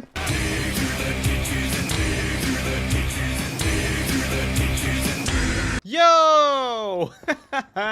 There we go. Found one already. Easy! This stuff is easy. Everybody should... Oh my god, a second one! Yes! Dupsy.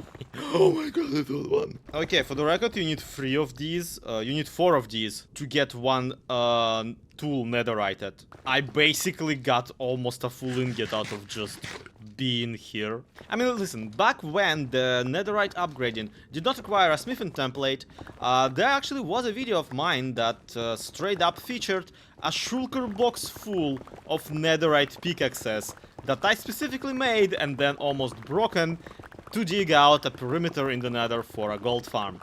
So, you can see how this entire process is near and dear to my heart. I am sorry that you can't see anything over the YouTube compression. I also need all the netherrack for like nether brick for later for my brick shop, so that's partially why we're doing this. Yo! 4th part of the netherite! Haha, let's go! We will need another 4 gold ingots to complete this alloy without actually smelting any of it. And to be completely honest, I only plan on getting a couple actual netherite ingots to augment my, 2 favorite tools. My pickaxe and my other pickaxe. And we're off to a great start. I should really start digging like around every single netherite debris I find. Because obviously the way I found the original 3 should have taught me that. Okay, just want to document this. 1, 2, and 3. And all of them looked like just turds. I don't know why they decided to go for that particular texture. For, strongest material in the game. But they do look like turds. And they are somehow not directional, even though it really feels like they should be. I mean, it would be a power move to just introduce ancient debris into my wood shop as an extra kind of log. I'm not even making a poop joke. They do look kind of like logs, right? Like they have the circular bit at the top and like a kind of bark texture on the side.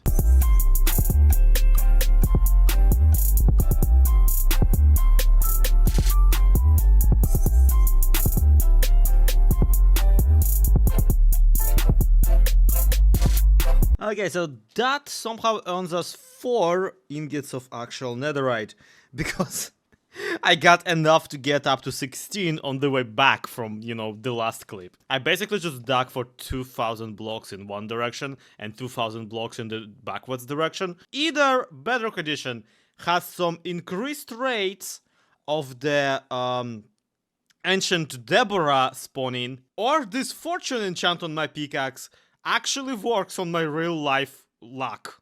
Regardless, we can augment 4 tools with a netherite coating, and I definitely should have fixed this pickaxe before increasing the amount of durability that it has, because now it's gonna take way longer to fix it. Anyway, haha, netherite go brr.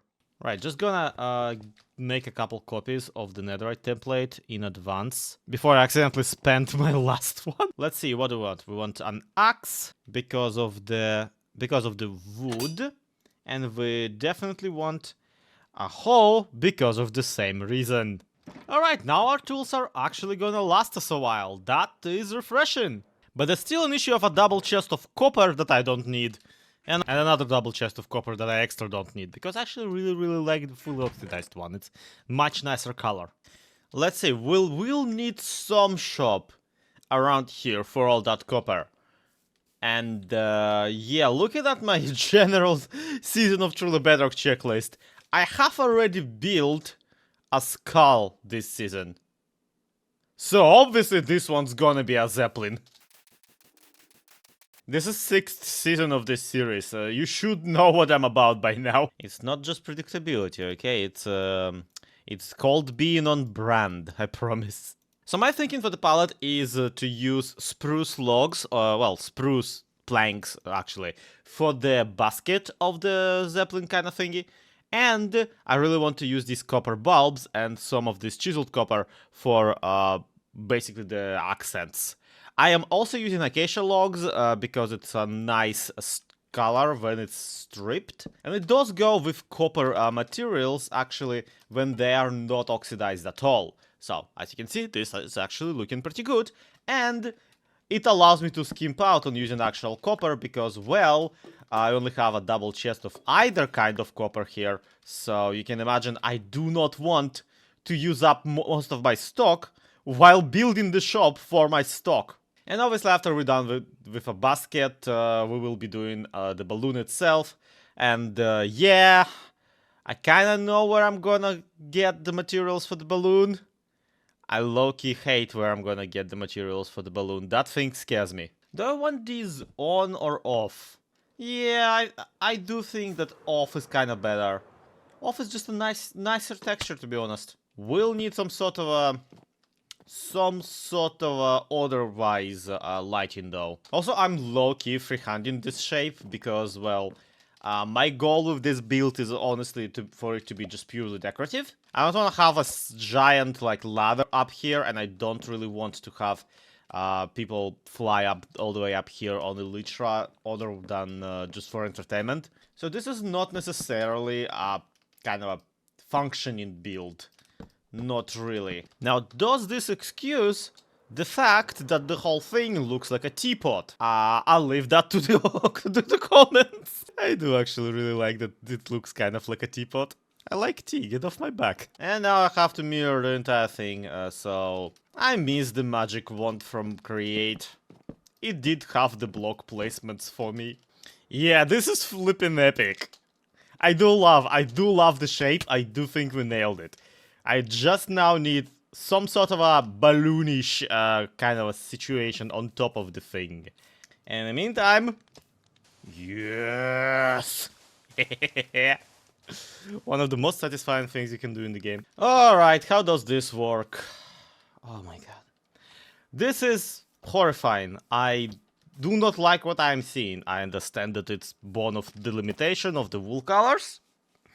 The limitation of the wool colors have harmed me once more. This is scary.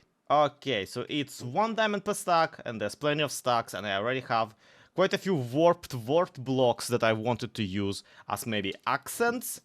So all of this goes here, and I hope that I will at least make 9 diamonds off of this copper shop, because otherwise we're once again in the red. Alright, cool, I'm gonna go try and freehand a 3D shape now. A very round one at that. What is my life? This is gonna hurt so much.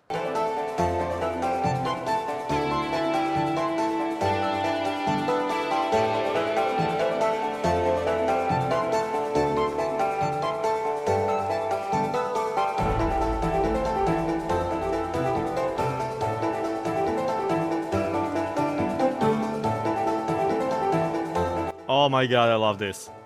Ah, it's so good! Look at this! Look at this little egg! The egg! It's wonderful.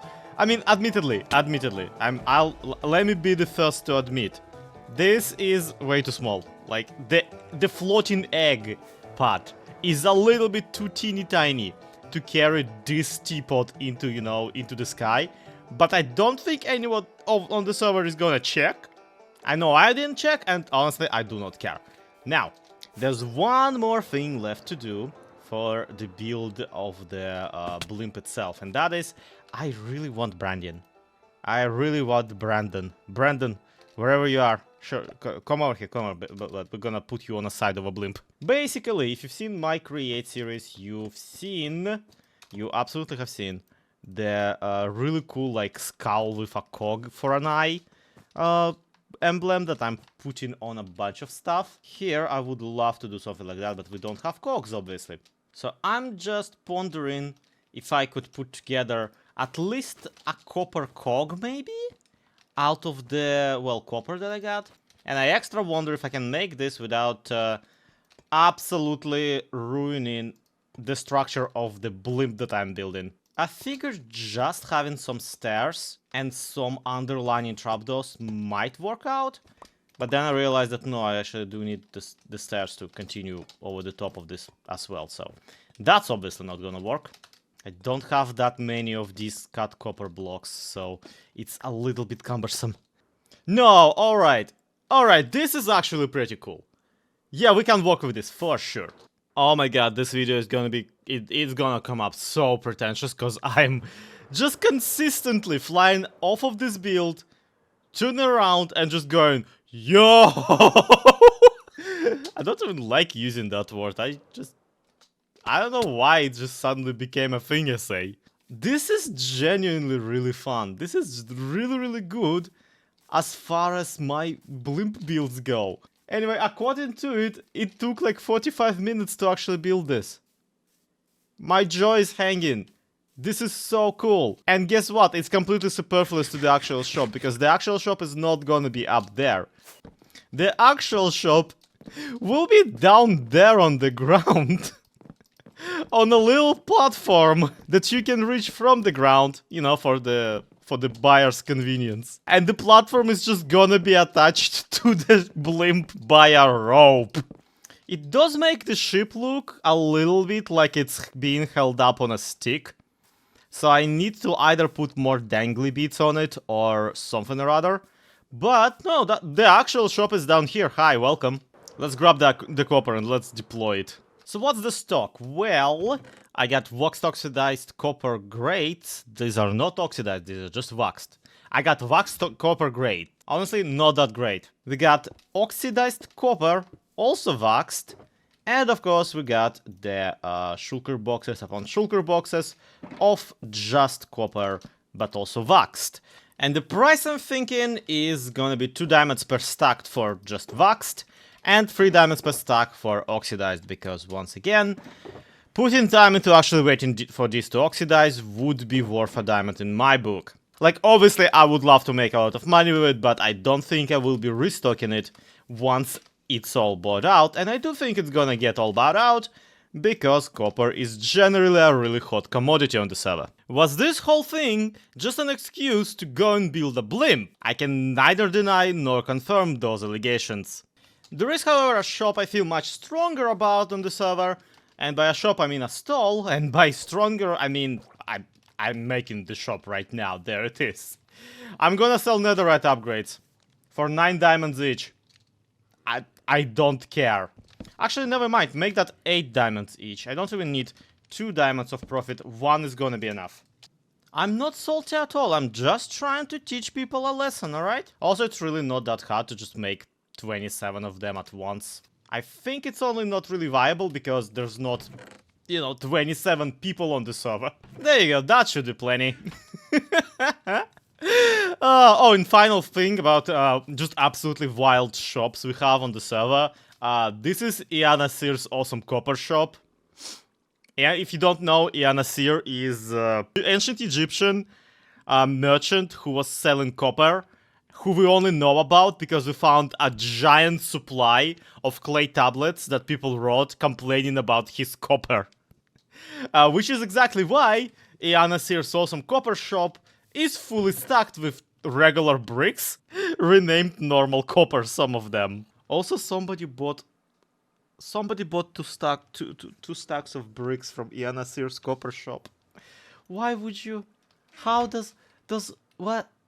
Who does not compute? What? Anyhow, that one was for the girlies from Tumblr, and that one is specifically for me. I'm just so happy just looking at it. And we have basically half of the dungeon dug up already. So I'm gonna grab my 2 netherite pickaxes. I'm gonna go, you know, dig through the ditches.